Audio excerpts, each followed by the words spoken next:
In a certain land, specifically Zadao Mountain, the scenery was picturesque with its harmonious blend of mountains and water. The country was peaceful and prosperous. The mountains were majestic and the capital was wealthy. Standing before a large tower, a Taoist priest was approaching. His handsome face flickered in and out of view behind a row of bamboo trees. He stepped inside. He stopped. Facing Tang Dao now was a towering pillar. Tang Dao remained calm, not the least bit worried, and set down his tools. He began to use his skilled fingers to start the spellcasting technique. Magic artifacts poured out, and Tang Dao commanded them to gather. Thousands of swords fell from nowhere, accompanied by the radiant golden light of magic. All those swords obediently slid into Tang Dao's bag and fit snugly inside. With everything done, Tang Dao packed up and closed the container. As he stood resting, preparing to leave, he suddenly noticed something. A sword came flying from somewhere, but Tang Dao easily blocked it, preventing a dangerous attack. Tang Dao's charming eyes darted around, searching for the sword's owner. It turned out to be his master, the old man of the blade path, who appeared and laughed heartily. "Ha ha ha, little Tang Dao, do you want to descend?" "Zadao Mountain." Tang Dao looked helplessly at his master. He tossed the item back to his respected master, saying, "Delivering this lemon blade to the king is your task, master." After throwing it, he leaped away, implying he had already tactfully declined. Tang Dao's master remained stubborn and laughed even louder. "Ha ha ha ha! I've decided to assign this task to you." Tang Dao was determined to refuse. "I'm not going along with this." "Blade disciple, if fate wills it, we'll meet again in the southeast." "Goodbye," he thought to himself, "your task is not mine to take." But after running for a while, something suddenly felt off. He turned around in confusion and saw his bag had been torn in half. Then his master threw the item into his bag. After finishing, the master casually clasped his hands behind his back and walked away. Tang Dao angrily shouted, "You stinky old man! Forcing your task onto someone else is against the sect rules." The master calmly replied. "So what?" Tang Dao's master stroked his beard and laughed. "Ha ha ha, I'm the sect leader and I feel no guilt." Tang Dao stared blankly at his master. His expression was sullen and dejected. As he stepped outside, Tang Dao's master called out loudly, "Little Tang Dao, I heard the king has a garden of delicacies. This time you'll surely enjoy a feast." After saying this, he laughed with delight. Inside His Majesty's chambers, he was lounging with his consorts, and lewd sounds echoed, "Your Majesty, you're so naughty." Amidst this loud laughter rang out in broad daylight. He held numerous beauties in his arms, his mouth wide open in laughter, occasionally being fed fruit. "Your Majesty, have another bite." This life was almost as good as that of the immortals. Countless beauties surrounded him like a garden of flowers, their clothes thin and their voices sweet. "Your Majesty, this concubine used tribute grapes to brew wine." Another quickly chimed in, "Your Majesty, try the roasted goose I prepared using the southern Lingnan techniques." He slowly ate everything, and the concubines asked sweetly, "Is it delicious?" His Majesty, with a beauty in each arm, looked satisfied. Delicious and rich and sweet, too. "You two have excellent skills and deserve a reward." Hearing this, they smiled with their eyes almost closed. "Thank you, Your Majesty." Suddenly, His Majesty frowned. He looked toward the cave entrance where someone was standing. That person had just arrived. It was none other than Tang Dao. He sighed in relief, finally having found the place. The soldiers, upon seeing the stranger, shouted loudly, "Protect His Majesty!" As soon as the words were spoken, hundreds of arrows rained down like a storm. Tang Dao spun his bag around, dodging all the lethal strikes. The arrows fell to the ground with a thud like dead wood. Tang Dao assessed, "This box is a bit cumbersome, huh?" He looked up. Before him were countless soldiers, their weapons pointed directly at him, ready to attack at the slightest command. Tang Dao immediately understood. No wonder Master didn't want to come. The Blade Disciple's job is such a hassle. He spoke up to reassure everyone, "Don't be afraid. I'm the Blade Disciple here to gift a killing blade to His Majesty for his protection." Hearing this, His Majesty angrily shouted, "How dare you!" According to his reasoning, everything under heaven belonged to the king. Why would I need a mere blade? His Majesty coldly ordered kill him. The soldiers obeyed quickly, lighting the furnace to fire. Bullets were fired relentlessly toward Tang Dao. Tang Dao held his bag in front of him. He sighed in frustration. Tang Dao didn't want to waste words. With a simple swing of his hand, he could shatter everything. No matter how much firepower came his way, Tang Dao responded with equal fervor. All the soldiers stared in wide-eyed disbelief. How could this be? They couldn't believe their eyes. How could he melt all their ammunition? His blade was also incredibly strange. But there was one who didn't know better and mocked. No matter how strange that blade is, it's just a blade. It's useless against our guns. The soldiers aimed directly at Tang Dao. The first bullets were fired. The bullets shot out with a deafening roar. The soldiers jeered.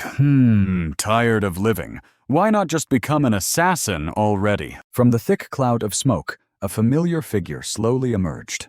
Tang Dao said in a low voice, "As I've said, I'm not an assassin." Everyone was left gaping, their eyes and mouths wide open. This couldn't be real. Tang Dao casually replied, "I am the Blade Disciple." The group was bewildered. How could he be completely unharmed? His Majesty panicked and shouted, "What are you waiting for? Keep firing. I want to see how many bullets he can block." Tang Dao sighed in annoyance. What a damned hassle. He raised his sword and cursed, "Go meet the King of Hell." Tang Dao used purple flame. Many strange magical artifacts came rushing in. Everyone's faces showed panic. What on earth was this? Before they could do anything, the entire group collapsed, fainting on the spot. His Majesty pursed his lips and remained silent. Tang Dao stepped forward, walking slowly toward him. Tang Dao chanted ancient chaos, releasing the power of the post-Nua stone high priest. Set up the blade above the blade concealment technique. Jia Dao sect disciple, 13th great disciple Tang Dao obeys the command of the Grand Master. The blade pointed directly at His Majesty. Sanyan Tianming, king of the dynasty Lakun Tianyan. His Majesty was startled. The blade passed by, leaving a cut on his hand. The bloodied sword floated into the air, hovering. Then Tang Dao made it plunge straight down. A notification appeared. Falcon Dragon falls into the wine pool. Truly, the 5 copper men have transformed. The Golden Keelan has awakened. Yunnan Dream, the late Lan has defeated the faithless. Xuanyang rules White City. Greed for beauty breeds calamity. The elegant pig falcon dragon. Tang Dao read it, his face pale with anger. Chaos for 100 years, the palace chicken pecks at the millet. What a terrifying prophecy. He angrily recalled his beloved master, that old fart. His Majesty read those words and froze. He cast a spell. He took the sword hanging over there. The blade returned to his hand. His Majesty's voice rang out in anger. "You audacious traitor!" It seemed this madman intended to attack Tang Dao, but it wouldn't be that easy. Tang Dao calmly said, "When the prophecy comes true, I will return to gather information about the blade." Tang Dao's eyes lowered. His Majesty, still gripping his sword, prepared to attack. He gritted his teeth, but could do nothing. In the end, he could only shout helplessly, "Detestable! The blade is the extraordinary Dao. The name is the extraordinary name. The nameless is the origin of heaven and earth. The named is the mother of all things. Thus always without desire observe its mysteries. Always with desire observe its manifestations. Mystery upon mystery, the gateway to all wonders." This was the entire content of the Tao Te Ching that Tang Dao had just read. Now he had moved to Fengpai City. Tang Dao rode on horseback to travel. He suddenly noticed something, and he seemed quite pleased with it. Standing in front of him, he said, "This is the entirety of the noble class. Amidst such opulence and bustle, how many people had died here?" Tang Dao dismounted his horse, pondering how strange it all was. At that moment in a bookstore, someone was secretly reading "The Plum in the Golden Vase." As he read, he couldn't help but burst into laughter. But suddenly a hand appeared and snatched the book away. The boy, seeing this, angrily shouted, "It's you again! Get out of here!" The other boy pleaded, "I was just getting to the good part. Give it back." But the first boy firmly refused. No way. After all, he was just a hired hand, so he was a bit afraid of the shopkeeper finding out. "He'll scold me again." The boy named Shou Wu said reluctantly, "I'll buy it." Okay, how much is it? The boy at the counter flatly refused. Our manager said this bookstore only sells to nobles. Lowly commoners like you aren't worthy. Those words struck Shou Wu's pride. He angrily retorted, What did you just say? I'll break your arm. As his fist was about to land on the boy, someone suddenly stepped in to stop him. It turned out to be the manager. He looked over and asked, What's going on? Trying to cause trouble. The kid, looking like he had just found a life buoy, excitedly said the manager was back. Shou Wu, furious, pointed at the kid, accusing him of insulting him earlier, like a dog flaunting its master's house. The manager, just as he was about to leave, stuck out his tongue mockingly at Shou Wu. The manager brought along a group of strongmen and asked, Now tell us, where exactly did he insult you? Shou Wu turned pale, thinking, Damn, I didn't expect a bookstore to hire so many strongmen. They even mocked him, saying, You're just a low-born, unworthy of scholarly pursuits. What are you doing in a bookstore anyway? The manager kept shooing him away. Get out of the store. You're dirtying my books, and now no one will buy them. Shou Wu was furious but didn't know what to do. He clenched his fists tightly, then sighed and gave up. He walked out dejectedly, thinking, I'm a scholar. I should handle this gently. I won't hold it against you this time. He stepped out of the bookstore. Shou Wu consoled himself. If I had money, I wouldn't be here trying to earn some. I'd keep it to buy wine. A while later, Shou Wu was already asleep, drooling all over the tree branch. Below, a voice called out, Brother, don't go. I'll be fine alone. Big brother, my illness can't wait any longer. Today, no matter what, I must get that Lingzi mushroom at any cost. Shou Wu groggily opened his eyes. He asked Diep Luo Diep Sheng, Where are you two going? Suddenly, Shou Wu stared at Diep Luo. What's wrong with your face? Diep Luo remained silent. Diep Sheng tugged at his brother's hand. Brother, wait a little longer. Diep Sheng said, Shou Wu, big brother, please convince my brother to go. The girl explained the situation, saying the herbalist had told them that her illness could be cured with Lingzi mushroom, but the pharmacy refused to sell it to them because they were poor. Shou Wu sympathized. The wounds on his body must be from the pharmacy people, right? Diep Sheng nodded, yes. He opened the book. Then he advised Diep Luo, if you keep this up, they'll only beat you harder. There's no way you'll get the Lingzi mushroom. Diep Luo was unwilling to give up. Even if they have guns, I must get it. Shou Wu leisurely read his book, Once You're Dead. Nothing matters anymore. He comforted them. Go back and endure it. When the time is right, I'll call everyone to help you. Diep Luo snapped, I've endured enough. Tears streamed down his face as he thought of his sister. If I endure any longer, Diep Sheng will die. Diep Sheng's eyes were also brimming with tears. Shou Wu remained silent. He slumped down and wailed pitifully, making Diep Sheng run over to comfort him. Shou Wu closed the book. Then he jumped down from the tree. Diep Sheng asked curiously, Shou Wu, where are you going? He replied, Let me figure something out. The wind blew gently, cool and refreshing. Diep Luo felt a bit suspicious. He vaguely asked, Will this work? It turned out Shou Wu had somehow gotten hold of an official's robe to wear. Shou Wu reassured him. Don't worry, the pharmacy owner will obediently give us the Lingzi mushroom, maybe even without money. Diep Luo looked at the outfit in surprise. Where did you get this? Shou Wu proudly explained. Ha ha! A few days ago, a clerk tried to commit suicide by jumping into the river and left this behind. Isn't it strange that he stripped naked before jumping? It must have been meant for me, Diep Sheng exclaimed. What a kind person. But Diep Luo thought maybe he just went for a swim. Diep Sheng worried. But Shou Wu impersonating an official is punishable by imprisonment. What if you're caught? Diep Luo tried to stop him. Let me wear it. I don't want to involve you. Shou Wu dismissed it. They just beat you up, didn't they? If you go, you'll definitely be recognized. Diep Luo hesitated, but Shou Wu stopped him. Don't think about bearing everything alone.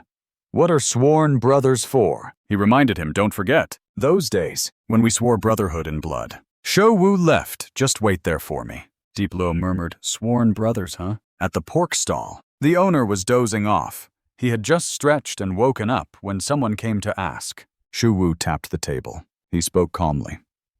Fan the butcher. Where's your cleaver? Fan the butcher was surprised. Damn, where have you been? He smiled. Thanks to you, the tofu is almost sold out. Here's your money. Then he laughed. Ha ha ha, I want to invite you for a drink tonight, okay? Seeing the new outfit, Fan the butcher's eyes lit up. Wow, that's a sharp uniform. Where did you get it? Take it off and let me try it on. Shuwu brushed it off. Don't mess around. Hurry up and give me your meat cleaver. I need it urgently. Fan the butcher agreed enthusiastically. You're planning to pick a fight. I want to join too, Shuwu replied nonchalantly, just for self-defense. Fan the butcher reminded him, if there's a fight, remember to signal me. Shuwu responded with a comment about how well Fan's pork was selling. In the apothecary, someone said to the shopkeeper, Please give me 2 prescriptions for cold and flu remedies. The shopkeeper twisted the words. Where's your household register? The woman stammered, I forgot to bring it. The group immediately accused her. You didn't bring it. You're just a lowborn. Get out of here. This isn't a place for you. The girl hurriedly explained. I have money. My mother has caught a cold. If she isn't treated, she'll die. The herbalist dismissed her. Not my problem. Get out and don't bother my customers. Tears streamed down the girl's face as she pleaded, Your Excellency, I beg you. I'll do anything you want. The herbalist sneered. Really? Then don't scream when His Excellency touches you. The girl trembled uncontrollably, losing all composure. Suddenly, a hand touched her shoulder from behind. It was Shou Wu. The 2 others exclaimed in shock. Your Excellency. The herbalist laughed dryly. Ha ha ha, Your Excellency, this lowborn girl is just a nuisance. Let me chase her away so she doesn't dirty your eyes. The girl protested. But you still haven't given me the medicine. Shou Wu thought to himself, evil hearts never die. It seems I still have much to learn. He slapped the shopkeeper across the face. Who are you to teach me how to do my job? The herbalist, though struck, dared not cry out. This lowly one wouldn't dare. Shou Wu kicked his behind. Hurry up and get the medicine. If the old man's condition worsens, can you bear the responsibility? The herbalist cried out in pain. Yes, Your Excellency. You're just bullying others with your authority. The girl from earlier covered her mouth, stifling a laugh. The herbalist asked, Your Excellency, may I see your prescription? I don't know what to prepare without it, Shou Wu ordered. Get me some top-grade lingji mushrooms and cold remedy. Hurry up. The herbalist scrambled. I'll get it right away. He brought out the required amount of lingji mushrooms and cold remedy. His face bruised and hands trembling, he presented them. Your Excellency, here's your medicine. I've packed it all for you. Shou Wu glanced over them and placed a hand on his shoulder. Not bad. How much is it in total? The herbalist groveled. Our manager said this is our humble tribute to Your Excellency. As Shou Wu expected, he continued the act. Not bad, not bad. May your career bloom splendidly. The herbalist quickly saw them off. Your Excellency, take care. Shou Wu and the girl left happily. Master Wang passed by the 2 sniffing. Humph, you reek of tofu dregs. How unpleasant. The herbalist, seeing him from afar, greeted him eagerly. Master Wang? Are you here for medicine? Master Wang felt strange. Why are you so respectful to him? The herbalist replied. Our manager said we must show such respect to any official. Master Wang sighed. He's just a lowly tofu seller. How could he be an official? The herbalist dismissed it. Ha ha ha, don't joke. Who would dare impersonate an official by wearing their clothes? Master Wang continued. That shop at the street corner has no integrity. They often associate with bad company and engage in theft. He warned, look, his clothes are much too big for him. Clearly they were stolen from some official's house. The herbalist was stunned. Damn it! He dared to trick me, even slapped me, and made me give him top-grade lingji mushrooms and cold remedy. Shou Wu stood a distance from the apothecary and handed the medicine to the girl. Take it and run. The girl bowed in gratitude. Thank you, Your Excellency. Shou Wu sighed as he watched her leave the magistrate's office. Doesn't care if I live or die. He was about to leave when a shout came from afar. You stinking brat, return the Lingji mushrooms to me. Shu Wu was startled. He didn't expect to be discovered so quickly, and took off running with the other man hot on his heels. Stop! The man roared. Don't run! Shu Wu retorted. Do you think I'm stupid? I have eyes too, and I'm not dumb. Suddenly a staff blocked his path. Deep Lu stepped out. Run faster, Deep Sheng is at the intersection ahead, Shu Wu reminded. Be careful, I've got the Lingji mushrooms, Shu Wu reminded. Be careful, I've got the Lingji mushrooms. The herbalist was furious. Damn it! So they're in cahoots. He grabbed his staff and swung it back at Deep Lu. He growled. Quick call that lowborn to return the Lingji mushrooms to me, or I'll cripple you, you mongrel! Deep Lu shouted. You're dead! The man raised his staff, intending to kill. You think you can die just like that? Suddenly, Shu Wu appeared and kicked him. Get lost. Deep Luo looked up in confusion. Didn't I tell you to run away quickly? Otherwise, that beast will beat you to death. The treasurer also appeared, asking where the Lingji mushroom was. That big wolf trembled, treasurer. They still have it in their hands. The treasurer thought if the magistrate found out about this, he would be ruined. He ordered, Quickly go get the Lingji mushroom for me. The other man obeyed, yes. Shu Wu quickly seized the opportunity. He swiftly pressed the knife against that man. You all go and see. The man trembled and begged, Treasurer, please save my life. The treasurer calmed him down. Little brother, speak slowly. If this escalates, neither of us will come out well. The Wu family still held on to the Lingji mushroom, which is very important to us. Quickly name your price. The treasurer stammered. Little brother, you know it's not about money. The Lingji mushroom is a rare medicinal herb, and by regulation it cannot be sold to those without proper registration. They had also surrounded Deep Luo, threatening him in return. If you don't let him go, we will kill your friend. After all, you lowly scum, it doesn't matter what happens to you. But if you dare harm old Li, you will surely not be able to bear the consequences. Deep Luo cried out in fear. Shu Wu gritted his teeth and stopped.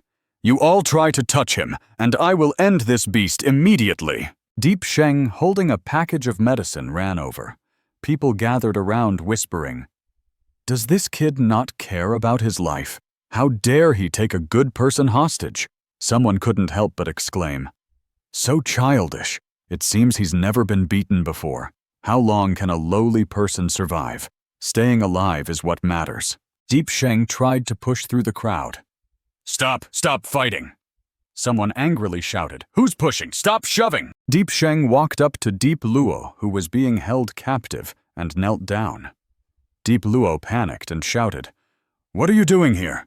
Run away quickly. Deep Sheng looked at the object in his hands, tears welling up in his eyes. Finally, Deep Sheng made up his mind. I will return the Lingji mushroom to you. Please let my brother go. Deep Luo, bruised and crying, shouted in panic. Stupid girl, that medicine is to save your life. Deep Sheng hugged Deep Luo tightly. Brother, I don't need the Lingji mushroom anymore. I can recover on my own. Father passed away last year and mother died a few months ago. If you leave too without you. At this point, Deep Sheng sobbed uncontrollably. But without you. Deep Sheng, I couldn't go on living. The treasurer of the apothecary looked at the retrieved Lingji mushroom and sighed in relief. Finally, we got it back. I probably won't be punished now. Shu Wu watched this scene, his heart filled with turmoil. At this moment, not far away, a group of people approached. One of them cursed. Damn it, why are so many people gathered over there? Is someone causing trouble? The magistrate's young master at the front spoke up. Dare to defy royal law. Let's go see. The people who were gathered around suddenly panicked and scattered. The magistrate is here. Looks like this kid is done for. Let's go, we don't want to get involved. The treasurer of the apothecary was sweating profusely. This is bad, someone reported to the magistrate. Thinking this, he turned to Shu Wu. You all let him go quickly. I won't pursue the matter of the cold remedy anymore.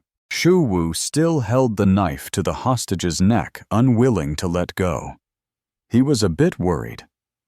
Why are the magistrate's people here? If I miss this chance, it will be hard to get the Lingji mushroom again. Shouwu turned his head to observe the surroundings, looking at their clothes. Most of the people gathered around were dressed in tattered clothes, patched and worn, looking extremely poor. Shouwu quickly concluded that there seemed to be many people of low status. Shouwu faced the treasurer of the apothecary and spoke up. My sister needs the Lingji mushroom to save her life. You are a doctor. How can you be so heartless as to watch someone die without helping? The treasurer hesitated.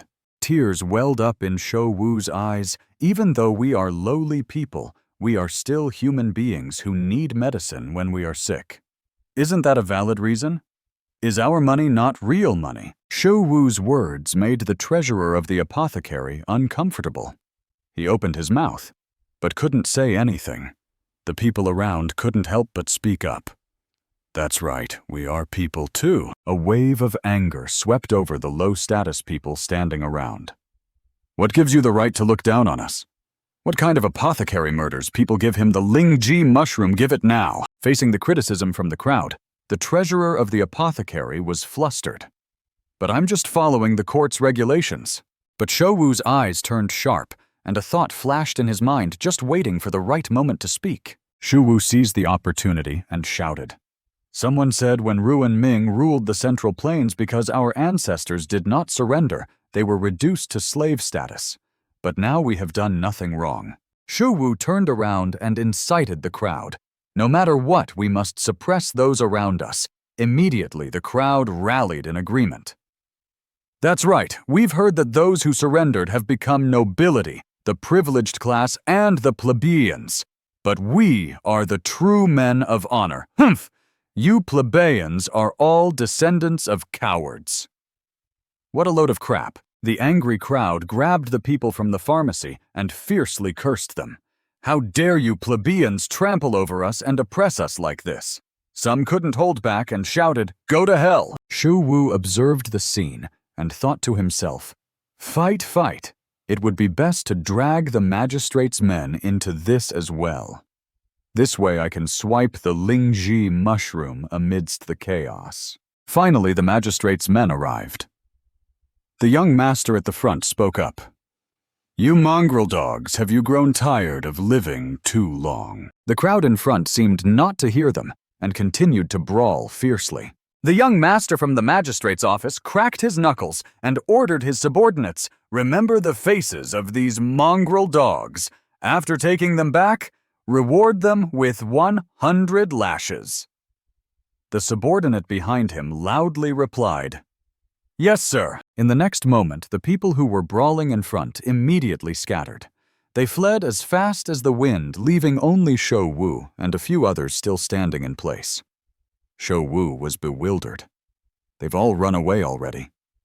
What about the bold promises they made earlier? The young master from the magistrate's house raised his finger and said, Remember, lying is punishable by 50 lashes. The crime of causing a disturbance is punishable by 100 lashes. He walked up to Shouwu and raised his hand. Stealing military uniforms, 5 years imprisonment. Impersonating a government official, 10 years imprisonment. The magistrate's officer behind him pointed at Shouwu and angrily said, Ah, so it was you who took my clothes. Shouwu panicked, sweat pouring down like a stream. The young master from the magistrate's house pointed at Shouwu and said with a calm smile, Execute him immediately. Shouwu and the two Diep Luo brothers felt a chill run down their spines. The two magistrate's officers behind them immediately drew their swords. Shouwu pressed the knife closer to the hostage's neck. The hostage was so scared that sweat poured down his face. He shouted, Don't come any closer or he'll really kill me! Magistrate, please help me! The young master from the magistrate's house waved his hand. Don't worry. We're here to solve the problem. Right after, to the hostage's shocked and disbelieving eyes, he directly thrust his sword through the hostage's heart. After finishing the job, he casually lifted his foot and kicked the hostage's body aside. He held the blood-stained sword and laughed as if nothing major had happened. You don't have a single coin in your hand, so the problem is solved. Aren't I clever? Suddenly, Diep Luo noticed something and quickly turned around. A magistrate's officer was approaching Shou Wu from behind, raising his hand to execute him. Diep Luo saw this and rushed over in a panic. He used his own body to shield Shou Wu. The sword in the officer's hand came down on Diep Luo's back, leaving a long wound. Blood dyed Shou Wu's vision red. He widened his eyes in disbelief. Diep Luo's body swayed and slowly fell to the ground. Brother. Diep Sheng was horrified and rushed over.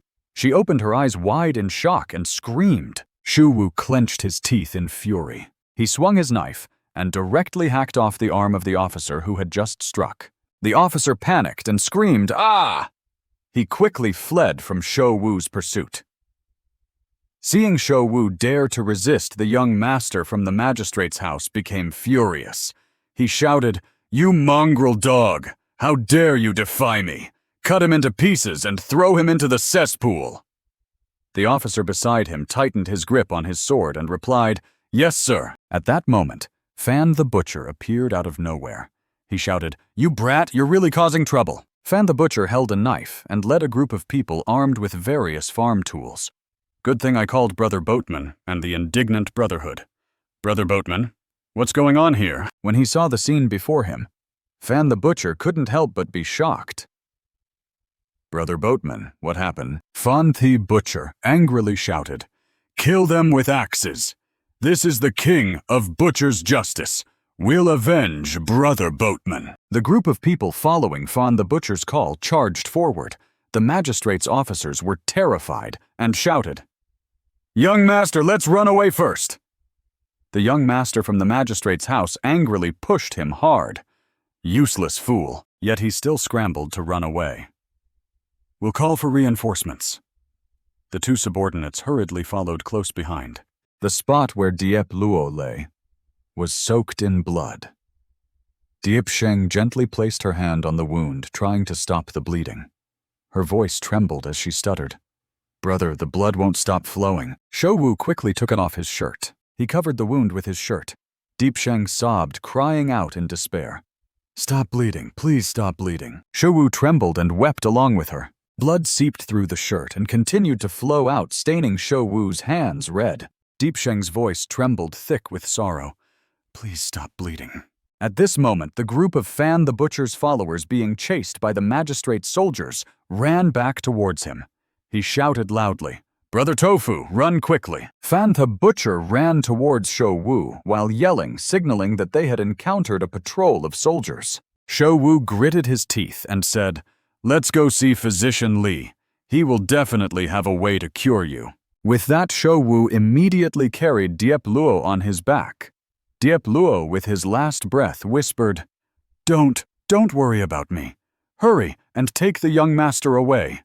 Shou Wu carried Diep Luo, avoiding the pursuing soldiers.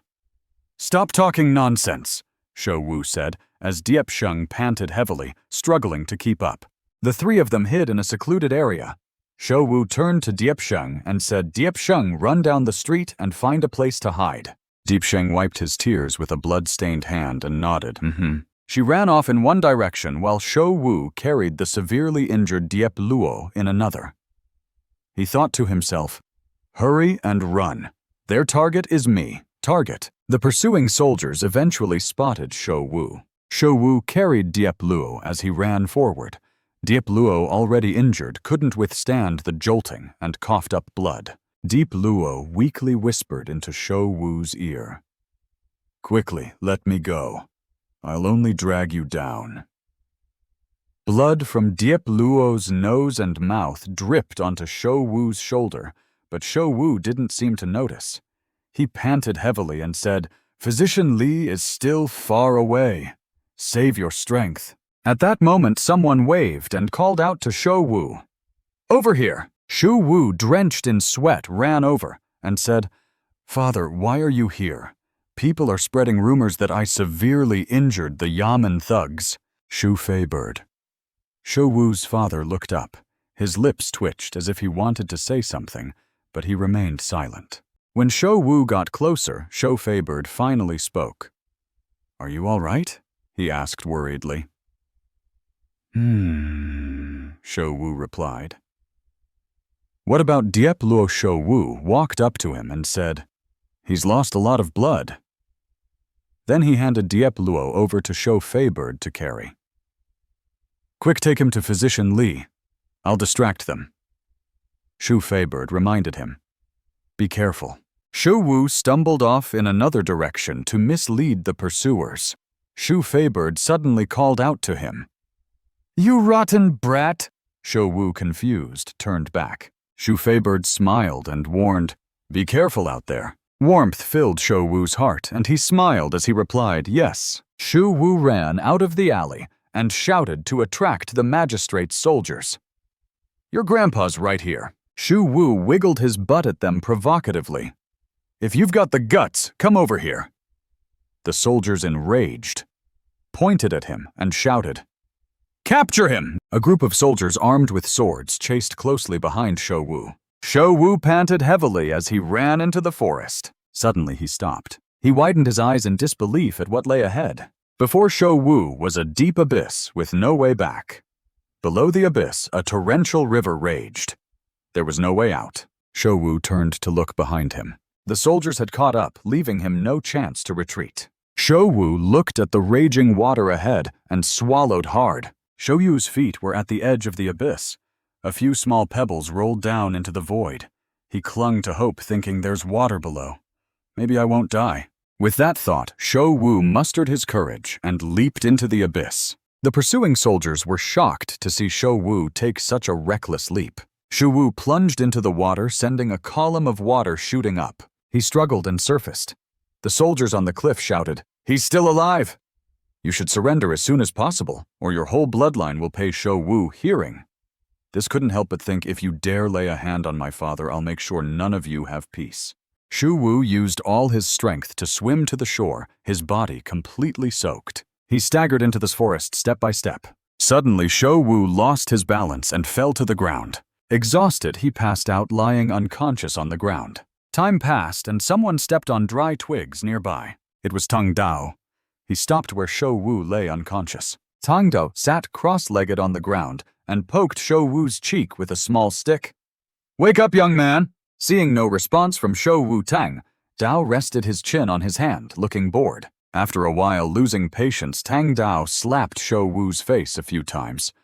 Young man," Shou Wu finally reacted, slowly opening his eyes. Tang Dao's cold face loomed large in Shou Wu's vision. Tang Dao spoke. "You!" Shou Wu suddenly turned pale with fear and screamed. Reflexively, he swung his hand to strike the person in front of him, but Tang Dao's figure suddenly vanished into thin air. Shou Wu missed and widened his eyes in surprise. He turned around and saw Tang Dao sitting leisurely on a donkey reading a book. Shou Wu, holding his burning cheek, cautiously looked at Tang Dao and asked, "Who are you?" Tang Dao was engrossed in his book, not even bothering to look up as he replied, "I am a blade seeker, here to entrust you with the killing blade." Shou Wu looked at him with sparkling eyes full of affection. "The blade doesn't cost anything. Your actions are so shocking, even a donkey would be startled." Realizing his own awkwardness, Shou Wu chuckled sheepishly. "Isn't selling blades illegal? Do you really want to give it to me?" "Wow, sorry," Tang Dao replied calmly. "The blades we sell are of minimal value. The killing blade carries a prophecy. When the prophecy is fulfilled, I will return to reclaim it." Shou Wu clenched his fists in excitement. "There's such a good thing. How many do you have?" "I want them all." Tang Dao, slightly speechless, replied, "One person can only have one blade." Suddenly, Shou Wu turned and ran. Tang Dao hurriedly called after him. "Hey, don't run," Shou Wu explained. "I'll call my brothers, so they can each have one too." Tang Dao raised his hand to stop him. "Wait a moment." Tang Dao finally lost his patience and explained, "If your brothers are fated, they will naturally come to me." Shou Wu turned back suspiciously and scoffed. What a bunch of eggplants with so many rules. But then Shou Wu smiled brightly and made a request. "Then my blade must be the sharpest, able to cut through iron like mud." Tang Dao replied, "It all depends on the karmic affinity between the person and the blade." Shou Wu couldn't help but think to himself, so many complications. Tang Dao placed a large stone chest containing the blade upright on the ground. Shou Wu watched his actions, his head full of questions. Tang Dao's eyes turned serious. He placed 2 fingers before his chest and muttered an incantation. Pangu Combs, Primal. Chaos, Nuwa enthroned on storm-carved stone, the blade concealment technique of the Sa Dao sect. The 13th generation disciple Tang Dao obeys the ancestral decree. At the same time, the iron chest before him slowly opened. Shou Wu watched in amazement as he heard Tang Dao utter the final words, "Scarlet Howl." Suddenly, Tang Dao's pupils dilated, his face filled with disbelief as a blood-red blade emerged from the stone chest. Tang Dao muttered, "Scarlet Howl." The blade named Scarlet Howl flew out on its own heading straight for Shou Wu. Tang Dao couldn't help but be surprised. It's chosen its master on its own. How strange. Shou Wu was startled by the sudden flight of the blade and instinctively raised his hand to catch it. Immediately, Shou Wu gripped the hilt tightly with both hands. Shou Wu raised the glowing red blade in his hand, his face filled with astonishment. Tang Dao's face turned pale, unable to believe his eyes. The sky above Shou Wu suddenly turned red, with blinding lightning streaking across the heavens, thunder rumbling loudly. Shou Wu stammered in shock. Why has the sky turned red? Tang Dao quickly raised his hand. The blade in Shou Wu's hand was yanked back by Tang Dao, who swiftly returned it to the stone chest. Shou Wu looked up at the sky as the red hue gradually faded, muttering, "It's back to normal." Shou Wu's eyes sparkled with excitement as he asked, "Was it because of this blade, so powerful? I want this one." Tang Dao crossed his arms indifferently. "The Crimson Viper is too sharp. If you use it now, you won't survive more than 3 days." With that, Tang Dao tossed another blade into Shou Wu's hand. "This one is yours." Shou Wu looked at the wooden blade in his hand, feeling as if a murder of crows had flown over his head. Why is it made of wood? There are even leaves still attached. Tang Dao explained coldly, "This blade is called the Arboreal Edge, forged from the heartwood essence of the great spring tree." Shou Wu swung the blade in his hand like a toy, somewhat disdainful of it. "But at least a wooden blade won't harm others, right?" Tang Dao glared at him, unsure how to explain. Tang Dao suddenly gestured with his hand. The blade in Shou Wu's hand flew back into Tang Dao's grasp, as if summoned. Tang Dao tightened his grip on the blade, and a faint purple energy streamed from his hand into the blade. Tang Dao's expression turned cold as he swung the blade downward. The large rock behind Shou Wu was cleanly split in 2. Tang Dao handed the blade back to Shou Wu, who stared wide-eyed at the split rock and gave a thumbs-up impressive. Shou Wu excitedly ran to a nearby tree with the blade. "Let me try it." Shou Wu imitated Tang Dao, swinging the blade at the tree trunk. Crack! His expression turned ugly. Shou Wu's face turned ashen as he stared at the blade now broken in 2 and shouted in disbelief, "What?" Tang Dao remained calm. "Elderwood also has life." As soon as he finished speaking, fresh green leaves began to sprout from the broken blade. Shou Wu watched in amazement as more and more leaves grew from the blade. Shou Wu looked at the blade now fully restored and heard Tang Dao say, "Though it's not as sturdy as steel, it doesn't bend even when broken." The ground was covered with fresh, translucent leaves. Shou Wu hugged the blade he had grown fond of, refusing to let go. "This is truly eye-opening." Tang Dao opened the book and began reading, then reminded Shou Wu to smear his blood on the blade. Though he didn't understand why, Shou Wu obediently replied, "Yes." He sighed deeply and then used the blade to cut his finger. The blood dripped onto the blade, and from within the blade, a stream of energy emerged, transforming into a few lines of poetry in the air. "Jade leaves, sprout mortal dust. Immortal sap, ignites. New flames pyre. Awakening. The great wood spirit, the woodcutter's axe, strikes the forest. The chrysanthemum garden's shade nurtures the pillar.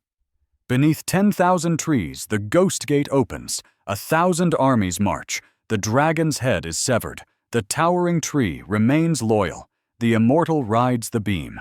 Tang Dao's face showed clear astonishment as he widened his eyes to read the last 2 lines. The new flame ignites enmity, awakening the great Eastern spirit. Shu Wu looked up at the poem in the air and asked curiously, "What does this poem mean?" Tang Dao's expression turned serious. "It's not just a poem, it's a prophecy. In the language of the faithful, it foretells your future." Shu Wu approached Tang Dao with a flattering smile. "Can this toy really tell fortunes? Can you reveal a bit of its meaning?" Tang Dao half closed his eyes and smiled. "Heaven's secrets cannot be revealed." The characters created by the blade suddenly flew into Shu Wu's head. He clutched his head in panic. "What's this? How did those words get into my head?" Tang Dao tucked the book into his robe. "You might need this later." Shu Wu was full of questions. What use does it have? Tang Dao gazed into the distance, thinking of the last 2 lines of the poem. The new flame ignites enmity, awakening the great wood spirit. Tang Dao closed his eyes to stop himself from thinking further. He remembered when his master on the mountain had asked him, "Little Tang Dao, what kind of blade will you use when you descend the mountain?" He had replied, "Master, my blade is the new flame." His master followed him down the steps. "A prophecy, you say?" Tang Dao descended the mountain steps. It seemed that in these turbulent times, heroes rose like towering trees reaching for the sky. Tang Dao's master seemed deep in thought. Like a towering tree reaching for the sky, huh? His master's laughter echoed behind him. "Ha ha ha, do you want to stir up chaos in this troubled era?" Tang Dao's master clasped his hands behind his back. "Since the founding of the Cha Dao sect by the Grand Duke, we've weathered over a dozen upheavals.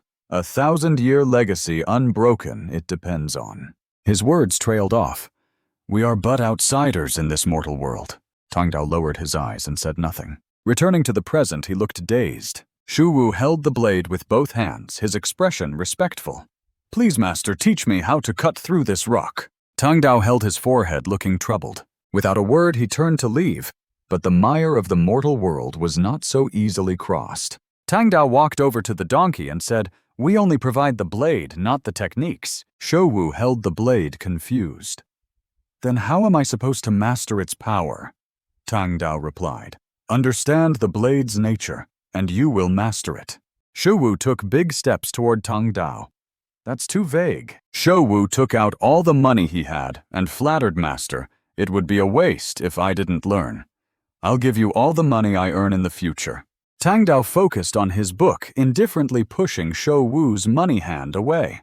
Blade Seekers act based on karmic affinity. Shu Wu took out a crumpled book from his chest. "Master, do you like reading? I have a very interesting book here." The book was titled The Plum in the Golden Vase.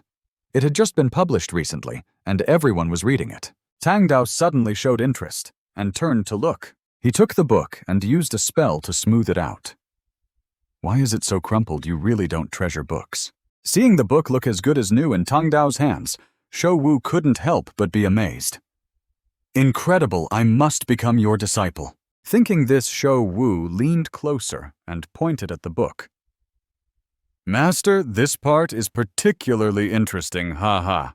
Tang Dao focused on the book. He suddenly pointed to a spot and said, "Bring the bird into the water. The phoenix pierces the flower." Shu Wu beside him eagerly replied, "Yes, the mandarin ducks frolic in the water. The phoenix pierces the flower."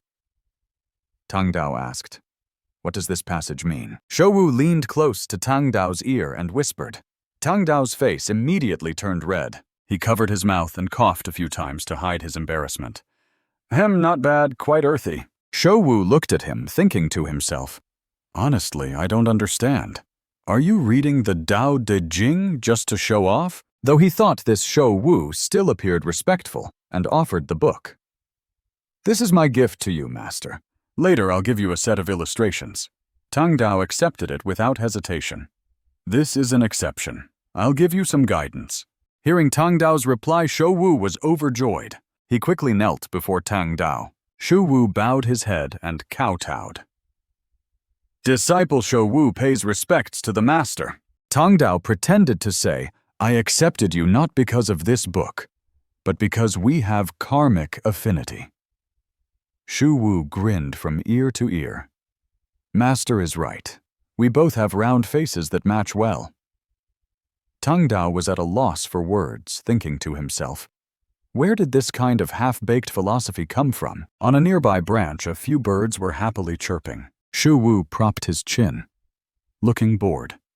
Master, can we start now? Tang Dao sat on the stone chest containing his sword, one hand holding a plum blossom vase, the other holding a tax document reading intently, clearly ignoring Shu Wu.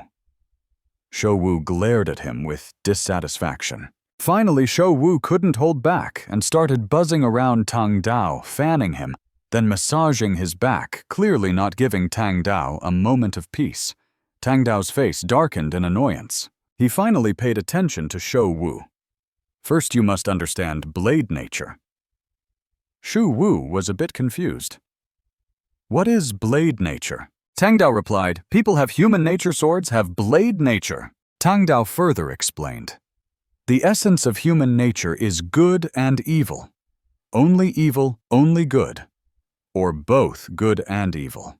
In this way, thousands upon thousands of people with different personalities are born. He connected this to blade nature and continued. And the essence of blade nature is to kill. There are many reasons to kill, such as for revenge. To kill for faith in those they worship. To kill for desire, the desire to become superior to others. To kill for resources, to compete for resources. And there is another reason to kill for the people. Tang Dao's monotonous voice, devoid of emotion, echoed in Shu Wu's ears. In this way, thousands upon thousands of sword techniques were born, which is why we call them killing blades. Shu Wu stared at the sword in his hand. In other words, to understand blade nature, one must find the purpose of wielding a sword, right? Tang Dao calmly replied. Exactly. He suddenly sensed something and turned his head, thinking to himself. Trouble. Tang Dao glanced in a certain direction, his eyes sharp. So the prophecy has come true. Shu Wu remained standing still, completely unaware of anything unusual, even as 3 arrows were shot towards him. One arrow grazed Shu Wu's cheek, and red blood spurted out. He felt the pain and widened his eyes in shock. Shu Wu quickly covered his cheek and jumped to the side, hiding behind a large tree. 2 people were approaching from a distance, chasing him. Wang Lao Er. Can't you even hit 1 arrow? The one called Wang Lao Er replied. He can't escape. Don't worry. Shu Wu looked at the 2 arrows embedded in the tree in front of him, panicking. This is dangerous. He peeked out to observe the pursuers. Have those beasts caught up? The sword-wielding official charged forward, his face extremely fierce. The magistrate's young master takes this matter very seriously. This is a good opportunity to earn merit. Wang Lao Er, more timid, carefully took an arrow from his back and loaded it onto his bow. Be careful, a demon wind just appeared here. The sky has inexplicably turned red.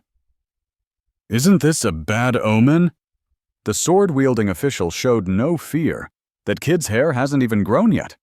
What is there to fear? Shu Wu held his sword in panic. Holy bat dung! I haven't even learned anything yet. The sword-wielding official had already charged at Shu Wu, fiercely swinging his sword. Shu Wu scrambled like a headless chicken to escape. Master! Save me! The official shouted. Not even the Jade Emperor himself can save you today. Seeing no way to escape, Shu Wu gritted his teeth and turned around, using the wooden sword in his hand to block the sword. Then try it. The sharp iron sword of the official came down. The wooden sword in Shu Wu's hand was immediately cut in 2. The sword struck his shoulder and red blood gushed out. Shu Wu gritted his teeth and glanced at the wound on his shoulder. He quickly turned and ran, with the official chasing closely behind. Are you kidding me with that wooden sword? Shu Wu didn't notice and tripped over a tree root. He immediately fell to the ground. Shu Wu panicked and turned his head to look at the official. The official showed no mercy, swinging his sword down, aiming to take Shu Wu's life.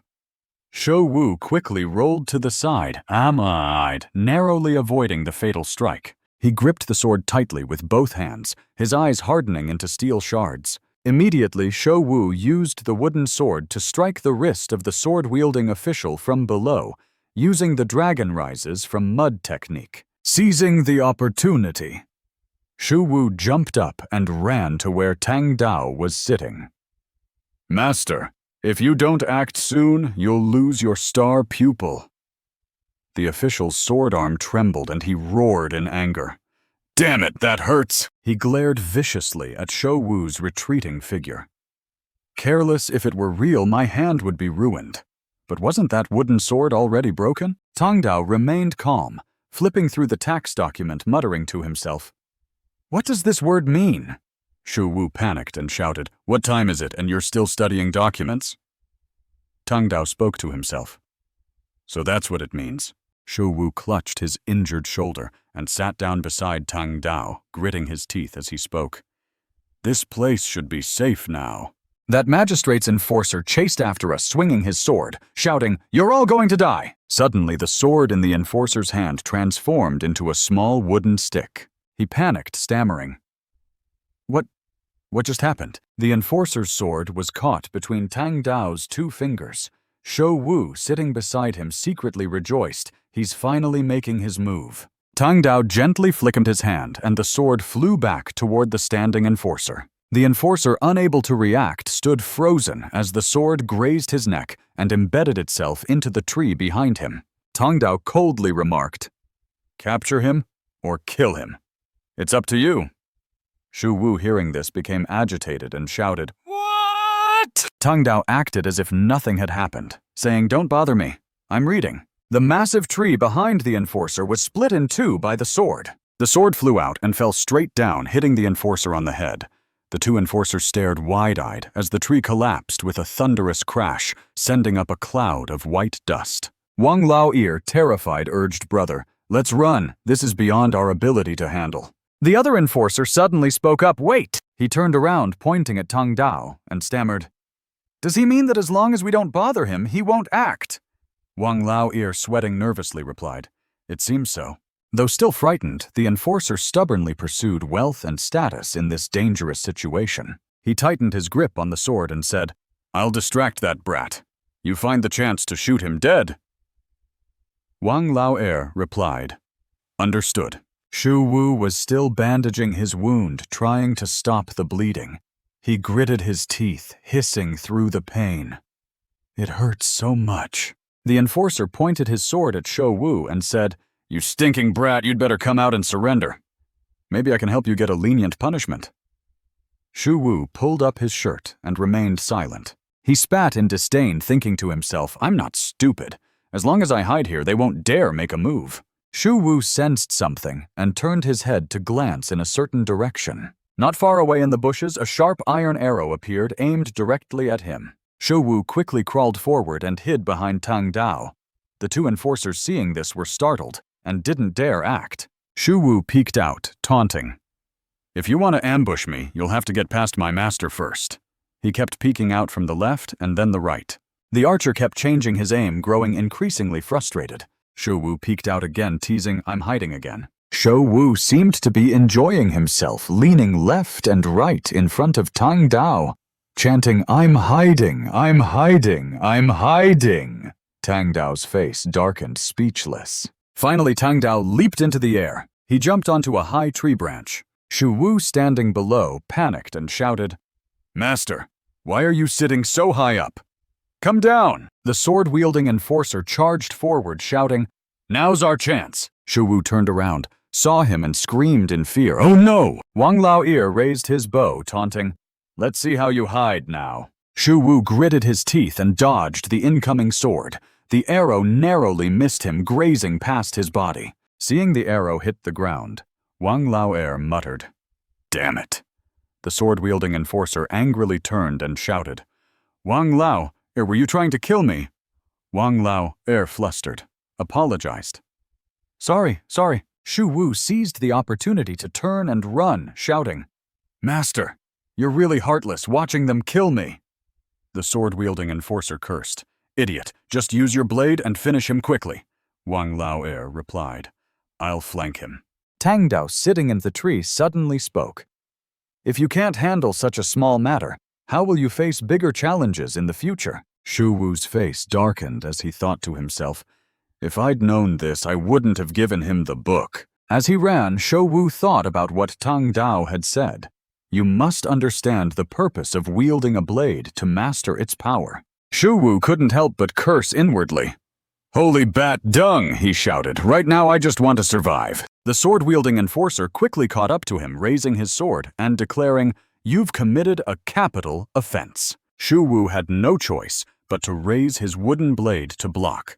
You've hurt my sworn brother like this, isn't that also a capital offense? Seeing that the blade in his hand could withstand the attack, Shu Wu was amazed.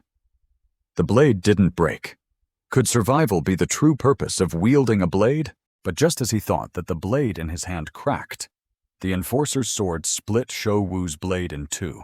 The enforcer sneered, The lives of you clay-footed commoners aren't worth comparing to ours. Shu Wu stared at the broken blade, muttering, Why did it still break? Tang Dao sat high above, glancing down with a cold gaze. The extreme attitude of the wood official toward this young lad was truly hard to grasp. Tang Dao turned his face away, indifferently annoyed. Shu Wu clenched his teeth, holding the broken wooden blade. He couldn't accept this and knew he had to think of another way. Suddenly, Shu Wu's eyes widened in shock. The sword in the pursuing official's hand had pierced through Shu Wu's chest. He heard the man laugh loudly. Ha ha!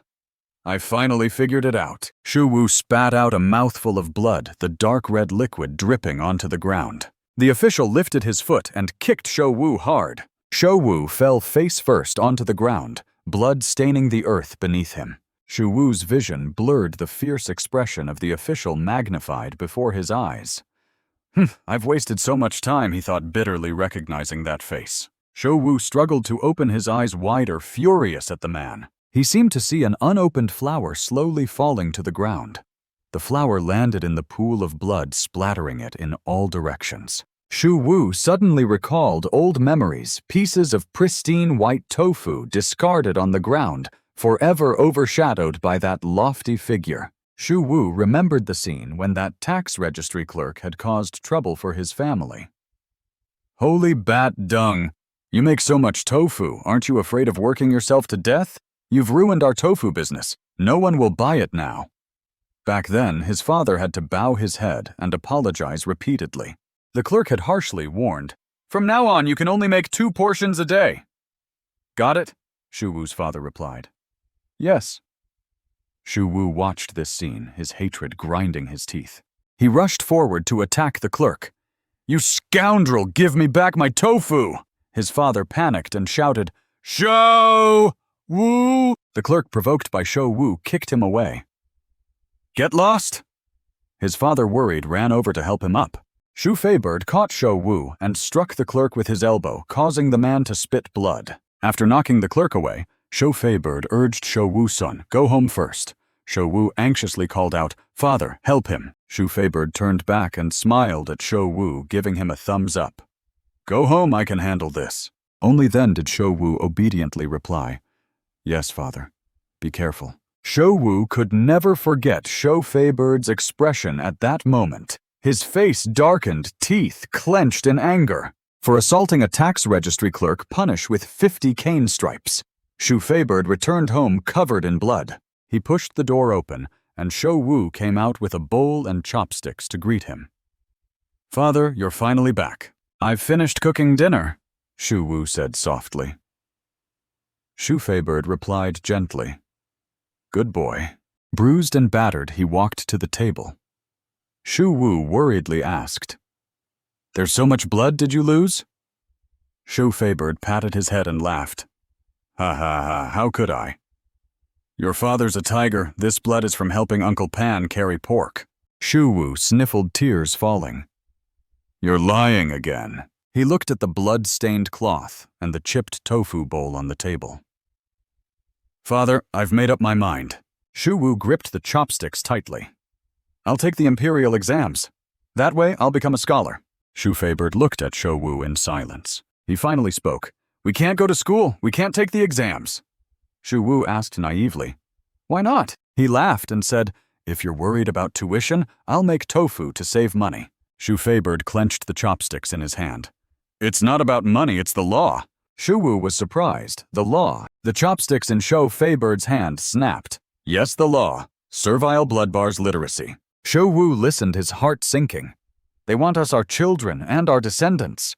Shu Feibird gritted his teeth in anger. Forever shackled by servile blood, they'll always be above us. Shu Wu hung his head dejectedly. So, we just have to let them bully us. Shu Feibird gently patted his head. No, we won't. He smiled, his eyes curving. Didn't you say you wanted to read? That means you're seeking hope. Shu Wu's vision sank into darkness, but he seemed to see green leaves sprouting hope. Shu Wu lay on the ground with his eyes tightly shut, the wooden blade beside him, sprouting tender branches. Shu Wu recalled Shu Feibird's words. You're only 8 years old. Life is long. Eat your meal first. Your mother once taught me a few things, and I'll teach them to you. Shu Wu clung to hope, gripping the wooden blade tightly. Back then he had said, Father, I've thought of another way. Seeing Shu Wu plant the blade into the ground, the official raised his sword. Still not dead. This servile lad is truly tenacious. Shu Wu's eyes flew open, a green light flashing in them.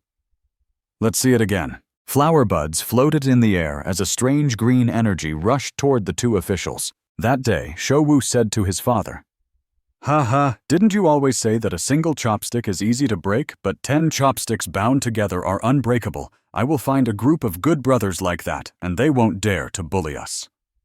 Shu Wu stood up, controlling the blue energy that wrapped around his body and sent the two enforcers flying. The sky gradually darkened. Tang Dao lit a fire to grill fish, while behind him Shu Wu faced the two enforcers. One of them spoke up. Are you all right? Tang Dao glanced on the flowers floating in the air. The great spring bears fruit, the autumn is far away, and finally it reaches the threshold. Shu Wu gripped the blade tightly in his hand, the blade covered in a faint blue light. He stood up, his gaze both sharp and cold. Seeing this, Wang Lao panicked. That master has made his move. Let's run, the enforcer with the sword charged forward fiercely. No matter who he is, I must take his life. Shu Wu stood still, not intending to dodge. He closed his eyes, his expression calm. A moment later, Shu Wu opened his eyes, his gaze now icy and sharp. As the enforcer with the sword approached Shu Wu, green vines wrapped around his arms, restraining him from moving. Seizing the opportunity, Shu Wu swung his blade horizontally across the man's body. Shu Wu spoke coldly.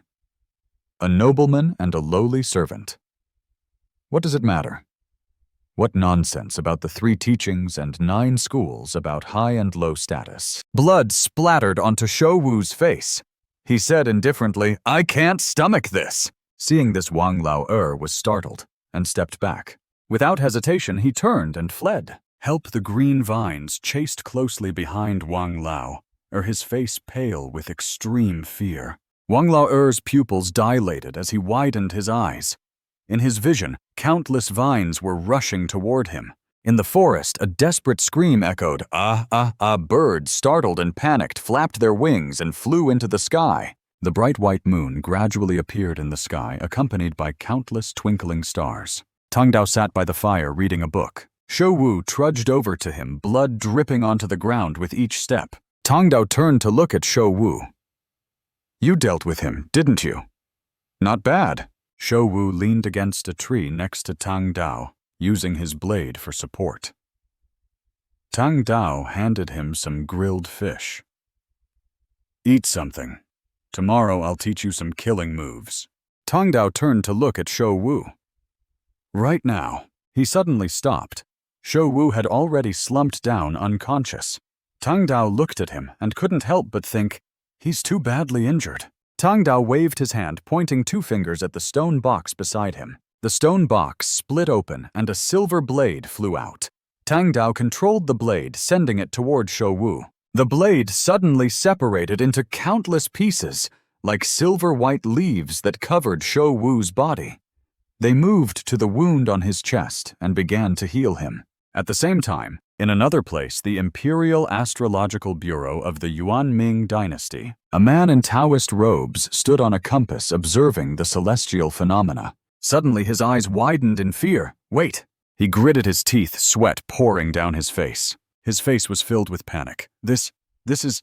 In the sky, a fiery red color spread as birds panicked and flew in all directions. The imperial aura was tainted, and the signs of a cataclysmic omen appeared. He shouted to the people outside, "Quickly prepare the horses! I must see His Majesty!" Inside the magnificent palace, several officials knelt in panic before the person seated above. "Your Majesty, please grant us a few more days. We will surely capture that rebel and hand him over. Please give us a little more time." His Majesty sat on high, his face dark with anger. "A bunch of incompetents, drag them out and execute them." Immediately, several guards entered and dragged the officials out.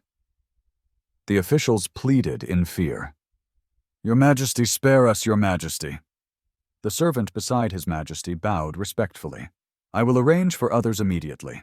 From outside the grand hall, a blade flew straight toward where His Majesty was seated.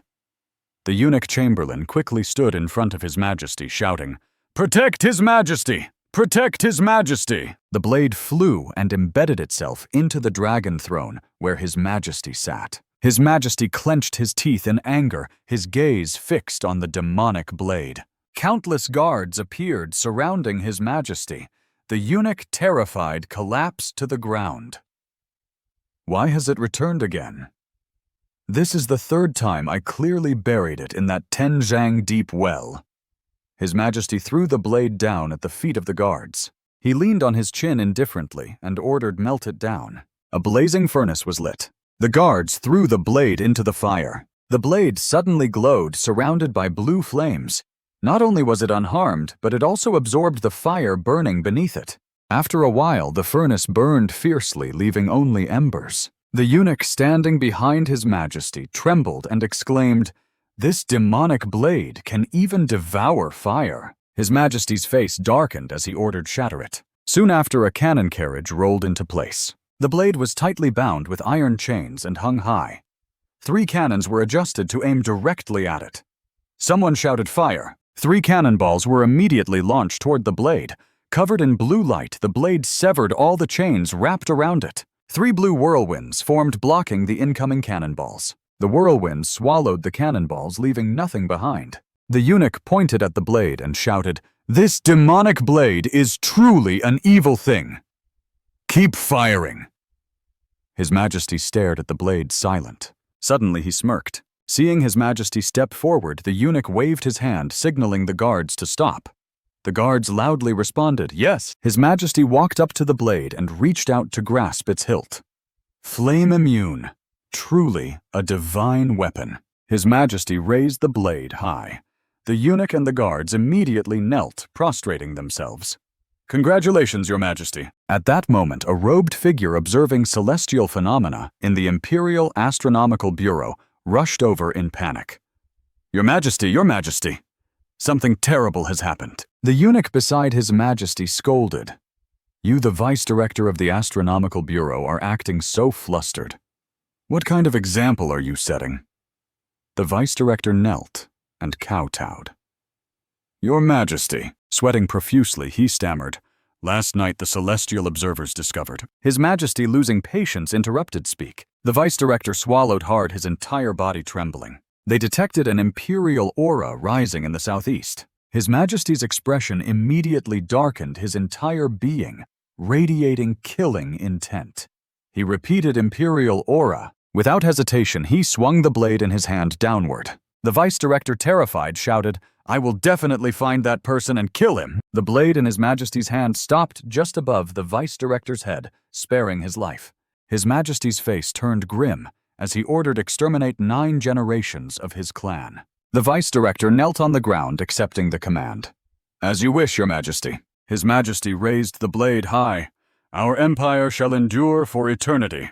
A translucent blue leviathan emerged from the blade, soaring straight into the sky. The leviathan flew from the palace over the capital's sky. The people below looked up in awe as the leviathan gradually vanished into the air. His Majesty watched the massive leviathan in surprise while the eunuch and guards stood gaping in disbelief. The vice director of the Astronomical Bureau stammered, This is... From the blade, another small leviathan emerged. His Majesty noticed and looked down at the blade. He reached out, attempting to touch the small leviathan before him. Meanwhile, elsewhere, a crimson snake slithered across the ground. Shou slept soundly under a tree, unaware of the red snake approaching him. A leaf fell on Shouwu's cheek, and he drowsily opened his eyes. His gaze immediately met the snake crawling on his chest. The snake, seeing him awake, flared its hood and hissed. Shouwu panicked, sitting up abruptly and throwing the snake away. A snake! The snake flew toward Tang Dao, who was sitting on a donkey. Shouwu, startled, shouted, Master! Tang Dao's figure on the donkey suddenly faded. In the next moment, Shouwu found himself swapped onto the donkey's back. He stared wide-eyed as the snake he had thrown flew toward him. Tang Dao, sitting calmly on the ground, said, Don't throw trash around. Shouwu jumped off the donkey in fear, shouting. Master Tang Dao continued calmly. Let me tell you something. The stone box on Tang Dao's thigh opened, revealing a blade that resembled a snake. Tang Dao added, For the next period it will train with you. Shouwu turned back in surprise. Huh! Behind Shouwu appeared a massive white serpent with blood-red eyes, its tongue flicking as it stared intently at him. Shouwu jumped in fright, his soul seemingly about to flee his body. His eyes rolled back, foam spilling from his mouth as he collapsed to the ground. Tang Dao, witnessing this, was at a loss for words. He let out a deep sigh. Tang Dao used a simple spell to revive Shouwu. Shouwu sat up abruptly, face to face with the serpent flicking its tongue at him. The serpent opened its mouth wide, revealing sharp fangs and a blood-red throat. Shouwu's scream seemed to tear through the sky. Save me. Shouwu turned and bolted, shouting. This is like a powerful laxative. Are you trying to kill me? The large serpent chased closely behind. Tang Dao, sitting calmly nearby, said, Stop talking nonsense. The serpent lunged at Shouwu, who nimbly dodged to the side. It's like a strong laxative, but this thing wants to kill me. Can't I even speak? The serpent missed its head, slamming into the ground, scattering rocks and dirt everywhere. Tang Dao, slightly impatient, said, Shut it up. The giant white serpent obeyed, tossing Shouwu high into the air. Shouwu, tears and snot streaming, shouted, I was wrong. I won't say anything more. Tang Dao glanced at Shouwu and asked, Do you remember how you dealt with those two people yesterday? Shouwu fell from the air and landed safely on the ground. He suddenly recalled the events of the previous day and fell silent. Shouwu finally raised his blade to fight back. He controlled green vines that shot forward to attack the serpent. The giant serpent was quickly entangled by the vines, unable to move. Shouwu looked at the scene with joy, hardly believing the power of the blade. But before Shouwu could celebrate for long, the giant serpent opened its mouth wide and shredded the vines. It writhed its body, easily breaking free from the bindings. The serpent's pupils narrowed, its red eyes glaring fixedly at Shouwu. Shouwu, terrified, broke into a cold sweat that poured like a stream. The serpent opened its mouth wide again, chasing closely behind Shouwu, who ran in panic, shouting, This is really dangerous. Tang Dao remained calm, reading a book. He spoke up rootless tree wisdom. His expression was slightly indifferent. If you want to stand firm in a storm, you must plant your roots deep in the earth. Only then can the roots sprout, the leaves flourish, and the tree become a pillar of the sky. Beneath the solid ground unseen by us, the roots of great trees spread wide and cling tightly to the earth. Tang Dao continued. This is the path to greatness for trees, and it follows the natural order. Shouwu listened intently, seemingly grasping something. He tightened his grip on the blade in his hand. The tip of the blade pierced the ground, and the grass seemed to take root. Shouwu then swung the blade upward. His eyes showed confidence. If you want to grow roots, you need soil. Not far away, the giant serpent was tightly bound by green vines and roots, trembling and unable to move. The roots and vines grew firmly from the ground, making it impossible for the serpent to break free. Suddenly, Shou Wu trembled, exhausted. He collapsed to his knees, his face filled with shock. How can I have no strength left? Shou Wu's eyes widened in disbelief. The giant serpent before him broke free and whipped its tail, sending him flying a long distance. Shou Wu's heavy body slammed into a large tree not far away and came to a stop. Shou Wu fell face first to the ground. Tang Dao glanced at him, thinking to himself, "Can't even last 2 moves," he spoke up. "Drive the wood into the tree's trunk." Shou Wu trembled, using the blade to prop himself up. He struggled to stand, panting heavily, sweat pouring down his face. Shou Wu then mustered all his strength and drove the blade into the trunk of a nearby tree. Through the blade, a stream of green light from within the tree flowed into Shou Wu's body. Shou Wu felt a surge of vitality in his body and cheered. "I've recovered. What's going on here?" Shou Wu watched as withered yellow leaves fell to the ground, his mind filled with questions. The tree before him suddenly turned yellow and dry, gradually losing all signs of life. Tang Dao remained calm. "Those 2 moves just now exhausted your chi fate." Shou Wu turned to look at him. Chi fate. Tang Dao explained human life and destiny are tied to chi fate.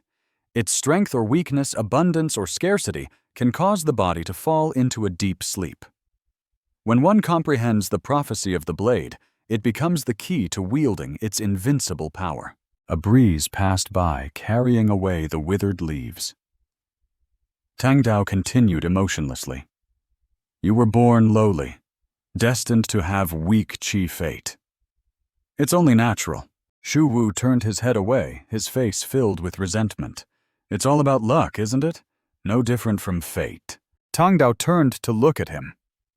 "Fate is determined by heaven, but fortune is shaped by oneself." Shou Wu stared at him in astonishment. This was the first time someone had spoken to him like this. Tang Dao smiled faintly, silently, adding in his heart, "Your path is destined to be fraught with danger. May you remain upright and unyielding." Shou Wu raised the blade in his hand, his eyes curving into a smile. "I understand now. At most during battle, I just need to find a place with trees." Shou Wu's eyes were now filled with determination. He bravely charged toward the fierce giant serpent. "Let's continue, little snake." A loud explosion echoed through the forest, sending birds flapping into the sky in panic. Shou Wu leaped onto the serpent's head and forcefully drove the blade into its skull. Its massive body slammed into the ground, sending up a cloud of white dust. The serpent's body gradually disappeared into the dust, leaving only Shou Wu standing there, blade in hand. At his feet appeared a serpent-shaped blade. Shou Wu wiped the sweat from his forehead, panting heavily. "Finally, I defeated it." Tang Dao retrieved the blade from the ground, silently thinking. "Has the spirit of the blade still not awakened?" Tang Dao securely fastened the stone box containing the blade to his body and turned his back to Shou Wu. "The bond between master and disciple these past few days has come to an end. It's time for me to return to Jia Dao." Shou Wu was slightly panicked. So soon, he respectfully clasped his hands and bowed. "Thank you, Master." Shou Wu waved goodbye to Tang Dao. "Master, can you teach me some powerful techniques later?" Tang Dao didn't turn back, but continued walking forward. "If fate allows, perhaps." Shou Wu quickly replied, "Then I'll make you a golden vase when the time comes." After bidding farewell to Tang Dao, Shou Wu quickly left, wondering how her father and Diep Luo doing over there. Looking at his torn, blood-stained clothes, Shou Wu thought to himself, "These clothes are ruined. I need to go to the river to wash up, or I won't be allowed into the city." After running for a while, Shou Wu left the barrier. He was surprised. "This is a banner." Shou Wu turned back to look at the barrier, which hadn't completely disappeared. "Master made this. No wonder those beasts couldn't find us." Outside the city gate, a soldier shouted, "Take off your hat!" The soldier compared a drawing to the person before him. After a moment, he said, "Not him. Move along." The person bowed humbly. Thank you, sir. Shu Wu, standing not far away, watched and thought, "They're checking people. They must be after me." A green vine sprouted from his sword. Shu Wu quickly turned it into a cluster of vines wrapped around his hat. Though slightly nervous, he tried to appear calm as he approached the officer. Some nearby villagers were discussing the wanted poster, a reward of 10,000 taels of gold. What kind of crime did he commit? If I could catch him, I'd be rich. With your skills, this 5 wen coin suits you better. He was furious but could do nothing. They're offering 100 taels of gold to capture me. They're really sparing no expense. If you're going to draw me ugly, at least do it properly.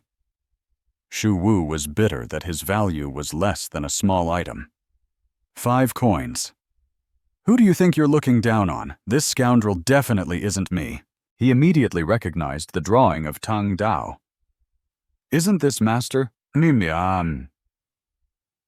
Shu Wu didn't leave immediately, but stood there pondering. Such a high reward. Did Master kill some noble or royal? He felt that standing here was a waste of time. Master is so powerful. He probably doesn't need to worry. Shu Wu, worried, quickly left the market. Father must be implicated. I need to return quickly. But the officers were still blocking the city gate. Have you seen these 2 people? A frightened girl shook her head. No, I haven't. Seeing the situation wasn't favorable, Shu Wu thought. There's not a single tree around here. If I charge in, it'll cause trouble. He didn't know what new plan Shu Wu had come up with. Let me enlighten you a bit. What's called stripping the stable. A group of officers surrounded the villagers, threatening, "If you see this person, report it immediately, or we'll arrest you too." The man, trembling in fear, replied, "Yes, sir." One officer looked startled. Why is it so cold? His face turned red, followed by a deafening scream as he lost his pants. The other officers found themselves in the same predicament, flustered and unsure what to do. Is there a monster here? While the officers panicked, not knowing where to hide, the nearby villagers had something new to gossip about. "Oh, such white buttocks, haha! Who told you to be so arrogant? Karma's here. Don't look at that dirty thing, it'll stain your eyes. Don't look at that dirty thing, it'll stain your eyes." Shu Wu sneaked away, muttering, "Don't see me, don't see me, don't see me, don't see me." The other officers threatened the villagers to avoid further embarrassment. "If you look again, I'll gouge your eyes out. All of you cover your eyes." Shu Wu stiffened as one officer noticed him. "You, the white-haired kid? Stop, we need to check you." For some reason, just seeing his back, the officer was certain he was the 5-coin fugitive. "Catch him." They hurriedly chased after him, their clothes disheveled. "Don't run! Stop!" Before they could chase far, the officers were tripped by Shu Wu's vines, falling face first to the ground. Shu Wu rushed home, shouting, "Father, I'm back!" Before him now lay only the ruins left after the fire. And Diep Luo. What about her? Shu Wu was so angry that steam seemed to come out of his nose. He punched the wall hard and cursed those beasts. Diep Luo's sister peeked out from a jar. Shu Wu called out to her Diep Sheng. She felt relieved when Shu Wu appeared. "You've finally returned." He didn't understand what had happened in such a short time. Where are father and Diep Luo? Diep Sheng's steps slowed, mirroring her sorrowful emotions. Feibird and brother were both taken by the officials. Diep Sheng blamed herself for becoming a burden to everyone. "It's all my fault. If I weren't sick." He fell into deep thought for a long while. Shu Wu gently placed his hand on her head as he saw Diep Luo's sister crying. "Don't worry, they'll be fine." He had made up his mind. "I'll definitely save them." Tears continued to stream down Diep Sheng's cheeks, but she seemed to gain courage. "I want to go too. I don't want to keep hiding." She was as strong as her brother Diep Luo, able to swallow her tears and fight bravely. Shu Wu was momentarily stunned, unable to believe his eyes. He quickly approached to check if it was real. Where did this blade come from? It turned out Diep Sheng didn't know that the person who gave it to her was the blade wielder, the uncle who rode a large donkey. "He gave it to me." Shu Wu tested its weight. Pure silver. She was even happier that she didn't have to pay for it. Shu Wu didn't say it out loud, but silently understood that Tang Dao had given it to her. Did Master teach you how to use it? Hold it firmly. Deep Sheng had followed his instructions. He told me to wait here for you. She quickly pulled out a piece of paper. The blade also has many words written on it. I don't know how to read, so I asked that uncle to write it down for me. He stared intently at the words. The handwriting was messy with many corrections, but Shou Wu's eyes showed panic. His hands holding the blade trembled before the piece of paper. Deep Sheng was puzzled as he turned to leave. Shou Wu, what's written on it? Shou Wu stuffed the paper into his chest. It's nothing. He walked straight out the door without any explanation. Wait here for me. Deep Sheng had no idea what was happening. Phoenix County Office. Shou Wu was calculating how to enter without being detected. I remember there are 4 trees at the county office gate. That should be enough. A scene that left him speechless with shock. In Shou Wu's eyes at this moment, there was a mix of horror and disbelief at the sight of someone hanging from a tree branch. This is... After Shou Wu's desperate cry, he rushed toward his sworn brother Diep Luo. Deep Sheng couldn't hold back her tears, her emotions bursting forth in an instant. The silver sword in her hand suddenly cracked into pieces, mirroring Diep Sheng's heart at that moment. The small fragments of the sword flew toward Diep Luo. They quickly cut the rope binding him. The sword in her hand returned to its original state. Deep Sheng's face turned ashen as tears streamed down her cheeks. She and Shou Wu supported Diep Luo's body, which was covered in wounds. Deep Sheng kept shaking him, sobbing. Brother, wake up! We're home! Wake up! He wanted to check if Diep Luo was still breathing, but cold sweat kept dripping down. Shou Wu's hand trembled as he touched Diep Luo's nose. He remained silent, saying nothing. But the 2 streams of tears on his face clearly revealed his emotions. Seeing Diep Sheng touching Diep Luo's face, Shou Wu was in immense pain. She hugged her brother tightly, tears and snot uncontrollably pouring out. The sorrow of Diep Luo's death enveloped the minds of Shou Wu and Diep Sheng. For some reason, moments later, she also coughed up blood trying to look at Diep Luo one last time. Shou Wu was horrified, unable to believe this tragedy had occurred. Diep Sheng. Suddenly, the sound of clapping mixed with laughter. Not bad at all. He gently hugged Diep Sheng, then turned around, furious at them. Bringing your lackeys and weapons to humiliate Shou Wu. At least you haven't thrown his body to the dogs yet. He laughed so hard that he couldn't see the sunlight of tomorrow. Otherwise, I wouldn't have been able to witness such a wonderful scene. Shou Wu's face was now filled with rage. A drop of blood fell into a cup of wine. Deep Luo and all of us, united in heart and soul, are now sworn brothers. We live and die together. The image of his bright smile in the past remained deeply etched in Shou Wu's heart. Live and die together, sworn brothers. Thinking of this, he quickly gathered momentum and charged forward. Shou Wu didn't hesitate to rush into battle with them, even though there were many officers in front of him. His subordinates had warned him about Shou Wu's formidable strength. Young master, be careful. I've heard from the brothers in the city that he knows real sorcery, but the stubborn son of the official didn't listen. Don't stop me. I want to watch the show. He even joked holding a bow and arrow. Don't shoot him dead yet. Torture him slowly for fun. The officers hearing this raised their bows, and each fired an arrow toward Shou Wu. The magical vine saved Shou Wu's life. They even redirected the arrows back to their true owners. The officers who had just fired the arrows were horrified when their own weapons turned against them.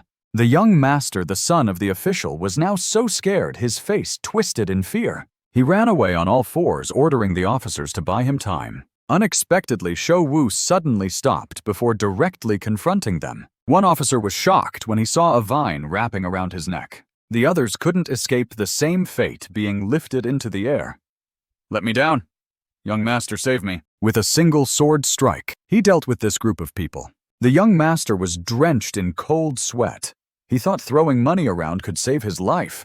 Who can stop that monster? Double the reward. But he didn't know Shou Wu had already brought his sword and was standing behind him. Gone was the arrogance from earlier. The young master now cowered. Don't come any closer. But he still couldn't resist boasting about his family background, earning him a sword strike. My father is the county magistrate. If you dare. The young master was terrified when he saw blood flowing from his leg. He acted like a spoiled child. Not a man of honor. I'm bleeding. You dare hurt me. Shou-Wu stared directly into the young master's face. He remembered the past when Diep Luo had used his own body to block an attack aimed at Shou-Wu's back. Shou-Wu gripped his sword tightly and raised it high. The pained expression on the young master's face revealed what Shou-Wu had done. Shou-Wu had injured his legs. Save me. Save my life. Tears and snot mixed on his face as he cried, Father. The young master quickly crawled up the steps, begging for help. Father, come save me. The purple-robed official who doted on his son shouted, My precious! The purple-robed official yelled at his subordinates. Quick, shoot, that commoner dead. If anything happens to my son, I'll bury you with him. Just as Shou-Wu defeated one officer, an arrow shot straight toward his heart. Another officer thought firing 3 arrows at once would be more effective. Unexpectedly, Shou-Wu was pierced by many arrows, but he still managed to finish off the cruel officer. Shou-Wu was covered in wounds, staggering as an arrow pierced his leg. The young master was utterly panicked when he saw Shou-Wu was still alive. Please spare me. Suddenly, Diepsheng called out to him.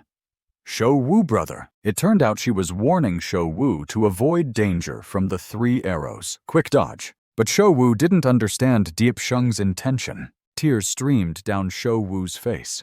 He blamed himself. I'm sorry. It's my fault that brother died. If I hadn't impersonated an officer, if I hadn't provoked them, if I'd returned sooner, if... Diepsheng knew he was a good person. She bravely defended the truth. No brother was killed by them. Shou-Wu seemed to awaken from his confusion. Tears streamed down his cheeks as he looked toward the officers. The purple-robed official and his subordinates were charging toward Shou-Wu.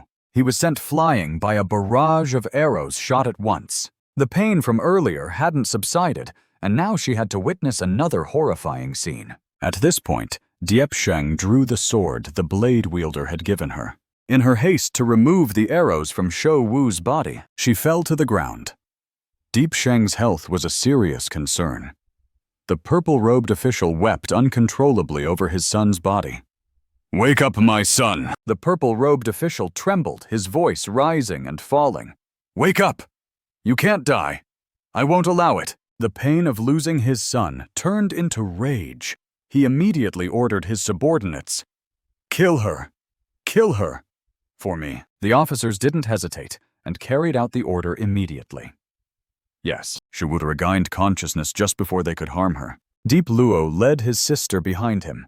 Quick, little brother, call for our sworn brothers. They've fought through life and death with us. Diepsheng, still young, looked adorable, even when yawning. Yes, did you sneak some wine again? That's too much, brother. He gently patted her head, reminding her. Absolutely don't let mother know you drank wine. Shou-Wu was also present that day, boldly promising. From now on, if anyone bullies you, tell your brothers. We'll fight back for you. The sharp blade quickly lunged forward. Diepsheng was in no mood to resist, thinking she was the only one left in this world. Many drops of blood appeared before her eyes. 2 officers, fearless and daring to touch Diepsheng, were struck down by Shou-Wu. Don't be afraid, little sister. Thanks to the magic from the fragments of the sword, the arrows not only flew out of his body, but also helped heal his wounds. She was overjoyed. Shou-Wu, brother, are you okay? The arrows that had pierced his chest now fell to the ground on their own. Shou-Wu gently patted her back to comfort her. It's okay, Diepsheng. She leaned on his shoulder, sobbing. It's so good now. He kept comforting her, but her whole body trembled uncontrollably.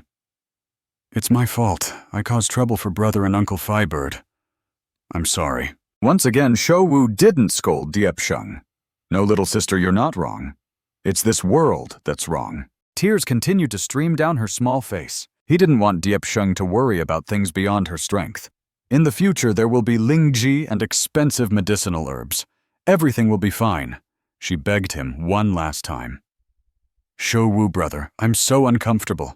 Can you take me to brother? After Shou-Wu defeated the officers, they were too scared to say anything as he carried her past Diep Luo. Diepsheng placed her hand on her brother's icy cold hand. She leaned her head against Diep Luo's chest, just like when she was a child. Now I can go with brother. He sat down beside her to comfort her. It's okay. Deep Luo won't take you away. Deep Sheng always worried about others first. Brother, go quickly and save Uncle Feibird. He looked sad. Shu Wu also didn't want this to happen. He used the power of the vines to envelop Diep Luo and her. Little sister, rest well. It'll get better. I'll keep this blade safe for you. It was unclear why Shou Wu stood on his tiptoes, but it turned out he wanted to drive the sword into the tree trunk. The autumn maple leaves scattered under the force of Shou Wu's power. At this moment, he had only one thought in his heart. Father, I hope everyone says. Shu Wu believed in himself and bravely faced the tyrannical officials. I will find them. Shu Wu's entire body was now covered in blood. A dark aura surrounded him as he stepped over the soldier's corpse and marched forward. Before him lay countless bodies scattered on the ground, staining the area red. A path of blood opened up. In his hand, he tightly gripped a long blade, walking like a fierce god of slaughter, instilling fear in everyone.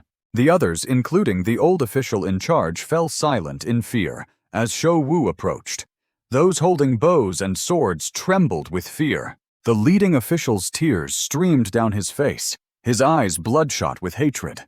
He spoke to the soldiers beside him. Whoever kills this commoner will be rewarded with 100 taels of silver and promoted to chief officer. Faced with such a generous reward, the lackeys revealed their greed.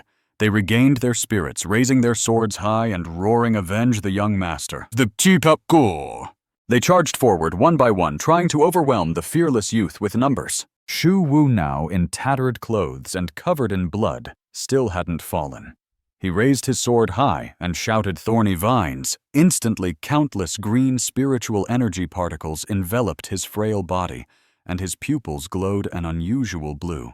In an instant, countless vines sprouted from beneath his feet. They slowly spread toward the fearless ones, wrapping around them. Those who had never encountered such a situation panicked. A group of sword-wielding men flailed wildly, but the more they moved, the tighter the vines coiled around them. One of them, terrified, screamed, "Mom! These even have thorns." The others, though equally scared, could only encourage each other. What's there to fear? Cut them all down. If you don't even have this much courage, how can you become chief officer? He narrowed his eyes, slammed the sword into the ground, and shouted, "Release!" Then a group of powerful vines burst through the earth. They seemed to have a life of their own. They tightly bound the soldiers. Not only did they tie their limbs, but they also caused the men to writhe in pain, their flesh and blood mingling as they screamed. What kind of demonic plant is this? The luckier ones, behind seeing their comrades tortured by the vines, didn't dare act rashly. They dropped their swords, covered their heads, and fled to save themselves. The unfortunate ones, tightly bound, fell to the ground. As the figure approached, one of them, terrified, sat down and didn't dare utter another word. He was bound by the tangled vines. Shou Wu stepped forward, looking down at him with a cold voice. "Tell me, where is my father?" Seeing Shu Wu's hellish appearance, he was so scared he almost wet himself. Stammering, I don't know. The result of his "I don't know" was a swift, merciless strike from Shou Wu. Fresh blood splattered onto the young man's handsome face. The more blood spilled, the more frenzied Shou Wu became.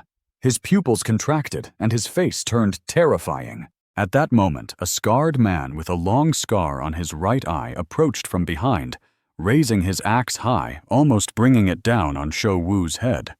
Who would have thought patrolling the county office would lead to this? A brat like you causing such trouble. Just as the axe was about to strike, Shou Wu ducked, narrowly avoiding the fatal blow. As the man's large axe came down, Shou Wu swiftly dodged, causing him to miss. The ground where Shou Wu had stood shattered instantly. Missing his strike, the man cursed and swung the axe over his shoulder again. He swung the axe once more with even greater force, the blade tearing through the air with a piercing screech. Just as the axe blade reached Shou Wu, he quickly used his sword to block it. Though he managed to deflect the blow, the force left his entire body numb. He gritted his teeth and endured. A flash of green light passed through his eyes. His handsome face, now smeared with fresh blood, was dotted with beads of sweat. Just as the axe-wielding man thought he was about to strike Shou Wu down, he suddenly noticed the vines surging toward him, ready to wrap around him. Before he could think, his feet instinctively stepped back. He swung his axe, scattering the vines. Seeing this, he smirked arrogantly.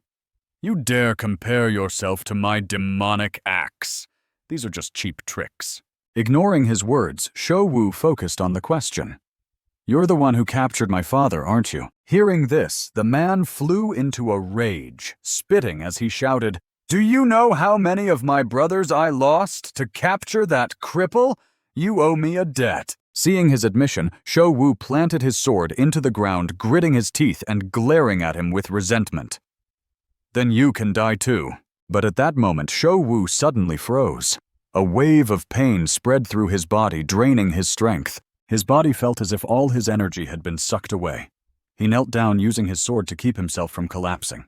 His frail body trembled, sweat pouring out. He felt a pang of worry. "Do I really need 3 moves to deal with these guys? Do I really need 3 moves to deal with these guys?" As Shou Wu struggled, the axe-wielding man seized the opportunity. Seeing Shou Wu weakened, he sneered mockingly. "Tired already? The demonic blade is impressive, but it seems to drain a lot of energy."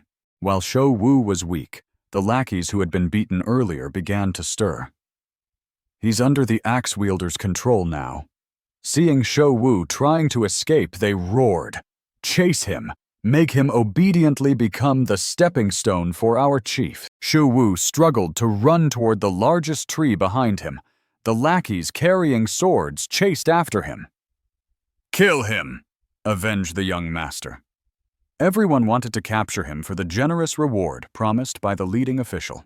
They thought Shou Wu would run far, but to their surprise, he stopped near the tree and turned to face them. The lackeys thought the young man was too scared to escape and had decided to stay and die.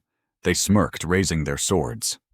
"Die!" But they didn't expect Shou Wu to silently drive his sword into the tree. A stream of green energy flowed into his body. Yellow leaves began to fall from the tree. The soldiers who had been mocking him now sensed something was wrong. They stood dumbfounded, their eyes wide. The vines which had been scattered seemed to regain life. They stretched out, binding the actions of these thick-faced men, not allowing their swords to touch a single hair on Shou Wu's head. Then the vines suddenly tightened, cutting the burly soldier in half as easily as tearing paper. Fresh blood stained the air. The others, not crushed to death, fell under Shou Wu's blade. Shou Wu's youthful, handsome face was now stained with the blood of his enemies. The young man's eyes were filled with killing intent. The more leaves fell, the more enemies' blood spilled. Shou Wu returned to his terrifying hellish form. Gripping his sword tightly, he slowly approached the axe-wielding leader, filling him with fear. The man's remaining eye shrank as he looked at Shou Wu as if staring at a demon. Wasn't he just defeated? How is he unharmed now? He remembered the battered state of the man from before, completely different from the Shou Wu now. Even I wouldn't last a few minutes against him. In his extreme fear, his mind exploded with clarity. He realized the key issue. He changed his approach as he neared the tree. Could he be using some technique to replenish his strength? Seeing Shou Wu's powerful stance under the tree, he became more certain of his guess. The axe-wielding leader, rarely so clever, turned around and shouted at his subordinates, "Quick, gather firewood and burn these trees." Hearing this, the others stared at each other in confusion. Burn the trees, why? But his subordinates, fearing for their lives, turned and fled. Who knows? Let's get out of this cursed place first. But before they could get far, the living green vines pierced their bodies. The axe-wielding leader narrowed his eyes at the vines around him. He swung his sword, cutting one, and calmly ordered, "Cut them all down." Seeing the living vines increasingly surrounding his soldiers, the leader grew more somber. "I was right. Stop him. The rest of you burn the trees quickly." But as he struggled with the vines, Shou Wu stepped in front of him, startling him. "Who revealed my father's whereabouts?" Despite his terrifying, somber gaze, his words carried a chilling authority. "Spare your lives," he said softly. As soon as he finished speaking, he drove his sword into the ground. Countless vines sprouted from it. The soldiers, having just cut down one batch of vines, saw another emerge. The green vines pierced them, leaving them bloodied. One soldier, after cutting down a vine, saw his comrades fleeing and shouted angrily, "Don't run! Come back!" But the others closed their eyes and ran. "Screw this! Save yourself!" Watching his subordinates being toyed with by the vines and himself injured by one, the leader cursed, "Damn it! They're all idiots! I'll retreat for now." Seeing him try to escape, Shou Wu moved faster. He stood before the old man, lifting him upside down with vines. This move will scare him into talking, he thought. The man stammered in fear. "The royal mausoleum. Your father was taken to the royal mausoleum." Shou Wu frowned and dropped the man to the ground with a painful thud. What happened at the royal mausoleum? The axe-wielding leader, now at a disadvantage, feared Shou Wu would kill him. Pale-faced, he pointed at the purple-robed official trying to sneak away. It was his request. The high-ranking official, crawling on the ground, trembled as he looked up at the young man standing before him. Shou Wu, drenched in blood, approached him like a demon of slaughter. "Why was my father taken to the royal mausoleum? The old man knew escape was impossible." He shifted the blame. "Your father killed several officials.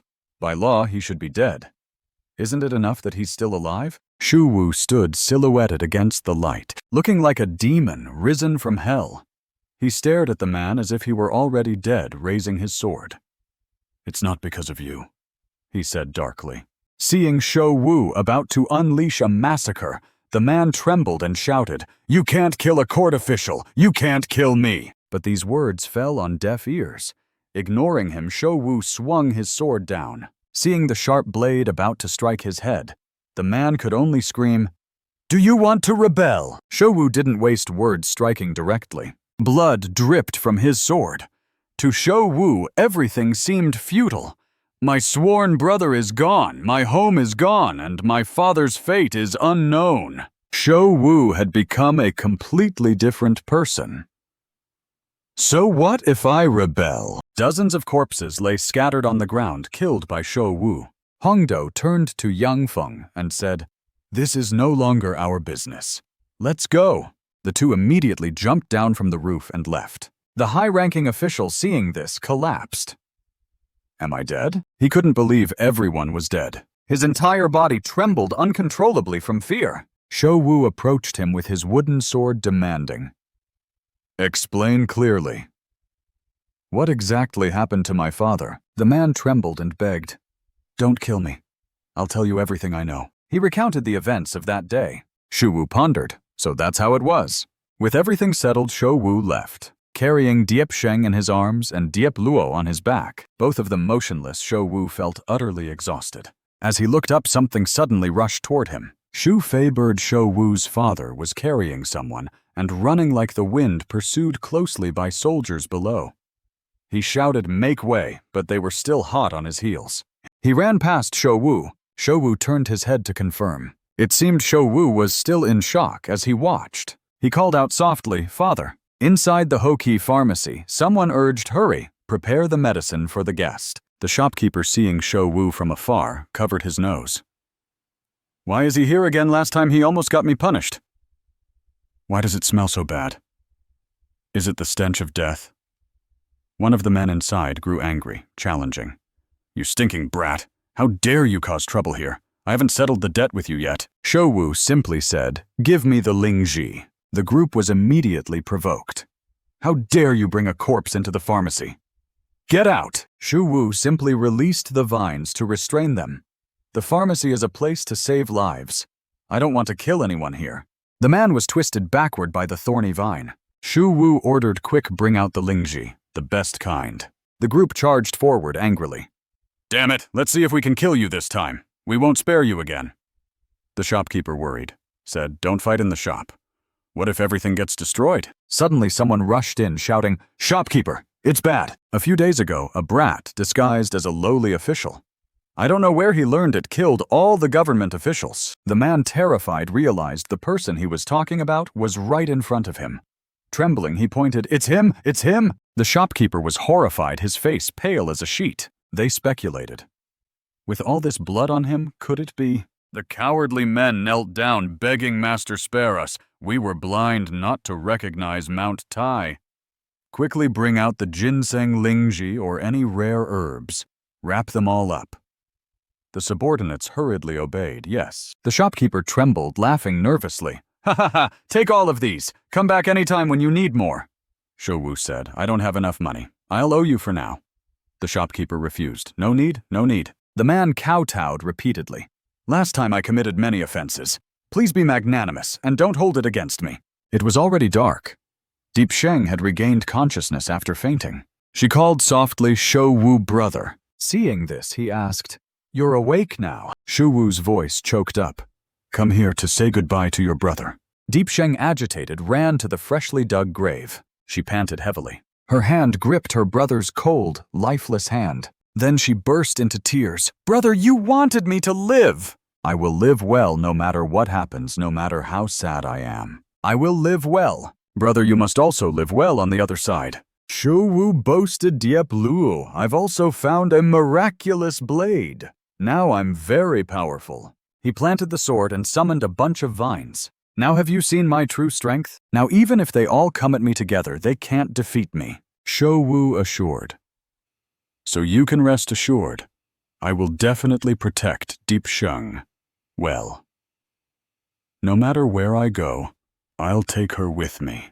I won't let anyone bully her again. The sun had risen. Shouwu laughed. Ha ha ha, you know what, I'll definitely be a better brother than you. He had buried Diep Luo. All right, calm down. Deep Sheng, let's go to Dr. Li's place. Now that we have the medicine, he'll definitely be able to treat you. Diep Sheng nodded yes. The prediction about Diep Sheng was written. Diep Sheng, the leaf of the same branch, will rise to prominence, enter the imperial court, and become a guiding star.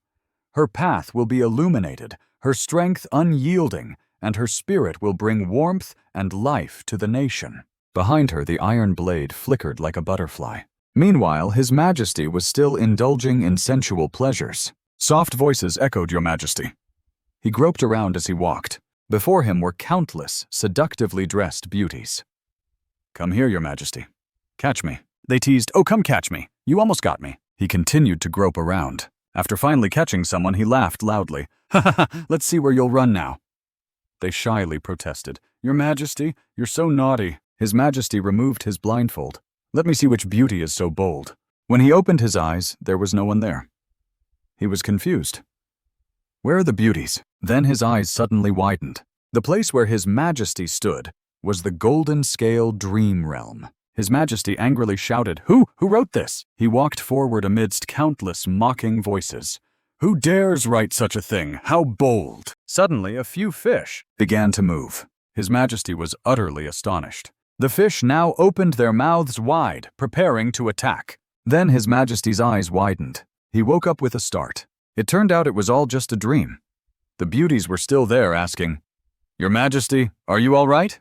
Did you have a nightmare? His Majesty ordered summon the court astrologers here. The eunuch immediately obeyed. Yes, Your Majesty. All the astrologers knelt and bowed.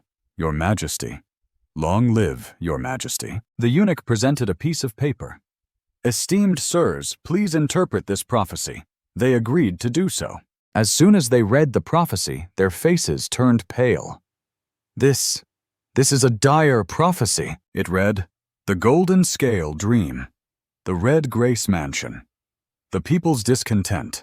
The Black Scale's Shadow. The White Emperor's Golden Scale. The Blue Scale's Return, the Dragon's Response. If this is true, death is unavoidable. Just a few days ago, the Imperial Astronomical Bureau's Li Wang'ang detected an imperial aura in the southeast. Could it be that the Yuanming dynasty is nearing its end? Has the time come for a change of fortune? An elderly elder said, Today is the day of harvest, so we must be cautious. Besides, ominous events should not be discussed lightly. His Majesty asked curiously, What does it mean? The astrologers bowed low, silently praying. Don't call on me. Don't call on me. He randomly pointed at one and ordered, You speak. The astrologer stammered. Your Majesty, spare me. This prophecy is too profound. I, with my meager skills, cannot decipher its mysteries. Immediately, the blade in His Majesty's hand flew toward the astrologer's chest. He angrily scolded, Useless fool. All the astrologers trembled. Today, why not cast a divination for yourself? Liu Taiyi. You speak, the man trembled. It is indeed a dire omen. I am but a second-rank official. Why not summon the chief astrologer Liu Taiyi? Liu Taiyi quickly deflected, Your Majesty. I am skilled in divination and prediction, but interpreting omens is not my forte. Liu Taiyi passed the buck to someone else. As for dream interpretation and prophecy, Chief Astrologer Liu is deeply knowledgeable and can explain it more clearly. Liu Taiyi thought bitterly. Old Liu, if I survive this, I'll definitely have you demoted. Liu Taiyi silently apologized. Brother Chao, don't blame me. Today is the day of harvest. I must be cautious. His Majesty turned the blade's tip. Liu Taiyi speak. Your Majesty, where did this prophecy come from? His Majesty gritted his teeth. The demonic blade, the rebellious traitor. One astrologer suddenly looked up. The demonic blade wielder. The astrologer hurriedly congratulated. Congratulations, Your Majesty.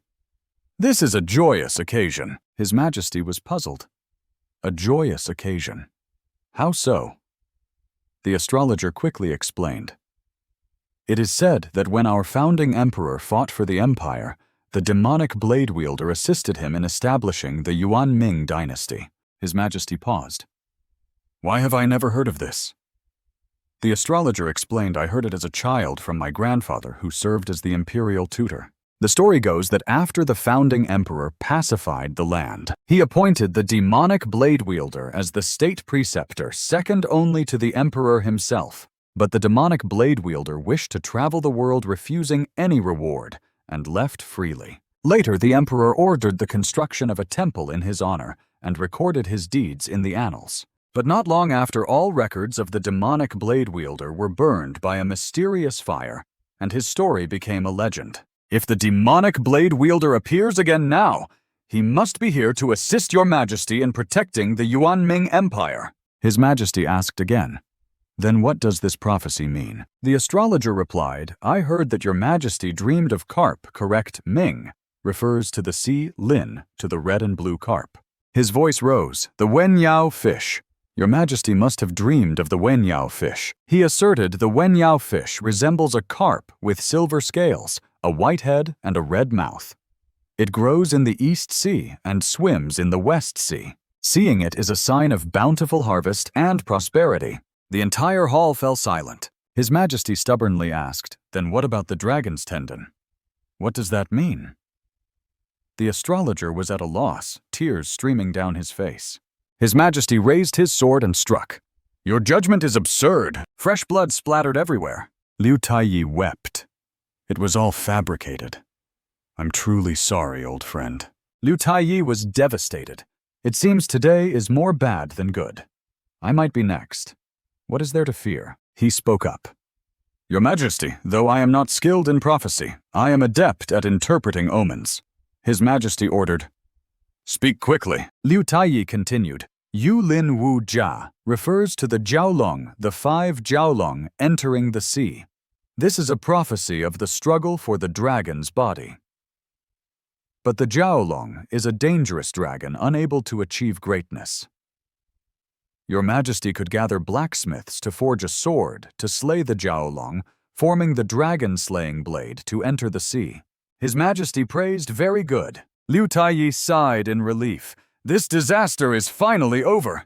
From now on, I must cast a divination for myself every day. As he looked up, disaster struck. Liu Taiyi was pierced straight through by a sword. He could only blame himself for knowing the prophecy and still hoping to survive. His Majesty's eyes were filled with anger. He ordered summon all skilled craftsmen to forge the slaying blade and establish the sword bridge. The decree read, Today, His Majesty commands the creation of the dragon-slaying blade.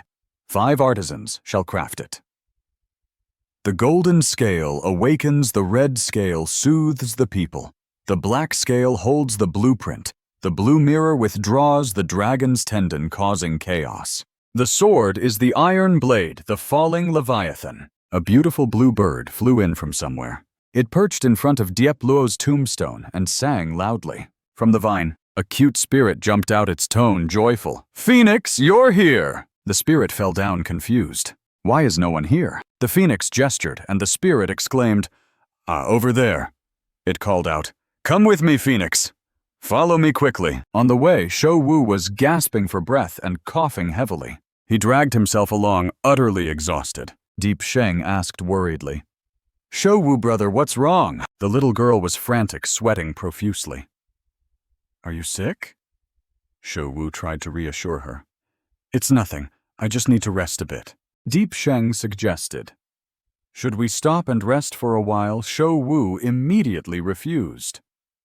No, your illness can't wait any longer, but he was still panting heavily. Shou-Wu's face turned red. Suddenly, he noticed something rushing toward them. Shou-Wu pushed Deep Sheng aside, warning. Be careful. The thing's eyes lit up. Shou-Wu gasped, You! The spirit asked curiously, Are you our master? Seeing this talking creature, the other two were stunned. Deep Sheng panicked. A monster. Shou-Wu calmed her. Don't be afraid. The spirit got angry. Monster. There's no such thing as monsters in this world. Open your eyes and look closely. We're blade spirits. The other two sighed in relief, but the blade spirit seemed quite angry. It jumped onto Shou-Wu, rolling around. Why are your clothes so torn? Are you a beggar? Shou-Wu was bewildered. What's this group trying to do? I'm perfectly decent and they think I'm a beggar. The blade spirit kept muttering, Being a beggar with a poor life isn't the issue. The problem is he's too weak. The blade spirit looked him over and judged. Why do your arms look like chopsticks? Your legs are shaky too. Do you have trouble squatting to relieve yourself? The phoenix chimed in, and Shou-Wu remained silent. This is nonsense. They kept preaching. If you're not healthy, you must actively train. Understand, first you must learn to ride a horse. Only after completing that can you eat. The sword spirit countered, It's best to make him eat 10 bowls of rice. Only then will he have the strength to swing the blade 10,000 times. The phoenix asked, Aren't you thirsty? Too noisy. Shou-Wu angrily shouted. Shut up! The sword spirit retorted. Why don't you understand what's good for you? Aren't we doing this for your benefit? There are many blade users in the world. Can a weakling like you withstand them? If you lose, you'll die. Do you want to die? Those words seemed to awaken Shou-Wu. The sword spirit seized the moment. You don't want that, do you? That's why you must train diligently to become stronger. Shou-Wu collapsed. The sword spirit asked curiously. Why are you lying down? This place is so dirty. This guy is too careless. Deep Sheng panicked. Shou-Wu, brother. She shook him. Shou-Wu, brother, wake up! The sword spirit urged. Get up quickly. You haven't even started yet. Or do you want to be lazy again? Deep Sheng grabbed the sword. Spirit's neck. Stop arguing. Shou-Wu fainted because of your noise, the sword spirit retorted. That's unreasonable. Speak logically. Where's the noise coming from? Then it realized, isn't this Quat Leaf? It laughed loudly. Quat Leaf, you've been cast out here too? I didn't expect us to meet so soon. Come out and chat. Deep Sheng felt Shou-Wu's body was burning hot. The sword spirit kept calling Little Leaf. Little Quat. Shou-Wu's sword spirit shouted, Why aren't you reacting? Don't you remember me? What's happened to the demonic blade wielder of the heaven-slaying blade? The blade master we're seeking can't be this weak. Deep Sheng also lost strength. Then she fainted completely. The blade spirit panicked. Why are you lying down too? They assessed your body is too weak. Lying on the ground makes you prone to illness. Wake up quickly, seriously. These blade masters are such a hassle. So heavy. Shou-Wu's blade spirit sighed. Why can't we even support ourselves now? It retreated into the sword and left a message. Phoenix, take good care of them. The phoenix's call echoed and someone in the forest yawned. It was old Li heading into the forest. He hurriedly called out, You stinky brat, hurry up! So young, yet your spirit is weaker than an old man's. Li Pianzi yawned loudly. So early in the morning, and you're already dragging me up the mountain to gather herbs. He declared, I want to do something great. I don't want to become a barefoot doctor. Old Li insisted. Being a doctor is the best. One day if I close my eyes and pass away, Who in the village will know what to do if someone gets dizzy? Li Pianzi muttered. You can't even cure your own illness. What's the point of half-hearted learning? Old Li immediately turned and knocked the stinky brat's head. Do you want to rebel? If your head gets hit and you become stupid, half-hearted, treatment won't cure you. Old Li was clearly annoyed. He grabbed a knife and chased after him. 3 days without a beating, and you're already sitting on the roof, aren't you? Stop right there, the boy shouted. Oh no, the old man wants to beat his own grandson again. Old Li ordered. Shut up! After chasing for a while, Li Pianzi suddenly saw someone lying there. He was shocked. Old Li asked, What's going on? Li Pianzi recognized Shou Wu and Diep Sheng. He ran over and shook them. Wake up. What happened to you two? Why is there so much blood? Li Pianzi panicked. Old man, they're burning up, Old Li said. Help me lay them down. The boy immediately obeyed. Old Li checked Shou Wu's pulse. Li Pianzi asked curiously, How are they? Old Li glared at him. You don't study, so I won't tell you. But he continued to focus on checking the pulse. Suddenly he noticed something. He immediately opened Shou Wu's shirt to examine him. His face turned pale. This is, he exclaimed in panic. This is smallpox. The atmosphere grew tense for a moment. Li Pianzi asked smallpox. Old Li asked, You haven't touched them, have you? Li Pianzi sat dumbfounded. I touched them. I just moved them. Old Li immediately pushed him away. Oh, my ancestors. Stay away from them, Old Li explained. Those who've had smallpox can interact with the sick, but you've never had it. Go home. Burn mugwort to fumigate yourself. Change your clothes and boil them in hot water. Li Pianzi worried. What about them? Old Li decided I'll handle it myself. The boy said, You won't let them die in this wilderness, will you? Then we'll leave right. The old man said, Let me tell you, Shou Wu is my sworn brother and Diep Sheng is my half-sister. Old Li was furious. You stinky brat, what are you still doing here? Want a beating as a doctor? How can I let my patients die? Li Pianzi argued. Then we have to get them out of this wilderness first. How else can you save them? Old Li was helpless. Pianzi volunteered, I'll carry Shou Wu. Old Li stopped him. No, you carry Diep Sheng? The boy laughed. You're old. If your joints break, I won't be able to fix them. He comforted, Hang in there, brother. I'll definitely save you. Li Pianzi said confidently. We'll work together. It's just smallpox. What's there to fear? Old Li sighed. He warned, Don't touch them yet. Let me handle it. He took out a cloth. Use a handkerchief to cover your face to avoid infection. They walked quickly. Li Pianzi was tense. Why does it smell so bad? Tears streamed down his face. Why does this cloth smell so strong? It's stinging my eyes. Li Pianzi panicked. Wait, there's no river nearby. He blurted out, Old Li, did you? Old Li nodded. Warm cloth is more effective. Li Pianzi struggled. Old man, take that cloth off me. What kind of knot is this? Old Li said smugly. I'm not done with you yet. Back at the clinic, Old Li laid Diep Sheng on the bed. He felt her forehead. No fever. Hopefully she's not infected. He went outside and called, Go get Aunt Zhang to help Diep Sheng change her clothes. Li Pianzi nodded and hurried off. Old Li gathered dried mugwort into a bundle. He lit it on fire. First, he fumigated the house with the mugwort smoke, which billowed thickly.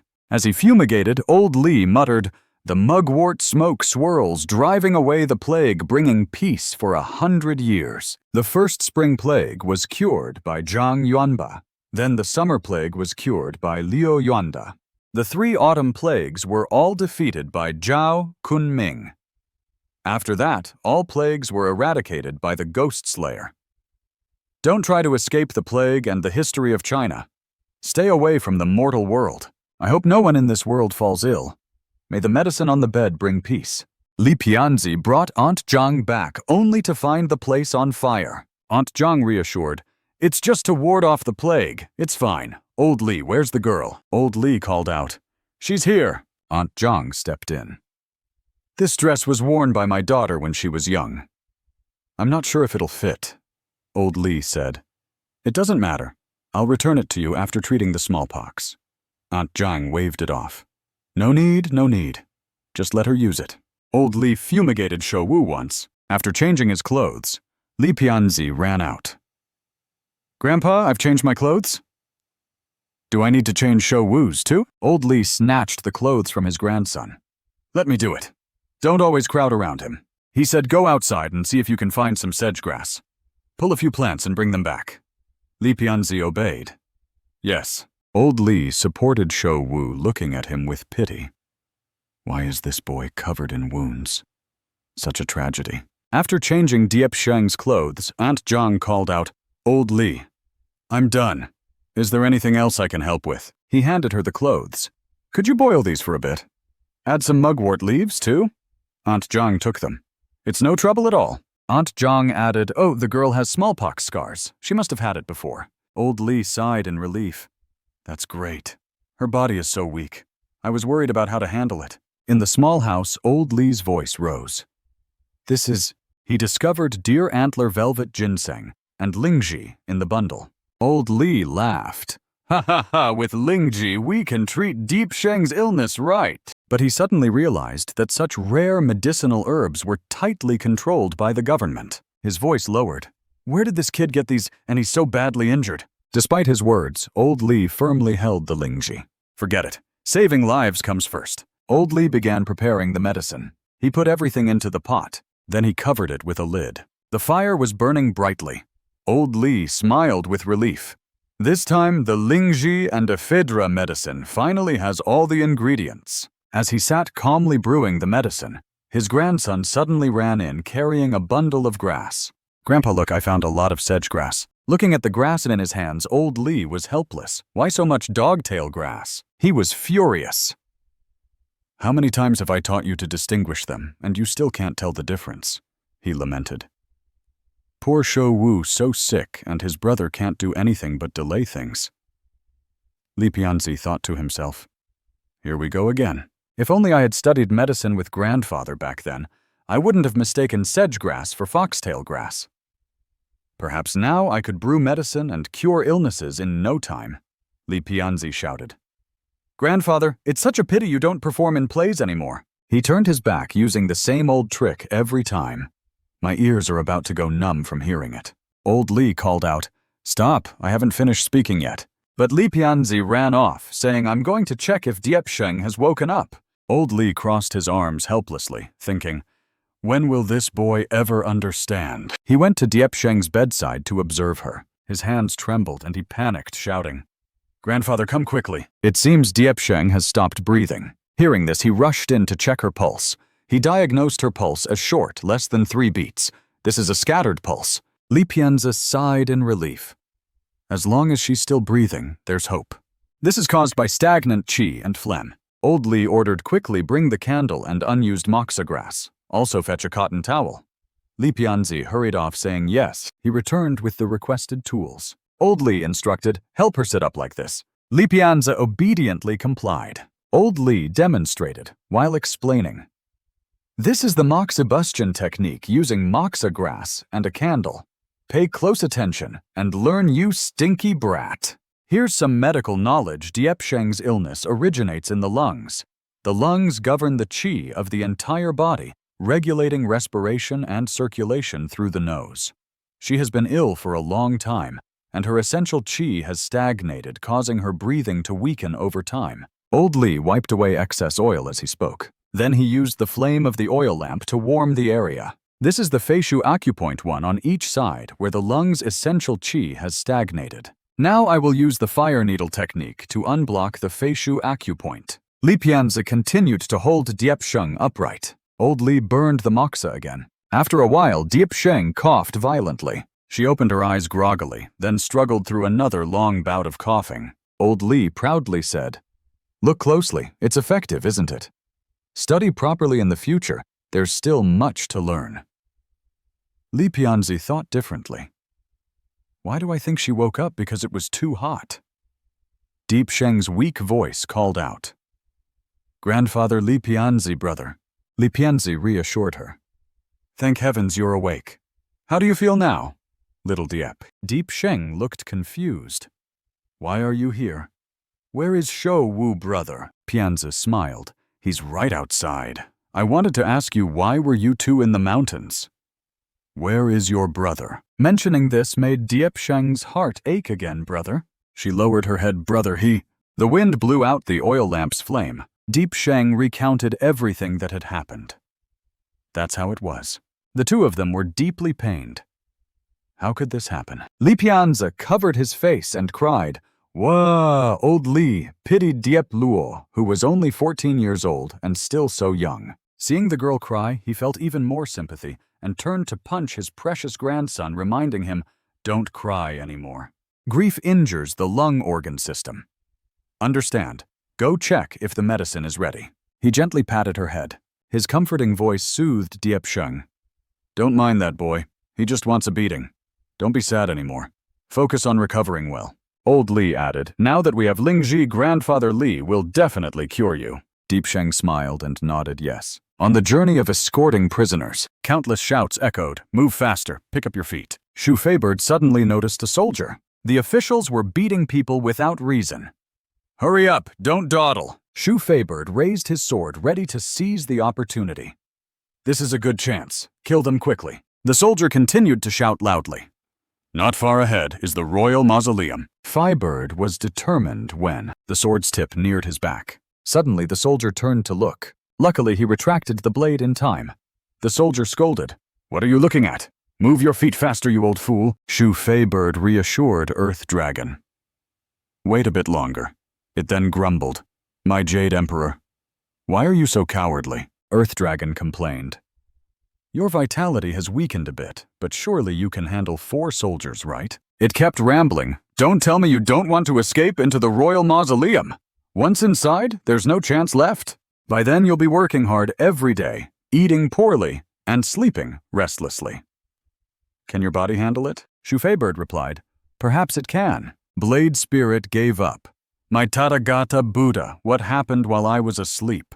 How did a coward like you become so reckless?" He remained silent, then struggled to stand up. The soldier from earlier angrily charged with an axe. "Looks like your cursed blade lacks stamina. You couldn't even keep up with that speed." He cursed, "Go to hell." Shu Feibird gritted his teeth. A blade suddenly appeared to block the attack. An angry voice shouted, "Stop!" The other man was furious. "Who are you to block my axe? I'm doing my job." The two struggled for a while. The girl stepped back after finishing the fight. The other man was flung far away. In pain, he shouted, "Who dares throw me like this?" Yang Feng pulled out his command token.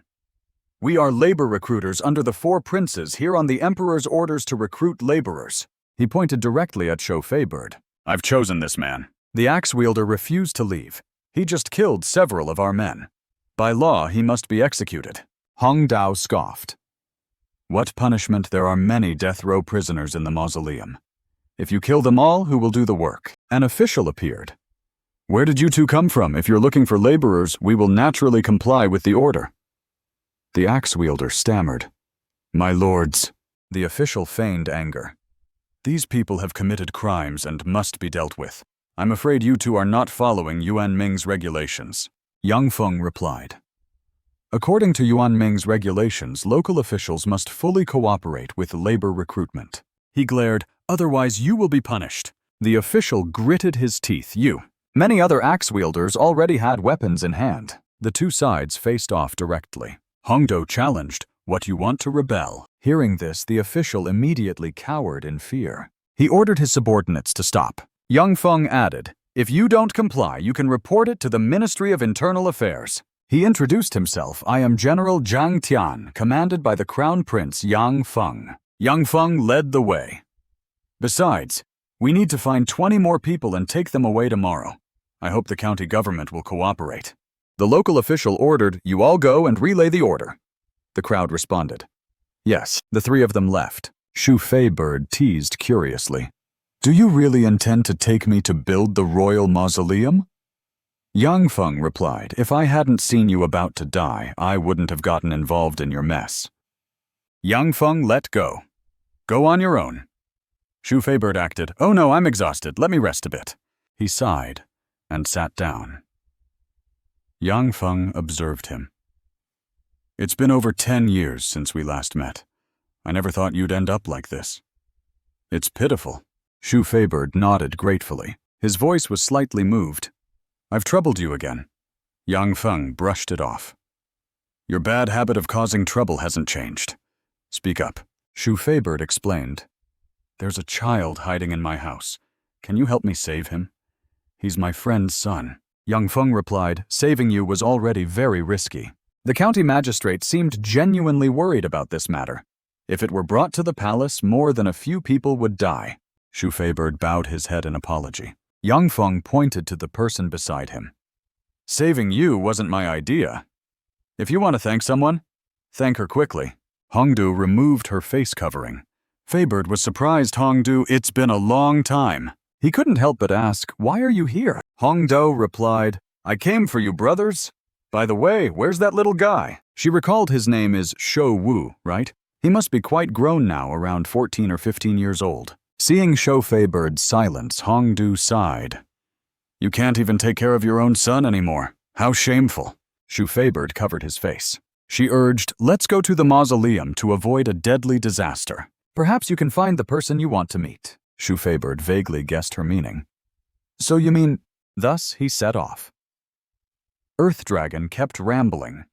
What are you doing here? Hurry up and tell me what happened. It kept talking.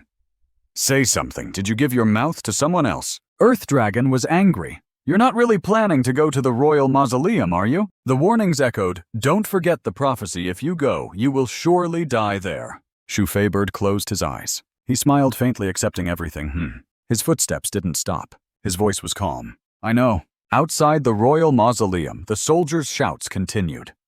Listen up.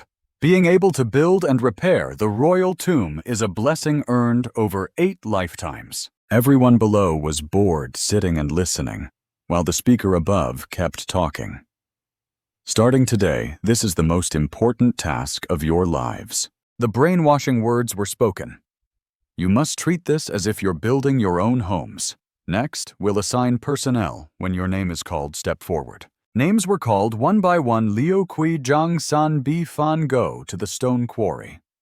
Sheng Ying Liu Xiaolu carry soil at the sacred path. Earth Dragon felt annoyed.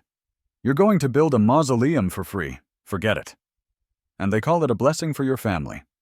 How can you stand this frustration? It excitedly suggested, let's burn the national tree and slice these fake officials into flowers. A brilliant plan, then escape during the chaos. Shu Feibird helplessly stopped. Earth Dragon, stop talking. I know you're worried I'll die here. Thank you. He insisted I won't die.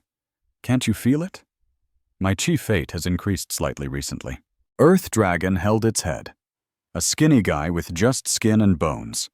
What good is an extra pound of meat? It reminded him, don't forget the prophecy. The royal mausoleum is your resting place. Earth Dragon questioned, do you think you can escape your fate? Shu Feibird knew that if it was fate, no matter how much he ran, he couldn't escape it. But it still encouraged him. How would you know without trying? If someone is drowning in the sea, they must stay away from it to live a little longer.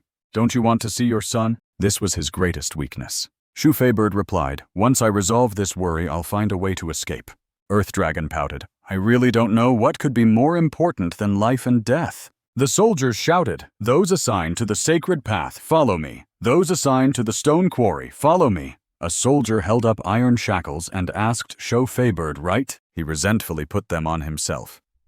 Follow me. Shu Feibird cheerfully accepted them. Earth Dragon sighed. Just took them off and now you have to wear them again. It's even harder to escape this time. Shu Feibird asked, does wearing these affect work?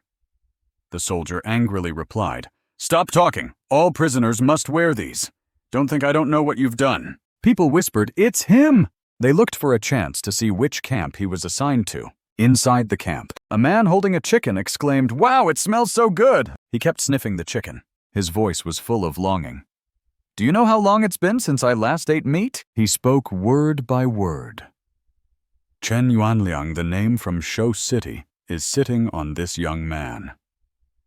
Chen Yuanliang humbly said, this servant has long noticed that the master hasn't eaten meat, so I stole a chicken from the kitchen, salted and peppered it for you. Zhu Chengshu took a big bite of the chicken leg. While eating messily, he said, you tell me, isn't this right? After finishing a piece, he carelessly threw the bone away. Shu Chengshu mocked. Very good, I'll reward you. But in a second he turned hostile. You think I didn't see you sneaking around? You probably would have eaten it yourself if I hadn't caught you. One man saw the bone and was overjoyed as if he had found gold. Thank you, master. Thank you, master. Su Chengshu sucked his fingers. Chen Yuanliang, have you arrived at the royal mausoleum and no longer want to acknowledge me as your master? Chen Yuanliang trembled. Master, you're mistaken. You will always be my master even in the next life. His greasy hand reached out.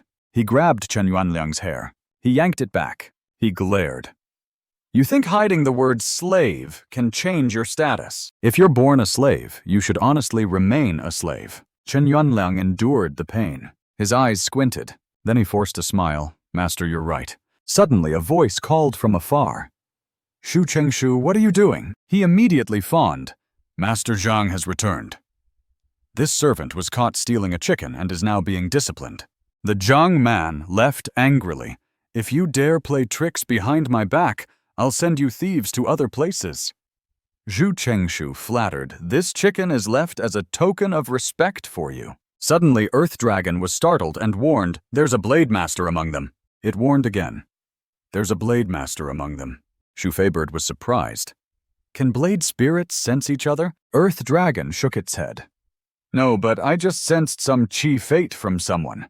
There must be quite a few blade masters in the royal mausoleum. Don't act unless it's a critical moment. Shu Feibird nodded. The Zhang soldier asked, then why is this chicken missing a leg? Shu Chengshu defended. This chicken was born crippled. Master Zhang, take your time.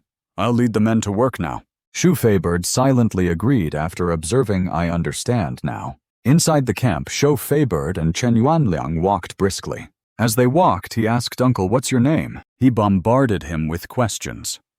Where's your home? Why are you still serving with one arm missing? Are there no other men in your family? Shu Feibird retorted. Are you investigating my household? Chen Yuanliang replied, no, but we'll be working together. Understanding each other will make work smoother. Right? He also reminded you're right. Prepare yourself mentally. He forced a smile. The work we need to do is a bit scary. Shu Feibird lifted the camp's curtain. He calmly assessed, people like us with hard lives have done everything there is to do. But as soon as he entered, he froze. Before him were countless scattered corpses. Shu Feibird turned pale. These are all... Chen Yuanliang laughed. What's so funny? I thought you'd be scared stiff. He curiously asked, do so many people die here every day? Chen Yuanliang nodded. Not just that, over 100,000 laborers in the royal mausoleum. He listed every day people die from exhaustion, starvation, beatings, or illness. There are many. Calculating the number of deaths in the past 2 months has indeed increased significantly. Seeing no reaction, Chen Yuanliang turned to observe. Shu Feibird sympathized, dying in a foreign land. Shouldn't their families be notified to claim their bodies and bury them in their hometowns? Chen Yuanliang covered his mouth and laughed. You think too much. In their eyes, we are just animals. He lifted a body for Shu Feibird to observe closely. Look, these animals don't even have a cloth to wrap their bodies. Shu Feibird was shocked. He lamented, these children aren't much older than Shou Wu, yet they have to. Shu Feibird took off his own clothes. Chen Yuanliang stopped him. Don't waste your clothes like this. With so many corpses, you can't help them all. Shu Feibird thought helping one person is better than none. His voice choked, living without clothes to wear, dying without a shroud. What a wasted life. Chen Yuanliang fell silent. He urged, let's move quickly. We still have to transport them to the desolate tomb 10 miles away. At the desolate tomb, people were digging graves. Countless bodies had been transported there. They worked together. Let's just get it done. Bury them quickly or they'll rot. The crowd responded. Yes. Shu Feibird walked past. A man standing there called out, New guy, right? Come help! Shu Feibird panicked, wrapping corpses with cloth. This isn't good, is it? The other man said. What's wrong with it? Everyone does it. Hurry up or the good ones will be taken. He saw the clothes weren't bad and took them. Shu Feibird watched silently. The child he tried to stop. Don't. Everyone here is suffering. He worried they only have these few belongings left. Others retorted, they're already dead. What use is this cloth? Better to sell it for some money. Taking cloth from corpses, aren't you afraid of harming your karma? They laughed. Lost your hand and your brain too. Why believe in such nonsense? He shouted, "Hurry up and get it for me or I'll kill you." Shu Feibird declared, "I will never do such immoral things." You'd better not either. Su Chengshu fumed, meddling in others' business, now even mine. He ordered beat him. Shu Feibird glanced and kicked one man away. Then he faced them directly with a shovel. His whole body tensed up. Suddenly, something rushed at him. It struck Shu Feibird's head unexpectedly. Shu Feibird was caught off guard. He struggled to get up. Zhu Chengshu gloated. If you're not capable, don't meddle in others' business. Understand? He pressed Shu Feibird's head with his foot.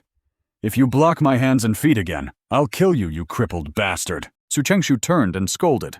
What are you standing around for? Go out and work, they replied.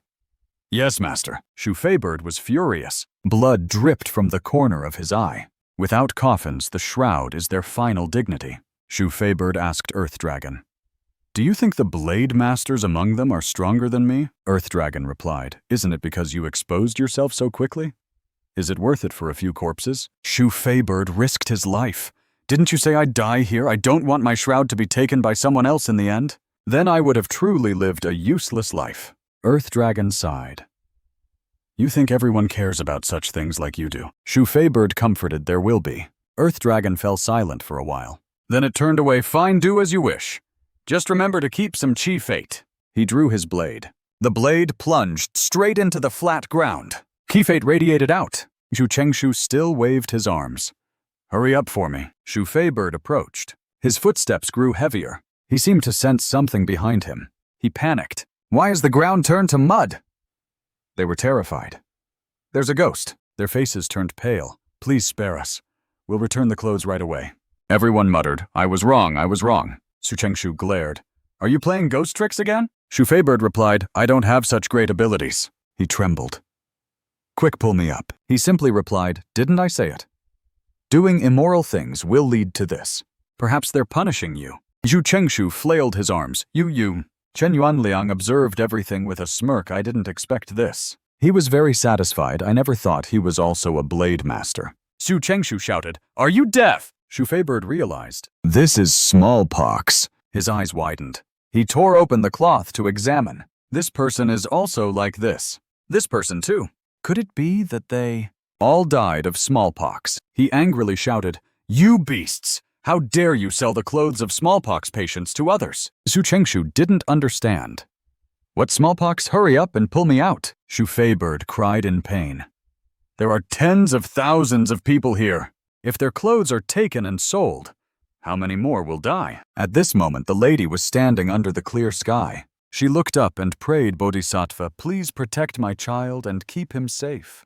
A eunuch approached and called Madame Physician Zhang, requests your presence inside. She panicked and ran in. Physician Zhang, have you finished the diagnosis? How is the crown prince now? Physician Zhang reported, Madame, from the symptoms, it seems, His Highness has contracted severe smallpox. The lady was shocked. Severe smallpox, Physician Zhang reassured her. Madame, don't worry. His Majesty's pulse is much more stable now. The fever has subsided and the scabs have formed. He should recover soon. The lady silently called my child. She silently thanked the Bodhisattva. Bodhisattva, thank you for your protection. Physician Zhang added, If you're still worried, I will summon all the imperial physicians to do their utmost to treat His Highness and ensure he recovers quickly. The mausoleum area needs them more. If you have time, go and help there. Physician Zhang replied, Your servant obeys. She casually inquired, How is the situation at the mausoleum area? He hurriedly admitted his incompetence.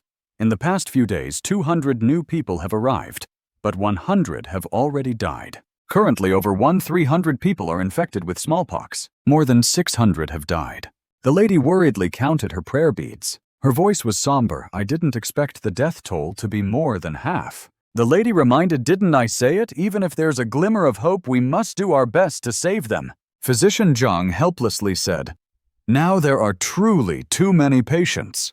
This time the mausoleum area is infected with hemorrhagic smallpox and severe smallpox. The medicinal herbs for treating smallpox, such as sedge-grass silver, rat vine, and forsythia, have long been depleted. The lady emphasized, I will find a way to get the medicinal herbs. Your most important duty now is to quickly devise a strategy to prevent the widespread outbreak of smallpox. Physician Zhang's eyes were deep in thought. Then he concluded, there's only one way left. The lady encouraged, "Speak, it's all right." He said, "I've read about a method to treat smallpox in ancient texts called variolation." The lady didn't understand. Physician Zhang explained variolation is divided into 3 types. The first method is the poultice method. Use the undergarments of a smallpox patient and have the subject wear them for a few days to induce variolation. The second method is the fluid method. Use a reed to collect the fluid from a smallpox patient's pustules and apply it to the subject's nostrils to induce variolation. The third method is the dry scab method. Grind the scabs of a smallpox patient into a fine powder. The lady guessed. Then blow it into the subject's nostrils. Physician Zhang confirmed. Exactly. She questioned. Isn't this turning healthy people into smallpox patients? He explained smallpox has a characteristic: once you survive it, you'll never be infected again. We just need to ensure everyone in the mausoleum area contracts smallpox. She immediately dismissed it. No, this is no different from letting them die. How many people will perish? Physician Zhang stopped her. Madam, don't rush. Let me finish. Based on severity, smallpox is divided into 3 types: mild smallpox, severe smallpox, and hemorrhagic smallpox. Hemorrhagic smallpox is the most severe. Once infected, death is certain. From what I know, over 200 cases have appeared, and only 2 or 3 have survived. Physician Zhang related. This time, His Highness has contracted severe smallpox. Most people in the mausoleum area have this type. After infection, they experience chills, fatigue, and in severe cases, coma. The mortality rate is about 3 out of 10. The lady stared at her son. My child. Physician Zhang continued. Finally, there's mild smallpox, which has the least toxicity.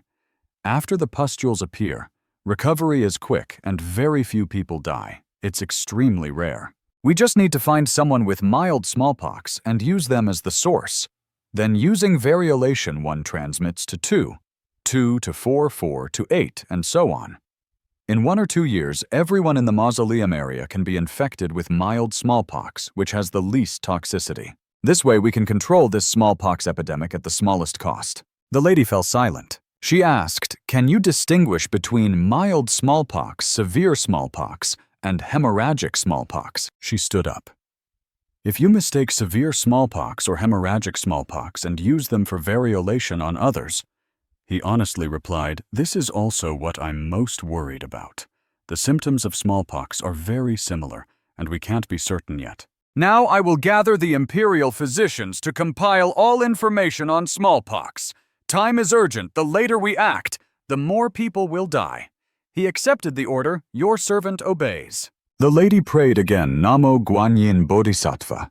Great compassion, please bless and protect us so that this smallpox epidemic may end soon. Please bless my child to recover quickly. Bodhisattva, bless us, bless us. Suddenly there was a call. She turned around. Hongdo cheerfully said, I'm back. At this moment in a house where Shou Wu was recuperating, someone was feeding medicine to Shou Wu. Deep Sheng, while assisting old Li in giving Shou Wu medicine, asked Grandfather Li why hasn't Shou Wu woken up yet. Li Pianzi also wondered. Yes, it's been many days. Is your medical skill really reliable? Old Li calmly fed Shou Wu the medicine. The blisters have appeared. We must wait for the scabs to form before he gradually recovers. At this moment, he remembered something and became angry. Old Li then pulled Li Pianzi outside, cursing as he walked. You stinky brat, why did you come in here? Get out. Li Pianzi held up his fan with the words, Great ambition, and said, It's been many days, but it's fine. Someone like me who does great things must have divine protection. Old Li didn't care, only thinking his words were absurd. At this moment, a blue light suddenly emitted from the nearby wooden box, catching the attention of both Old Li and Li Pianzi. The blade spirit of Shou Wu woke up and emerged from the box, yawning. Then it looked around, exploring everywhere, wondering, where is this? Where's the Blade Master? Where's Phoenix? It called out loudly, Phoenix! Phoenix, Phoenix! Phoenix heard the familiar call and let out a cry. At this moment, old Li Pianzi and Diep Sheng approached the blade spirit of Shou Wu to observe it. Old Li wondered, "What is this?" The blade spirit of Shou Wu also looked around and asked, "Who are you?" Shou. Feibird was surprised to hear it speak. Diep Sheng found it very familiar. "Isn't this?" Li Pianzi was excited to see the blade spirit of Shou Wu speak. He approached it eagerly, clasped his hands, and bowed. "The divine spirit has manifested." Old Li stopped him. "Don't get too close." Li Pianzi ignored him and expressed his wish. "Great divine spirit, can you protect me in my great endeavors?" The blade spirit of Shou Wu, seeing him like this, helplessly turned away, muttering, "What divine spirit? I'm clearly a blade spirit. Okay, if you want to do great things, work hard yourself. Don't expect others to protect you. Just looking at you, I can tell you have no skills. All you do is daydream." Shu Feibird vaguely heard some of its words. The blade spirit of Shou Wu didn't stop and continued to curse. "You're lazy, gluttonous, arrogant, and foolish." Li Pianzi, hearing this, cried a river of tears. Old Li nodded in agreement. "Hits the nail on the head." Diep Sheng comforted him, patting his back.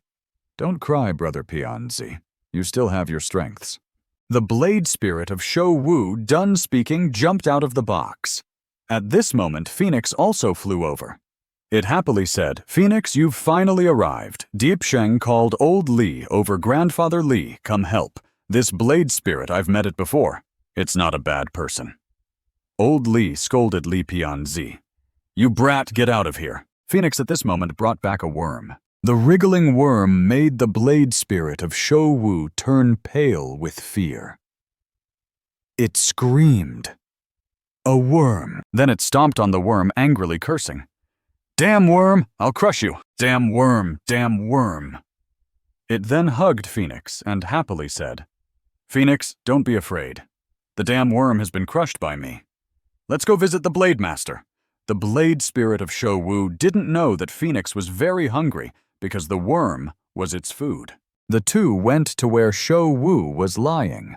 The blade spirit of Shou Wu thought he was sleeping and cursed. "The sun is about to set and you're still sleeping." Then it climbed onto Shou Wu's body and cursed, making Diep Sheng very worried. "Wake up, you weakling. Why are you sleeping like this? Why are you even thinner than before? Haven't you been eating properly? Have you stood in your stance yet? Did you swing the blade 10,000 times? Have you not done it?" Diep Sheng reminded them.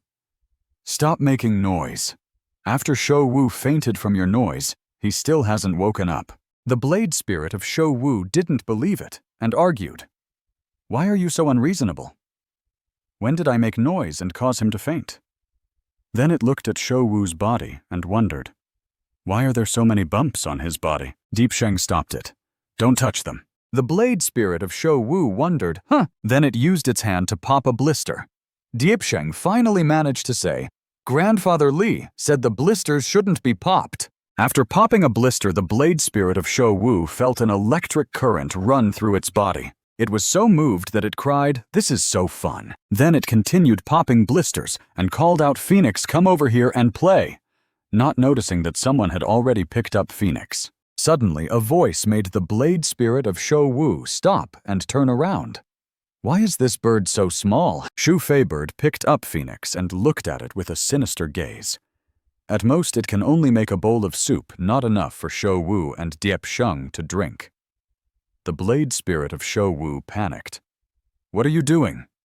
"Let Phoenix go," Li Pianzi threatened. "If you keep causing trouble, I'll cook you too." The blade spirit of Shou Wu snatched Phoenix from Shu Feibird's hands and left, saying, "If you don't touch it, it's fine. What's so great about it, Phoenix? Let's go." Ignore them. Outside, the blade spirit of Shou Wu was still angry. "Isn't it just a blister? Isn't it just popping water?" "We don't care." Phoenix seemed to agree, cooing. The blade spirit of Shou Wu angrily said, "We don't care." The blade spirit of Shou Wu then came up with a plan I can hide. It told Phoenix, "Phoenix, play by yourself for now."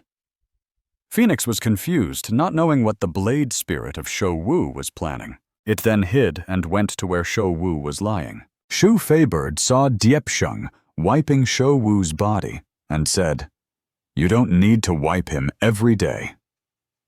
Diepsheng smiled. "It's fine." The blade spirit of Shou Wu approached Li Pianzi, teasing. "Hey, you." Then it turned its head and looked at Shou Wu with a sinister gaze. It then continuously popped the blisters, laughing with joy. At this moment, Shou Wu felt extremely uncomfortable. He sat up, covering his ears, and shouted, "Stop it! Can you stop for a moment? Can you stop for a moment?" Then he grabbed the blade spirit of Shou Wu and cursed, "If you keep causing trouble, I'll kill you." Both Diepsheng and Li Pianzi were stunned watching. Li Pianzi happily said, "You're finally awake." Diepsheng also happily said, "Brother Shou Wu, how do you feel? Is there any discomfort?" Shou Wu looked around confused. Pianzi Diepsheng. "Where is this?" Li Pianzi helplessly said. "This is my house." "Did you have a nightmare who was cursing you?" Shou Wu picked up the blade spirit and said, "This talkative thing, didn't you see it? What's going on?" The blade spirit of Shou Wu struggled angrily. "I don't care about you. Why are you so unreasonable? What gives you the right to stop me from laughing? Is laughing wrong? Do you have any sense of reason? How dare you hit me? Are you so great as a blade master? How dare you hit your own blade spirit?" "You must apologize." Then it slowed down. "Unless you let me pop your blisters." Shou Wu was surprised, not understanding blisters. He pulled open his shirt and was shocked. My chest. Why are there so many blisters?" The blade spirit of Shou Wu took the opportunity to jump out. Li Pianzi added, "Not just your chest, your whole body has them." Shou Wu couldn't believe it. "What, I've been asleep for 4 days. What is smallpox? That's right, my father is in danger. I must hurry to the royal mausoleum to save him." At this moment it had turned dark. Shou Wu went outside and lay down thinking about something. An owl on the tree was watching him. After a while, seeing no movement, it flew away. Suddenly there was a call. "Why did you run outside?" Old Li came out. Worried. "You're still not fully recovered from smallpox. What if you catch a cold?" Shou Wu was startled. "Grandfather Li." He asked, "When will I recover?" Old Li observed for a moment and said, "At least 6 or 7 days." Shou Wu, hearing this, anxiously stood up. "That long? Can you prescribe medicine for me? I'll brew it myself." Old Li sat down, patted his head, and asked, "You want to go to the royal mausoleum to find your father? But your situation is more dangerous than your father's. You can't go." Shou Wu anxiously argued. "But the county magistrate has hired assassins to hunt my father." Old Li then recounted. "When your father was fleeing, he killed several constables. One of them was the county magistrate's grandson." Shou Wu interjected. "So the county magistrate couldn't execute my father directly and spent a lot of money to hire assassins to hunt him to the royal mausoleum." Old Li, hearing this, said nothing. He still tried to reassure him. "Even if your body can handle it, smallpox is highly contagious. What if you infect others on the way?" Shou Wu stammered, "I can avoid people on the road." Old Li still didn't agree, only advising, "Many things can't be solved with just enthusiasm. Illness doesn't care about that. It's not early anymore. Go inside and rest." Shou Wu still wanted to say something, but Old Li didn't listen, telling him to obey. Scene change to the royal mausoleum camp. Shou Feibird was shackled and forced into hard labor. Suddenly he sensed something unusual. Behind him, a masked man with a sword charged at him. Shou Feibird used the bucket of water he was carrying to splash at the man, luckily dodging a stab. Unexpectedly, the man's sword pierced through the bucket. Behind him, another man appeared. He tried to stab him. Shou Feibird, still lucky, managed to dodge the attack. Then he set a trap, making the two men crash into each other. Seeing his strength waning, Shou Feibird said, "Brothers, where have I offended you? We can negotiate." They didn't listen, filled with killing intent. "What's there to negotiate with a dead man like you?" Just die obediently, and we'll make it quick." Shu Feibird, hearing their accents, said, "Brothers, you sound like you're from Phoenix City. We're fellow townsmen." They didn't care, still charging forward. "Who wants to be fellow townsmen with a coward like you? Who wants to be fellow townsmen with a coward like you?" Shu Feibird saw the situation was bad. He then ran away. As he ran, he thought, "Both are from Phoenix City, sent by the county magistrate. It seems they won't spare me." On a tree branch, someone was sitting observing the fight. He smiled as if plotting something. It was Chen Yuanliang, who was leisurely humming while watching. Shu Feibird, while fighting them, thought, "Their movements are skilled. They're from martial families. Without weapons, fighting empty-handed, I have no chance of escape. Should I use Earth Dragon's power?" At this moment, one of the men slashed Shu Feibird's face with his sword, injuring him slightly. Shu Feibird then kicked the bucket, shattering it. "There are at least 10,000 people living in this area. There must be many blade masters." He continued running, thinking, "That's right, their military camp. They definitely won't dare to kill inside the camp." But unfortunately, the shackles on his feet caused Shu Feibird to trip and fall. Seizing the opportunity, the men tried to kill him. They laughed. "This time you're not so lucky, are you?" Seeing the opponent at a disadvantage, one man stabbed with a dagger. Suddenly, a figure rushed in to stop it. Yang Feng swung his sword down. "How dare you sneak into the royal mausoleum to assassinate?" The black-haired assassin threw his dagger at the two. Yang Feng swiftly dodged, narrowly avoiding it. Both assassins ran while shouting, "Retreat quickly!" Shu Feibird bowed his head in gratitude. "You saved me again. Thank you." Yang Feng sheathed his sword, his tone unsure whether to be happy or angry. "In just a few days, you've already made enemies." As they walked and talked, Shu Feibird shared his speculation. "They seem to be from Phoenix City, sent by the county magistrate." Yang Feng felt puzzled. "They hate you to the bone. Why chase you from thousands of miles away?" He shook his head. "I wish I knew." He informed him of some news.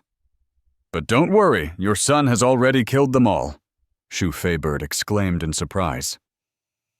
Then he laughed heartily. "Ha ha ha! I didn't expect Yang Feng to joke with me. How could little Shou Wu do that?" Yang Feng interrupted him. "You can wield that miraculous blade. Why can't your son?" Now Shu Feibird began to believe. "You're saying Shou Wu has also met a blade master?" he asked back. "Otherwise, where did the blade come from?" Amid the clinking of shackles, as Shu Feibird moved, Yang Feng's steady voice came. "I heard recently that many places have seen blade masters. People who can wield blades from afar are causing quite a stir." He suddenly tilted his head, his tone wistful. "Sometimes I really envy your family. Everyone has such extraordinary encounters." From a high branch, Chen Yuanliang observed everything, smiling with narrowed eyes. "This uncle is indeed not simple." In his distraction, his foot accidentally stepped on a small branch, making a cracking sound. Yang Feng heard the sound and turned his head sharply. Quick as lightning, he threw his sword toward the source of the sound. The sharp blade embedded itself into the tree trunk. The atmosphere fell into silence, only the sound of the wind rustling. Yang Feng lowered his head, muttering, "An illusion." Scene changed to a high cliff with clouds drifting lazily. Chen Yuanliang climbed the cliff, gripping the rocks tightly. In his ear was the voice of his blade spirit. "Why didn't you kill those two earlier? That one-handed man might become your enemy in the future." He continued climbing, his hand grabbing onto a protruding rock. Chen Yuanliang looked at his blade spirit and said, "A blade master isn't necessarily an opponent." It felt puzzled and asked, "Do you want to recruit him? He seems like the type to submit to others." He sighed. "If it were easy to recruit, I wouldn't want to." The blade spirit of Chen Yuanliang still tried to advise. "As the saying goes, don't trust people easily.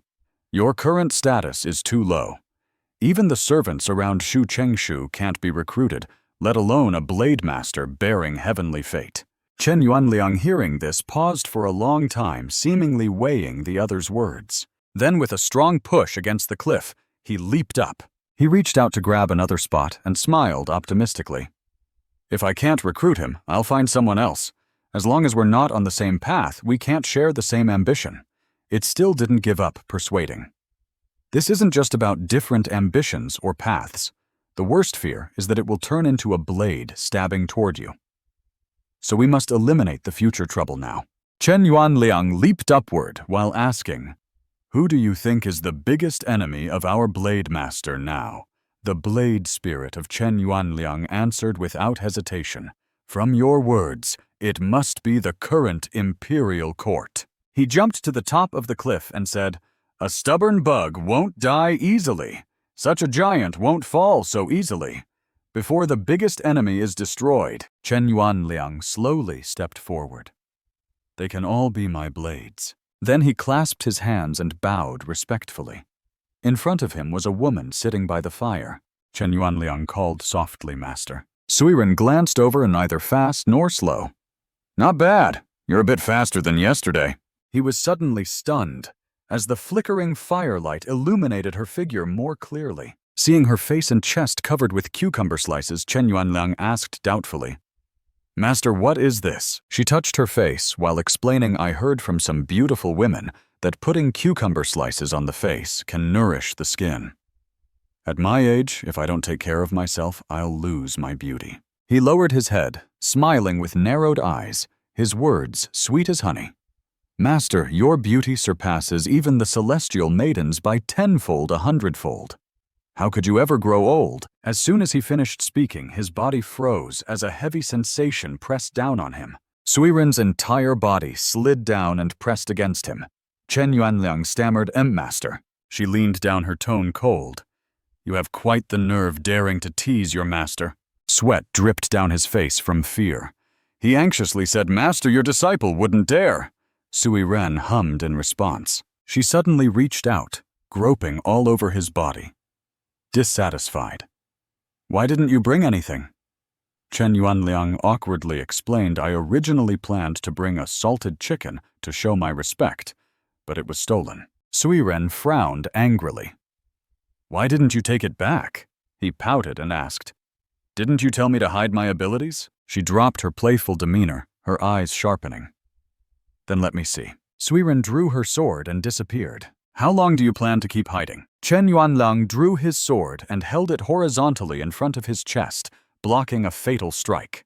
A crack appeared on the sword, gradually spreading until it shattered. He frowned, looking worried. The fragments of his sword glowed and floated in the air. His master's sword, as if sentient, stabbed down again. Chen Yuanliang flipped to dodge. His feet seemed to be oiled as he quickly ran away. The sword chased relentlessly. Chen Yuanliang ran while reaching his hand behind him. His hand acted like a magnet, absorbing the tiny specks of light which gradually gathered. Finally, they formed something resembling a stone. He used it as a shield to block the incoming sword. Suiren, who had somehow produced a bag of wine, tilted her head back and drank. She leaned on her hand, commenting, "Not bad. Your speed in reforging the blade has improved a lot." The shield shattered under the force of the sword. Chen Yuanliang bent down, supporting himself with his hands, then lifted them again. The tiny specks of light followed his arm's movement. The light transformed into chains wrapping around his master's sword. Seizing the opportunity, he turned and ran the sword, dragging the chains behind him. Suiren's voice echoed, "Your reforged weapon is much sturdier than before." She turned her head, her eyes dreamy and alluring.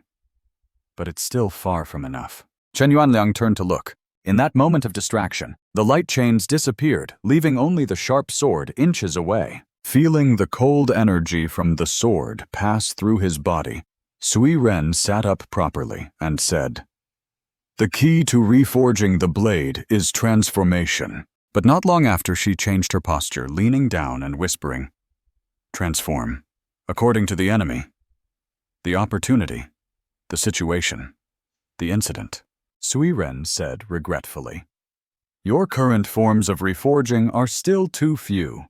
Moreover, the characteristics of the blade spirit within you haven't been fully utilized." Then she flicked her little finger. The sword suddenly disappeared. She asked, "Your chief fate is depleted so quickly. Forget it. The key to your heavenly fate hasn't been unlocked yet." He replied, "Master's attack was indeed too fast." Suiren lightly jumped, her body floating up, leaving only her red robe fluttering in the wind. She leaned on a tree branch, yawning deeply. "Let's stop here for today. I need to rest. Staying up late is bad for the skin. Chen Yuanliang bowed and clasped his hands.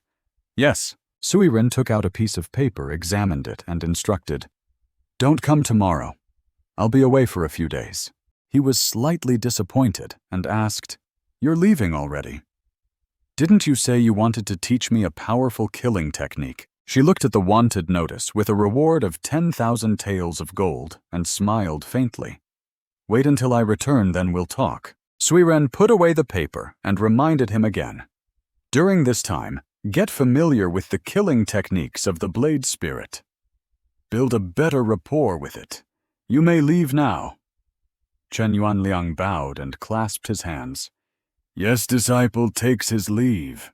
Then he quickly jumped down the cliff. His entire body shot down like an arrow, the wind whistling past his ears. The chains from earlier reappeared, wrapping around his arm to reduce the resistance. The blade spirit appeared beside him, feeling puzzled.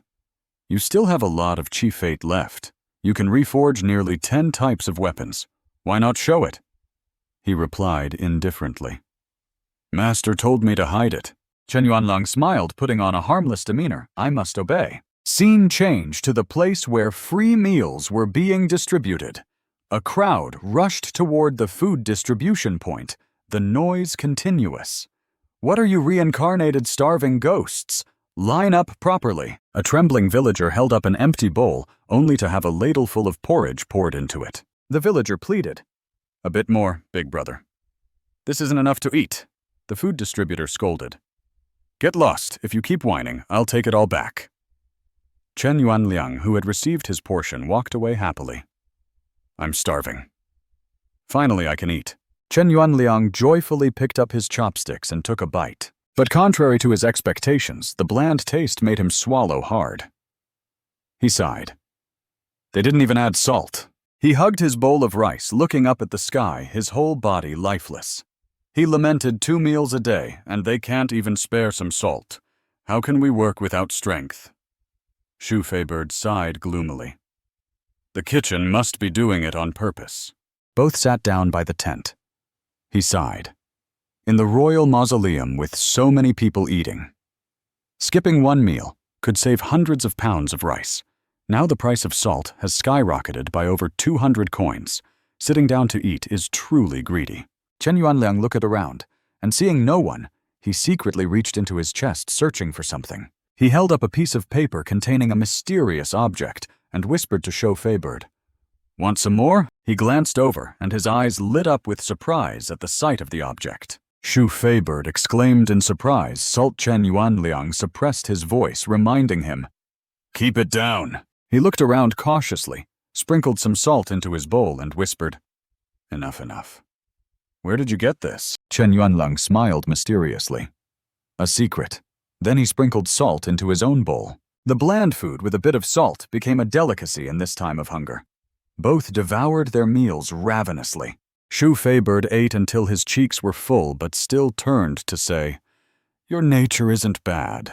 In the future, stop helping those people do immoral things.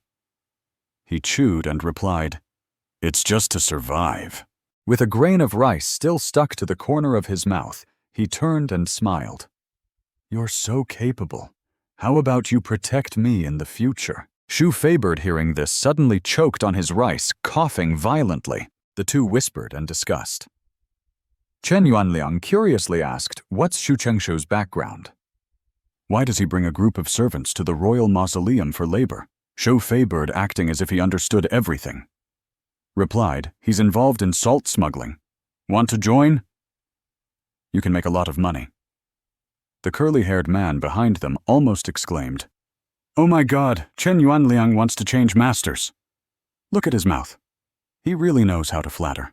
The curly-haired man frowned and suggested, Master, how about we teach him a lesson tonight? The man beside him added height, and that crippled bastard too.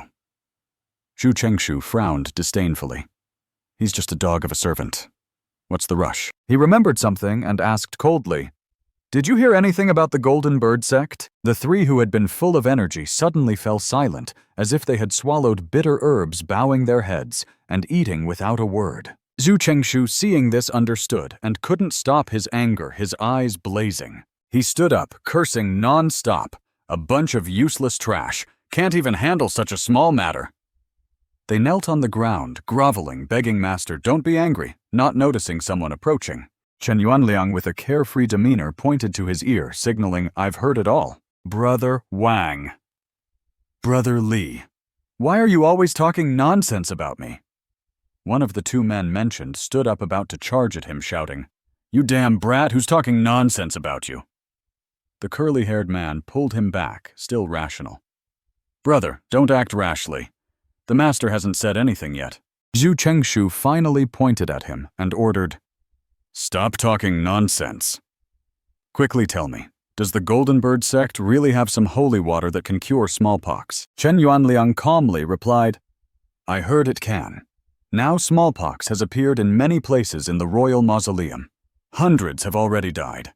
Some drank the holy water and were fine.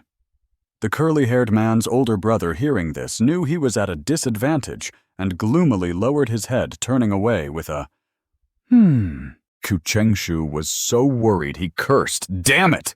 Transporting so many corpses every day, sooner or later will... His face darkened, revealing a fierce expression. Where can we buy this holy water? No matter the cost, we must get it. If there's no other way, you all go and steal it from me. He spread shocking news without spending a penny. Then Chen Yuanliang stroked his chin, pondering, I heard that as long as you become their follower, you can get it. But the imperial court is cracking down hard on the Golden Bird sect. Now they've all gone into hiding. It's a bit hard to find. The two brothers, Brother Wang and Brother Li, chattered. Such good news. If you can't find it, what are you talking about? He dropped his playful demeanor and said seriously, I said it's hard to find, not that it's impossible. I heard that in the Stone Quarry camp, there's a man named Wu Peng, who is a minor leader of the Golden Bird sect. Tonight I'll go talk to him. Zhu Chengshu raised his eyebrows in praise. Very good. If this succeeds, there will surely be a good position for you. Chen Yuanliang smiled with narrowed eyes.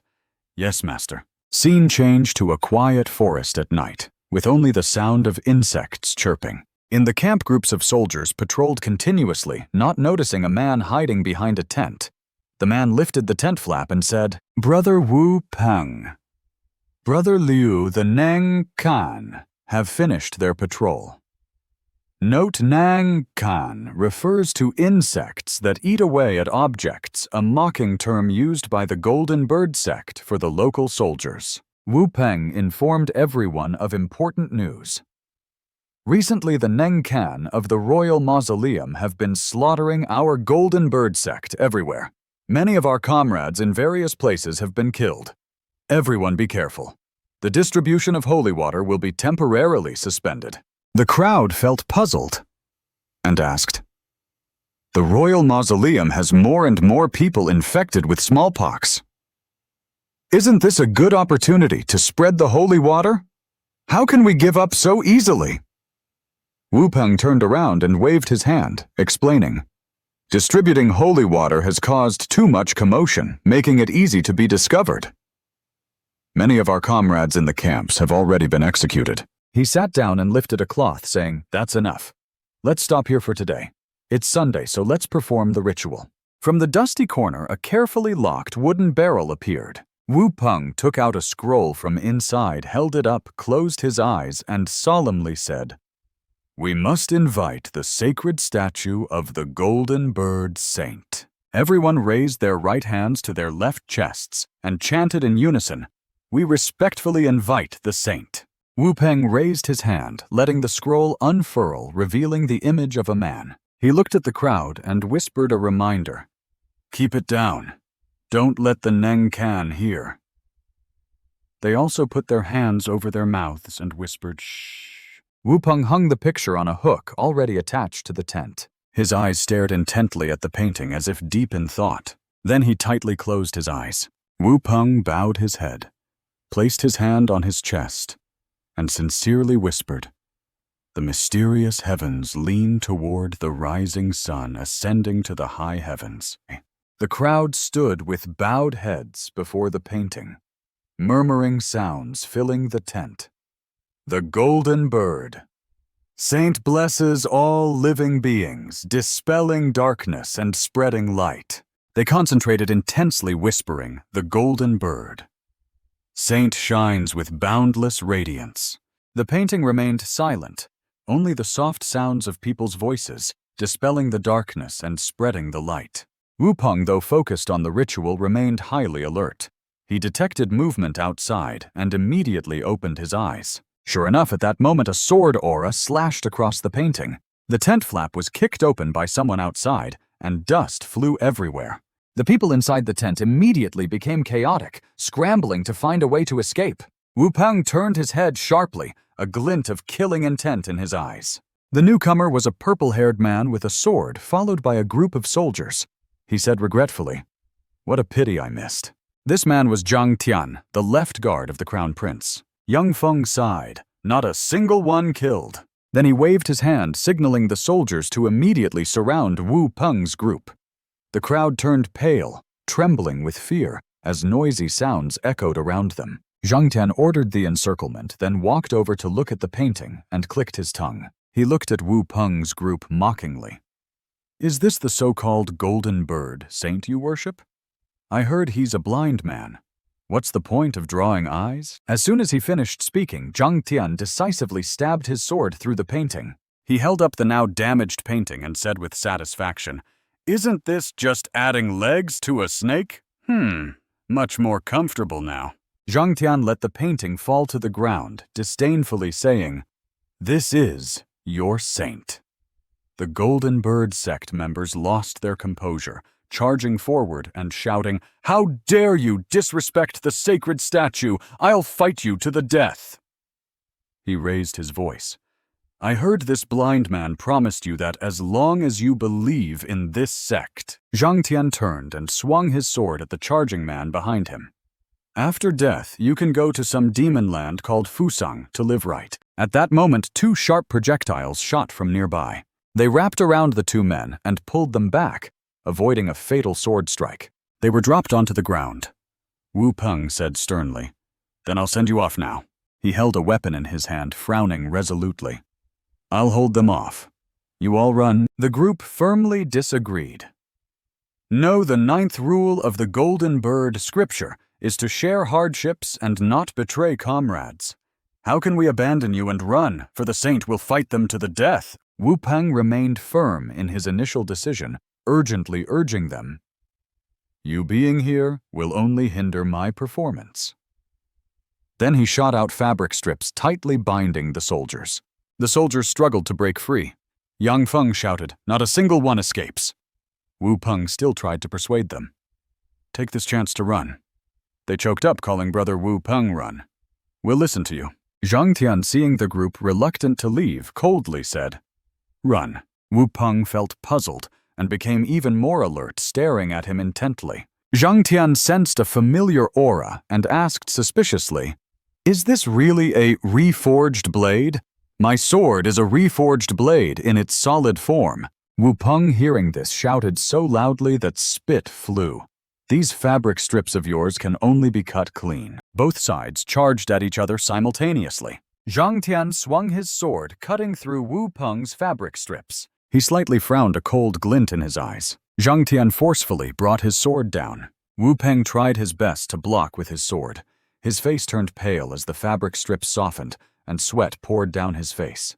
Despite his best efforts, he was at a disadvantage, his feet gradually retreating backward. Zhang Tian swung his sword again, countless fabric fragments scattering in the air. Wu Peng reached out, and the fabric fragments quickly gathered together. They swiftly combined into a pillar. Wu Peng held the pillar with both hands, raising it high and thrusting it forward. Zhang Tianun, afraid, also thrust his sword toward his opponent. Chen Yuanliang, hiding in a distant tent, observed the noisy battle between the two, whispering in admiration. He held a pillow in his hand, smiling. "The battle between two blade masters is truly a first for me." Chen Yuanliang marveled Wu Peng is unexpectedly also a reforged blade. Interesting. But on the other side, Zhang Tian swung his sword and struck Wu Peng, causing a wound that sprayed blood. Chen Yuanliang clicked his tongue. Too weak. Wu Peng, injured, lost momentum and retreated, his hand pressing hard on the ground. He lowered his head, looking at the ground. Above him were countless fabric fragments scattering in the air. In front of him stood Zhang Tian, arrogantly watching. Wu Peng panted heavily, sweat pouring down like rain, his mind restless, unsure of what would happen next. Zhang Tian rested his sword on his shoulder, his tone regretful. "It's rare to meet a blade master, but you're so weak." "Not interesting at all." He turned to leave. "With this level of ability, you're just spouting nonsense. Useless." Nearby, Yang Feng swung his sword like cutting bananas. Zhang Tian's voice echoed, "Just like these sect members of yours." Wu Peng watched as people fell one by one, his heart as if shattered. His face turned gloomy. Taking advantage of Zhang Tian's inattention, he launched a sneak attack. Wu Peng angrily shouted, "You fools, the Golden Bird sect will definitely reclaim this debt 100-fold. Zhang Tian, confident, raised his sword to cut the fabric strips as before, sneering, "Ha, pathetic." But something felt wrong. His whole body froze. The fabric strips wrapped around Zhang Tian's body at the fastest speed. Then they coiled around his face. He opened his eyes wide, unable to react in time. Zhang Tian's eyes glanced back in surprise. He saw Wu Peng raising his sword, about to strike down, shouting, "Die!" The sharp sword tip, swift as lightning, was getting closer to him. In an instant, hot blood sprayed. Yang Feng exclaimed in shock. "Boss!" Zhang Tian, with one hand, cut the fabric strips wrapped around his body like a mummy. With the other hand, he blocked the sword strike, blood oozing from the effort. He smirked. "I must say you used this move very well." Wu Peng exclaimed in horror. So fast already. Before he could finish, Zhang Tian thrust his sword toward him, disdainfully saying, "If you can't even escape these tattered things, how can you be worthy of being a blade master of the reforged blade's solid form?" He forcefully pulled out his sword, sending Wu Peng flying backward, sliding across the ground. Wu Peng let out a long, painful cry. Wu Peng spat out a mouthful of blood, clutching his chest in so much pain that his body twisted. Seeing him still moving, Zhang Tian was somewhat surprised. "Not dead yet. Did I miss?" Only now did he notice the stone at the tip of his sword. He exclaimed in shock. "What kind of devilry is this? When did it appear on my blade?" Then the stone suddenly shattered into tiny sparkling blue particles. Zhang Tian, seeing this, wondered. It turned into white sand. Could there be another blade master helping? While he was distracted, Wu Peng was wrapped in a blue chain and pulled away. Zhang Tian saw this and muttered, as expected. A glint of excitement flashed in his eyes. "Perfect timing. Just in time to catch you all in one net." Suddenly flames roared behind him. People ran while shouting, get water, save us!" Zhang Tian turned his head and clicked his tongue in annoyance. He also rushed toward the flames, not forgetting to leave a warning. "Next time, I definitely won't spare you." Scene change to a place in the forest where moonlight cast a silver glow over the treetops. The sound of hurried footsteps echoed thud-thud on the ground. Chen Yuanliang, carrying Wu Peng on his back, ran with all his might. Though exhausted and gasping for breath, he still managed to say, "Thank you for saving my life, warrior." He panted heavily, pausing to say, "Huff, huff. It's nothing. It's just a small matter." Sword Spirit Chen Yuanliang felt puzzled and sent a voice transmission to ask, "Isn't Xiao Liang someone who wants to keep a low profile? Why is he meddling in this nosy business?" He smiled and replied, "Haha, of course I'm interested." Hearing this, he could only fall silent. The scene shifts to Dongli City. Outside the city gate, a person urged his horse forward and shouted, "Let's go!" After leaving the residential area and entering a forest, the person urged his horse again, and the horse immediately galloped at full speed. Ahead, someone was already waiting. Seeing the person arrive, he clasped his hands and called out, "Elder Brother Ton." The rider quickly shouted to signal the horse to stop. The person on horseback was none other than Ton Daya, one of the 3 branch leaders of Dongli City in the Golden Crow Holy Sect. He asked Peng Da, "Old brother, has that old man Chu Xiangsheng not arrived yet?" The other person was Peng Da, also one of the 3 branch leaders of Dongli City in the Golden Crow Holy Sect. He replied, "Not yet.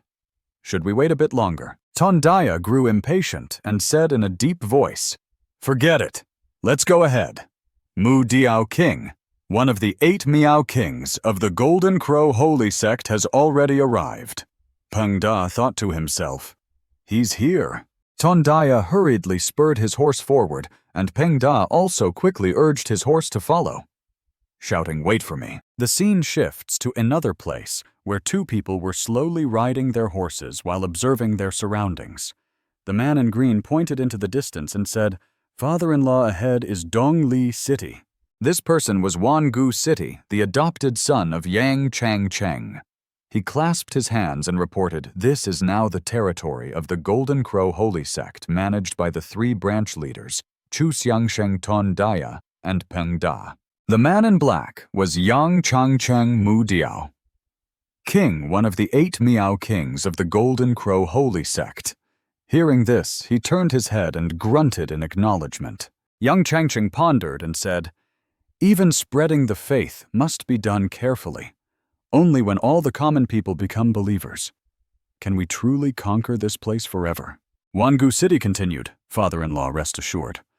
I've heard that a portion of the common people have already joined the Holy Sect." Suddenly hurried footsteps and continuous shouts of "Go, go!" came from behind. He turned to look and said, "Father-in-law, they're here." Both of them dismounted and knelt in unison, saying, "Your subordinate Tondaya, your subordinate Peng Da, pay our respects to Mu Diao King." Yang Changcheng gestured and said, "Quickly rise." In the Golden Crow Holy Sect, we don't stand on such formalities. Tondaya immediately replied, "Yes." Yang Changcheng, seeing only 2 people arrive, felt somewhat puzzled. "This time we came mainly to invite the branch leaders to accompany me to the royal tomb. Aren't there supposed to be 3 of you?" Peng Da stood up and reporting to Mu Diao King branch leader Chu. He frowned in annoyance and added, "I feel that he's not truly sincere in his faith. He just wants to use the name of our sect to fulfill his own ambitions." At that moment, a voice from above called out, "Uncle Ton, you shouldn't speak nonsense." Hearing this, Tondaya looked up in the direction of the voice, his eyes filled with clear resentment. The girl sitting on the bird's back gently said, "My father's sincerity towards the Holy Sect can be witnessed by heaven and earth. Half of the believers in Dongli City were converted by my father." Wangu City, seeing the newcomer, happily exclaimed, "It's you!" The girl slowly stood up on the bird's back. Then she jumped down from above, her robe fluttering in the wind. Her feet landed firmly and gently on the ground. She crossed her hands in front of her chest, bowed her head, and softly said, "Young maiden Zhu Dian pays her respects to Mu Diao King." Then she added in a soft voice, "Last night, while spreading the faith, my father caught a cold. He specifically instructed me to come in his place to carry out Mu Diao King's orders." Wangu City, seeing this person he loved, blushed in embarrassment. He quickly took out a fan to cover his burning face. Only Tondaya was displeased, clicking his tongue in mockery. He rudely pointed at Zhu Dian and said disdainfully, "Humph, what use is a woman that old man at home?" Tondaya grew more heated as he spoke. "Oh right, he's been alone all this time. Even you were raised by him. Truly, he couldn't produce anyone of worth, heh heh heh." Zhu Dian slowly said, "Uncle Ton, in the past, you made things difficult for my father everywhere. Let it go." Her eyes narrowed and her voice became sharp. "Now that Mu Diao King is here, you still spout such nonsense. Aren't you afraid of disturbing him?" Tondaya, embarrassed at being criticized in front of Mu Diao King, and by a woman no less, became furious.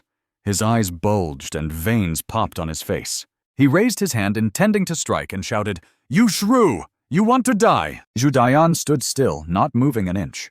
Just as his hand was about to touch her, a hand reached out from behind to stop him. Ninth Grandpa used one hand to block Tondaya's strike. Tondaya looked at the old man in shock. Ninth Grandpa's hand exerted a bit of force, and Tondaya felt such pain that his scalp went numb. His face turned pale. His whole body trembled, and he let out a loud cry of "Ugh!" The old man narrowed his eyes and warned, "If you move again, your bones will break." Sweat poured down Tondaya's face. He gritted his teeth, enduring the pain, and groaned. Yang Changcheng suddenly spoke up. "Stop. Article 11 of the Golden Crow Sacred Canon states that all saints must unite and love one another. It is forbidden to harbor grudges and fight among ourselves. Peng Da, seeing that Mu Diao King had spoken, hurriedly said, Miss Chu, please calm your anger. Tondaya's face turned pale, but he still spoke defiantly. Old man, have you heard enough? Let go of me. Zhu Daiyan sighed and said Ninth Grandpa let him go. The old man snorted and released Tondaya's arm. Young Chengqing spoke up to remind her. Miss Chu, this time we're going to the royal tomb to carry out the holy decree. I've heard that the plague heavenly flower there is very dangerous. Zhu Daiyan no longer stroked the little eagle, but turned her head and said, You dare so. Why wouldn't I? Wangu City, with a smile on his face, clasped his hands in admiration. Haha, Mrs. Heroic Spirit is truly admirable.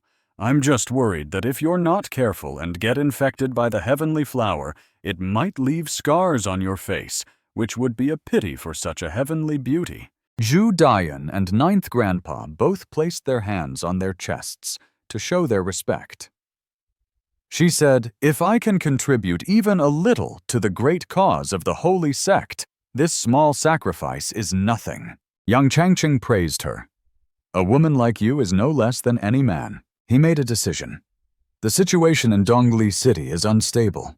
We indeed need a branch leader to oversee it. Since everyone is here, let's set off. Everyone shouted in unison. Understood. Tondaya lifted his foot onto the stirrup and mounted his horse. Everyone else also mounted their respective steeds. Peng Da turned his head and sighed inwardly. This is a miscalculation. Watching Zhu Daiyan gracefully leap onto the eagle's back, he thought anxiously. By the time we return to Dongli City, it will probably belong to the Zhu family. Peng Da closed his eyes and thought of a plan. We must quickly devise a strategy to warn everyone to be cautious. After Ninth Grandpa had firmly seated himself behind Zhu Daiyan, she patted the eagle and commanded Little Yuan, Let's go. Receiving the command, it quickly flapped its wings and took off, gradually rising higher from the ground. Below, 4 horses galloped at full speed, kicking up clouds of dust. Above, the large eagle flapped its wings, and the sound of go-go echoed all around. Young Changqing, leading the way, said, I'm sure everyone has heard the rumors that the holy sect plans to move the main branch to the land of the sun.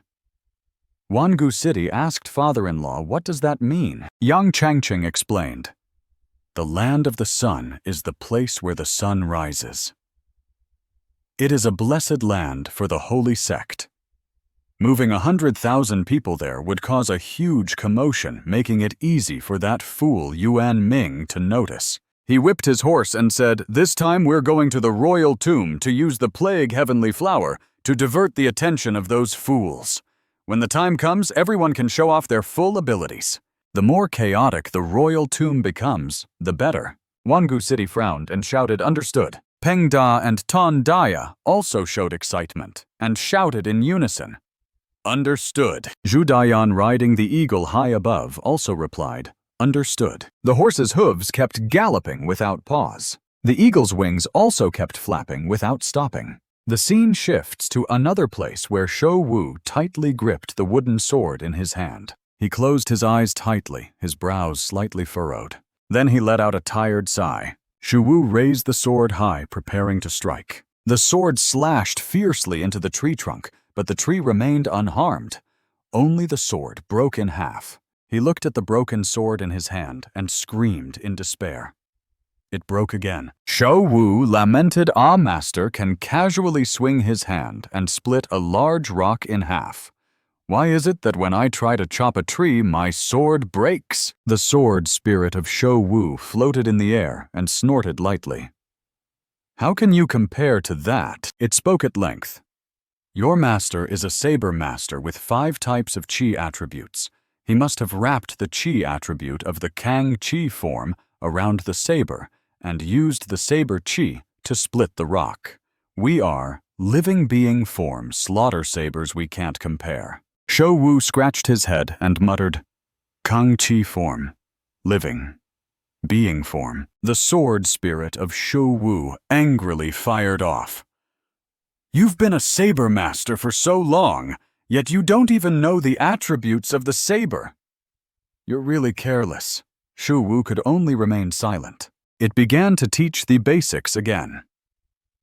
Listen carefully. Qi attributes and slaughter sabers have 5 types. They are Kang Qi form, Wanxiang form, Changkong form, Taija form, and living being form. The Qi attributes correspond to the slaughter sabers. Hearing this, Shu Wu picked up the sword and marveled. The sword spirit continued to explain the living being. Form Qi can promote life force and activate the growth power of the saber. That's why my broken saber can grow back. Hearing this, he exclaimed in amazement. The sword spirit then said proudly, "Heh, today I'll broaden your horizons." It immediately jumped onto the tree trunk to Shu Wu's surprise and said, "Hold this position. Use both hands to grip the saber hilt." The sword spirit twisted and frowned, saying, "Then transfer the Qi attribute into the saber like you're defecating and shoot it out." Hearing this, Shu Wu's face went blank and he stammered, "Defecating." He immediately closed his eyes tightly. The green energy of the sword spread throughout his body. Suddenly he opened his eyes wide. The sword had now grown longer, and with a swift motion his sword easily chopped down the tree. Seeing this, he was overjoyed and exclaimed, "It can even do this." At this moment, the sword spirit jumped onto Shu Wu's shoulder and proudly said, "Ha, ha, ha. See, this is the power of growth." Shu Wu was overjoyed and said, "It's really amazing, truly eye-opening." The sword spirit looked at the sword in Shu Wu's hand and explained, "The essence of the living being form. Slaughter saber is growth. It can grow in the cracks of rocks, survive under ice and snow, live through storms, thrive in fierce flames, and even achieve nirvana. Unfortunately, your Qi is still too weak, like a small sprout. When you have more Qi, not only can you pierce rocks, but even walls won't be a problem." Hearing this, Shu Wu's eyes lit up, and he exclaimed, "It's that powerful." Immediately, he lifted the sword spirit and spun around joyfully, saying, "I didn't expect a chatterbox like you to know so much. I thought you were just a lucky charm." The sword spirit immediately disappeared. At that moment, Shu Wu greeted, "Good morning, Grandpa Li." Grandpa Li scolded, "You just recovered from your illness. Why are you out here catching the wind? Go inside quickly." Shu Wu laughed and said, "Ha, it's fine. My body is very strong." Hearing this, Grandpa Li was puzzled and said, "Huh." Suddenly he angrily shouted, "The log I prepared for making a cabinet. Why is it split like this? It must be that rotten kid Li Pianzi again. I'll teach him a lesson later." Seeing his anger, Shu Wu awkwardly smiled. At that moment, Pianzi sneezed at home. Shu Wu stepped forward and said to Grandpa Li, "I'm completely fine now. I can go to the royal tomb to find my father." Grandpa Li worriedly said, "So soon? Are you sure you have to go?" Shu Wu's face darkened as he refused. "I can't wait any longer. If something happens to my father, I'll never forgive myself." Seeing his determination, Grandpa Li could only sigh. Then he turned away and said, "I'll go prepare some dried rations." Shu Wu happily replied, "Thank you, Grandpa." Shu Wu approached him and asked, "By the way, how is little Sheng's condition? I want to take her with me." Grandpa Li immediately refused. "No, little Sheng's condition has worsened. She needs at least 3 more months of rest." Shu Wu was puzzled. "Why is that? Didn't the Lingji work?" Grandpa Li explained. "When little Sheng used her strength to save you, of course it worked. But the day you were infected by the heavenly flower, she secretly used her saber to heal you." He slowly continued, once she even coughed up blood. Hearing this, Shu Wu's heart ached, and he thought in confusion, "Diep Sheng." He replied, "I promised Diep Luo that I would always take Diep Sheng with me and not let her be bullied." Suddenly, someone's voice called out, "Brother Shu, Wu, don't worry. Go save Uncle Fei Bird." Seeing the person, Shu Wu stammered, Little Sheng." Little Sheng stepped through the door. Shu Wu immediately approached her, but she calmly said, "I heard the royal tomb is very dangerous.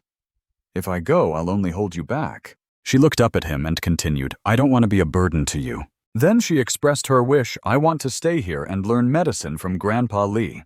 In the future, no matter how seriously injured or ill you are, I'll be able to heal you." She looked at him and added, "I'll strive to become someone who can protect everyone. I'll also take good care of myself." "Don't worry, brother." Hearing this, Shou Wu stood still for a moment. Then he immediately hugged her tightly, making her let out a soft Suddenly, a group of people outside the door shouted, "Shou Wu, don't worry. We'll all take good care of Diep Sheng." Hearing the commotion, Shou Wu exclaimed, He looked at each of his friends and called their names Lan He Tu, Xuan Feng Bai Wen Zhou Ma Yue Sheng Xia Guan Pianzi with the big fan of ambition. Shou Wu was very surprised and asked, "Why are you all here?" The group entered noisily and said, "Good brothers, you're preparing to go to such a distant place. Of course we came to see you off. Brother Dufu brought me along. My father was also taken to the royal tomb. Don't worry with us here, little Sheng won't be bullied by anyone. My father too." Shou Wu firmly refused. "No, I heard. There are nearly 100,000 guards in the royal tomb. It's very dangerous for you to go without a slaughter saber." The group was puzzled. Shou Wu continued, "Just stay home and wait.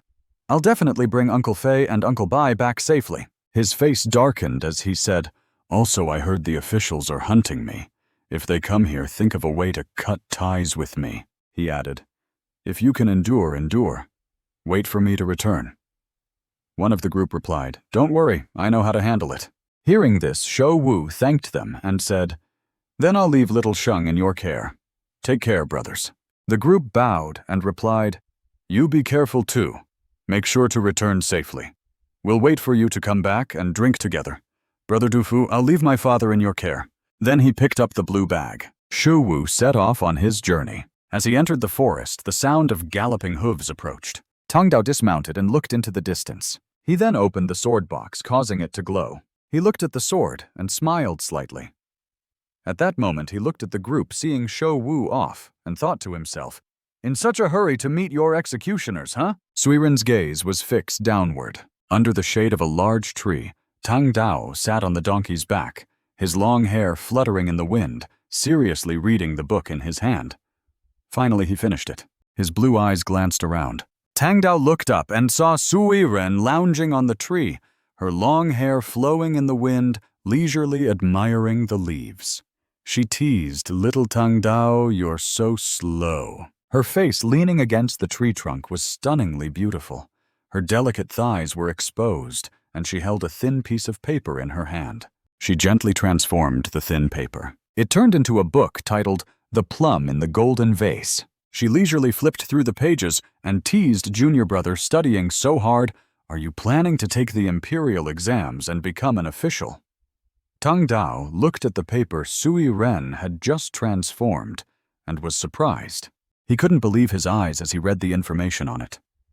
"I'm being hunted." Sui Ren glanced at him disdainfully. "So you didn't know?" She looked back at the book in her hand and slowly read aloud a passage from it. "The plum in the golden vase. Jimin Qing mocked, 'Take the gold-wrapped cake and the fragrant tea from my sleeve and pass it to my wife with your tongue.' The two embraced, and then there was a loud thud. Suiren pouted and muttered, Tea. So junior brother is studying this. No wonder you don't care about what's happening outside."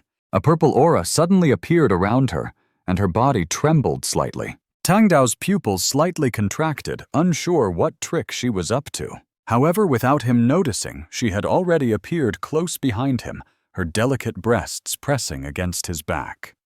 She teased, "Little Tang Dao, you've finally awakened." Her hand mischievously caressed his. Suiren leaned her face close to his, touching his cheek and flirting.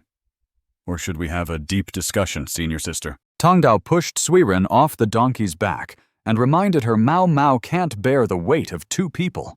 Caught off guard, she fell backward and shouted, "You!" Suiren, embarrassed and angry, conjured a sword in her hand and roared, "You wooden-headed man! Today I'll strip you naked and skin you alive!" The sword in her hand transformed into multiple swords, each emitting a faint purple spiritual energy. The swords flew straight from Sui Ren's hand toward Tang Dao. Tang Dao remained calm, merely glancing at them. He gently used his finger to deflect a sharp sword as if it were nothing. He remained seated on the horse, honestly explaining.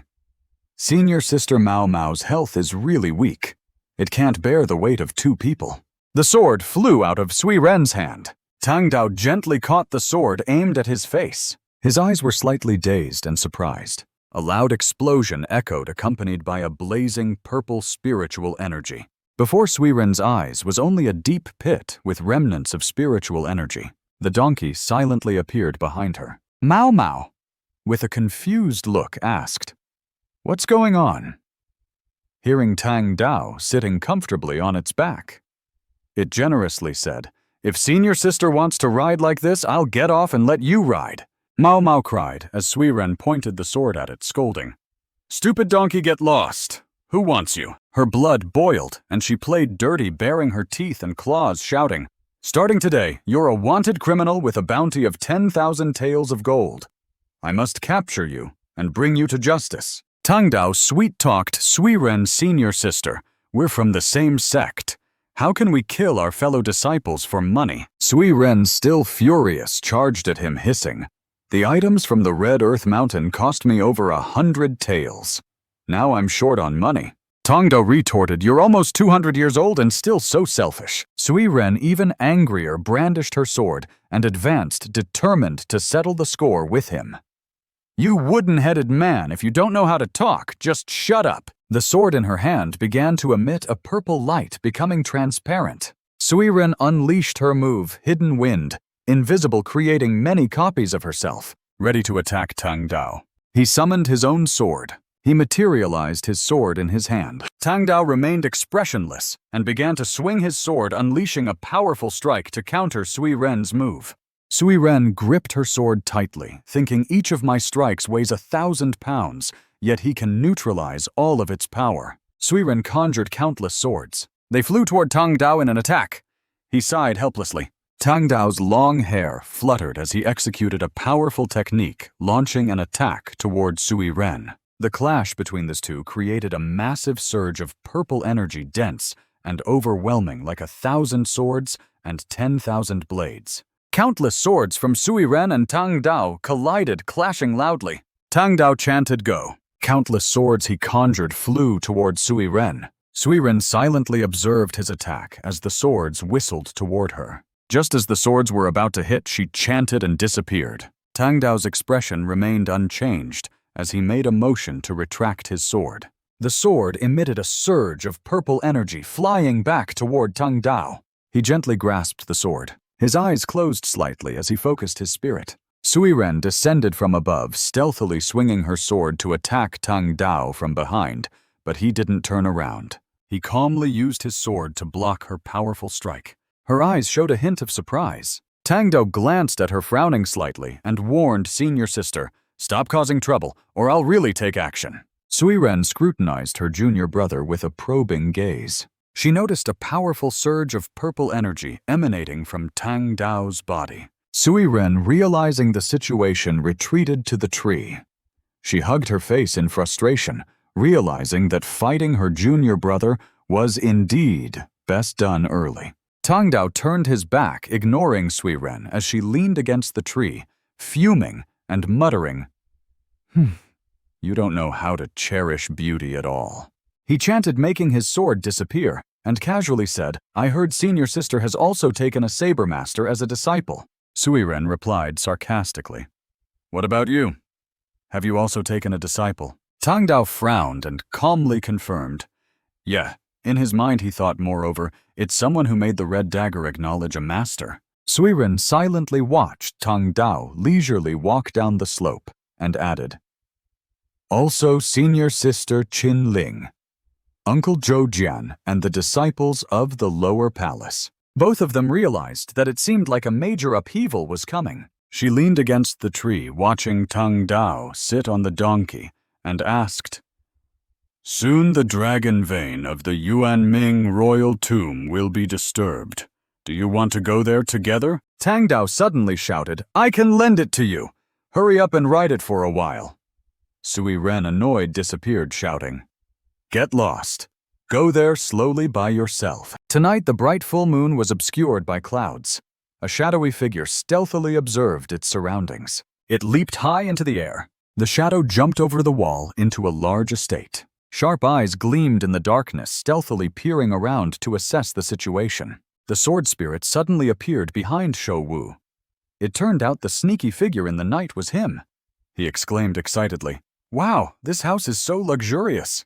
Is this a distant relative's place? Are we staying here? Their beds must be very comfortable."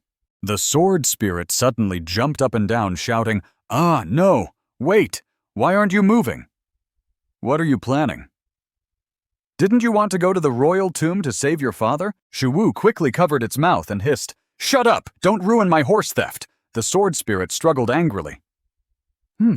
Where am I talking? I'm clearly communicating with you telepathically." Okay. Ignoring Shou Wu's tight grip on its neck, it kept shouting, "Oh, horse thief!" The sword spirit looked at the horse in the yard and muttered, "Why are you stealing a horse? How can you steal a horse? Stop it!" Shou Wu quickly explained, "I heard there's a horse in the royal tomb that can run 1,000 miles. I don't have time to walk there." The sword spirit insisted. "Even so, you can't steal it." The sword spirit fumed, jumping up and down, scolding. "Besides, such a big house must have many servants. What if you alert them?" Shou Wu shamelessly took out the wooden sword and replied, "Then we'll just rob them. We have a sword. What's there to fear?" The sword spirit hissed, "How can you be so shameless? Is this what you use the slaughter saber for?" Shou Wu ignored it and prepared to enter the stable calmly, saying, "This house looks very wealthy. They might even be exploiting us. Taking one horse won't hurt. I call it robbing the rich to help the poor." The sword spirit stepped in to stop him. "Robbing the rich to help the poor is supposed to help the poor, not yourself. You're just helping yourself escape poverty." The sword spirit, fed up with Shou Wu's thick skin, scolded, "Today you steal a horse because you lack one. What if you lack money? A house or a woman in the future? Will you just rob everything?" Shou Wu covered the sword spirit's mouth with one hand, ignoring its struggles, and muttered, "You talk too much." He smirked and whistled. The horse swayed toward a fresh green branch of grass. Suddenly the branch was pulled back, catching the horse's attention. The horse teased, snorted, and followed the green branch. Shou Wu, hiding in the bushes, encouraged it. "Good boy, follow me." The sword spirit, annoyed by Shou Wu's teasing, turned around, crossed its arms, and sulked. Where am I talking too much? I'm just reasoning with you. You stubborn brat, you don't understand anything. You think having a little skill makes you the best in the world. Sooner or later you'll suffer. Today we must reason carefully." Shou Wu pretended not to hear, ignoring it. The sword spirit, seeing no reaction, glanced over to see what he was up to. It was startled to see Shou Wu continuously luring the horse toward the gate. Hey, this way!" "Good boy!" the sword spirit shouted. "Are you even listening to me?" The sword spirit jumped over the wall and saw Shou Wu had turned the branch into a green rope tied around the horse's muzzle, trying to calm it. "Be good. Don't make a sound." The horse suddenly went wild, tossing its head and neighing loudly, startling Shou Wu. "How am I supposed to get on something so tall?" The sword spirit sighed helplessly, shaking its head. Without a saddle and stirrups. Of course you can't ride it." Shou Wu, who had never even touched a horse before, asked in confusion. "Oh, saddle and stirrups!" The sword spirit rolled around, laughing. "You don't even know this. Don't tell me you don't know how to ride a horse. Then why are you stealing one? Isn't this like a eunuch visiting a brothel?" Shou Wu, teased to the point of grinding his teeth, couldn't retort. "Preparation makes execution faster," he confidently replied. "If I don't know, I can learn." The horse suddenly kicked Shou Wu in the face, making him scream incoherently. The horse, its muzzle still tied, angrily kicked Shou Wu far away, accompanied by his panicked screams. The sword spirit rolled around, laughing. "Ha, didn't listen to me, did you? Things that aren't yours aren't easy to take." Shou Wu held his swollen cheek, grinding his teeth in frustration. "I don't believe I can't ride you." The horse, its muzzle tightly bound, became even more irritated, snorting angrily as it watched Shou Wu plant the wooden sword on the ground, determined to tame it. Green spiritual energy threads began to appear under the horse's feet. The horse was startled. Its forelegs were tightly bound by the threads, making the horse panic and struggle to break free. Ignoring the trembling, frightened horse, Shou Wu tried to mount it as it knelt down, bound by the threads. He was lifted by the horse, his face smug. How riding a horse isn't so hard after all. Shou Wu carelessly began to untie the horse and shouted, "Let's go!" The horse snorted angrily as Shou Wu hugged its neck tightly and commanded, "That's right, run northwest." The horse ran in circles, turning back into the yard, ignoring Shou Wu's commands, making him shout, "Hey, you're going the wrong way. Turn around." The horse didn't obey and galloped straight toward the house gate. It was so enraged by Shou Wu's teasing that its eyes blazed with fury. The horse threw Shou Wu off its back, making him curse. "Damn it!" Seeing him fall and cry out in pain, the horse raised its head proudly, extremely pleased with itself. Shou Wu angrily shouted a few curses. "Damn horse, just you wait." A stick suddenly hit his shoulder, accompanied by a loud shout. "You little thief, you've got some nerve." Shou Wu angrily glanced over. A group of household members, armed with sticks and full of hostility, surrounded him. The sword spirit sighed. "Trouble's here. Let's see how you handle this." Seeing Shou Wu slowly stand up with an evil smile, it said, "So many people, and you're not scared. It's just a small family." The sword spirit rushed to stop him. "You can't kill innocent people." He pushed the stick away from his shoulder and calmly said, "So sorry, everyone.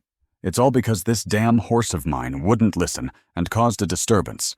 I'll teach it a lesson when I get back." One of the household members angrily swung his stick and scolded, "Nonsense. This is our master's horse. Since when did it become yours?" Shou Wu dodged the strike and calmly replied, "It is now." Behind him, familiar green spiritual energy threads began to appear. The thread wrapped around the household servant's wooden stick dozens of times. The servant, seeing this, angrily charged at him. "You dare to be arrogant after stealing?" one of them shouted. "Let's get him together." Numerous spiritual energy threads shot out. They wrapped around the limbs of the servants, making them panic and cry out, "What's with these grass threads? What kind of demonic technique is this?" One of them, restrained by the thread, suddenly remembered, I remember now. I heard that some time ago, the one who killed the county magistrate was a young man with white hair." His face turned pale and his eyes widened in tension as he muttered, "Moreover." He stared intently at Shou Wu and continued, "The government has offered a reward of 500 taels of silver for his head." The servants, bound by the threads, began to chatter anxiously. "Big brother, what should we do?" one of them asked. "Is this kid really worth 500 taels? Shou Wu growled, "What, you still want to capture me for the reward?" The servant, tightly bound by the thread, stammered, "Catching criminals is the government's job. We just want to guard the house well and protect the master's property." The green threads held the servants tightly, making it hard for them to move. Shou Wu threatened, "The horse belongs to your master, but your lives belong to yourselves. If you don't want to die obediently, go inside and act like you saw nothing." The servants, restrained by the green threads, showed clear expressions of anger and worry. One of them shouted in protest, "How can that be? If the horse is gone, my rice bowl is gone too." By then, everyone in the house, young and old, will go hungry. They used all their strength to slash the green threads with their swords. They all rushed at Shou Wu, hoping to protect their rice bowls. If you don't want to lose your rice bowl, go get someone else. Run and inform everyone. Shou Wu's eyes glowed with a fierce, murderous light.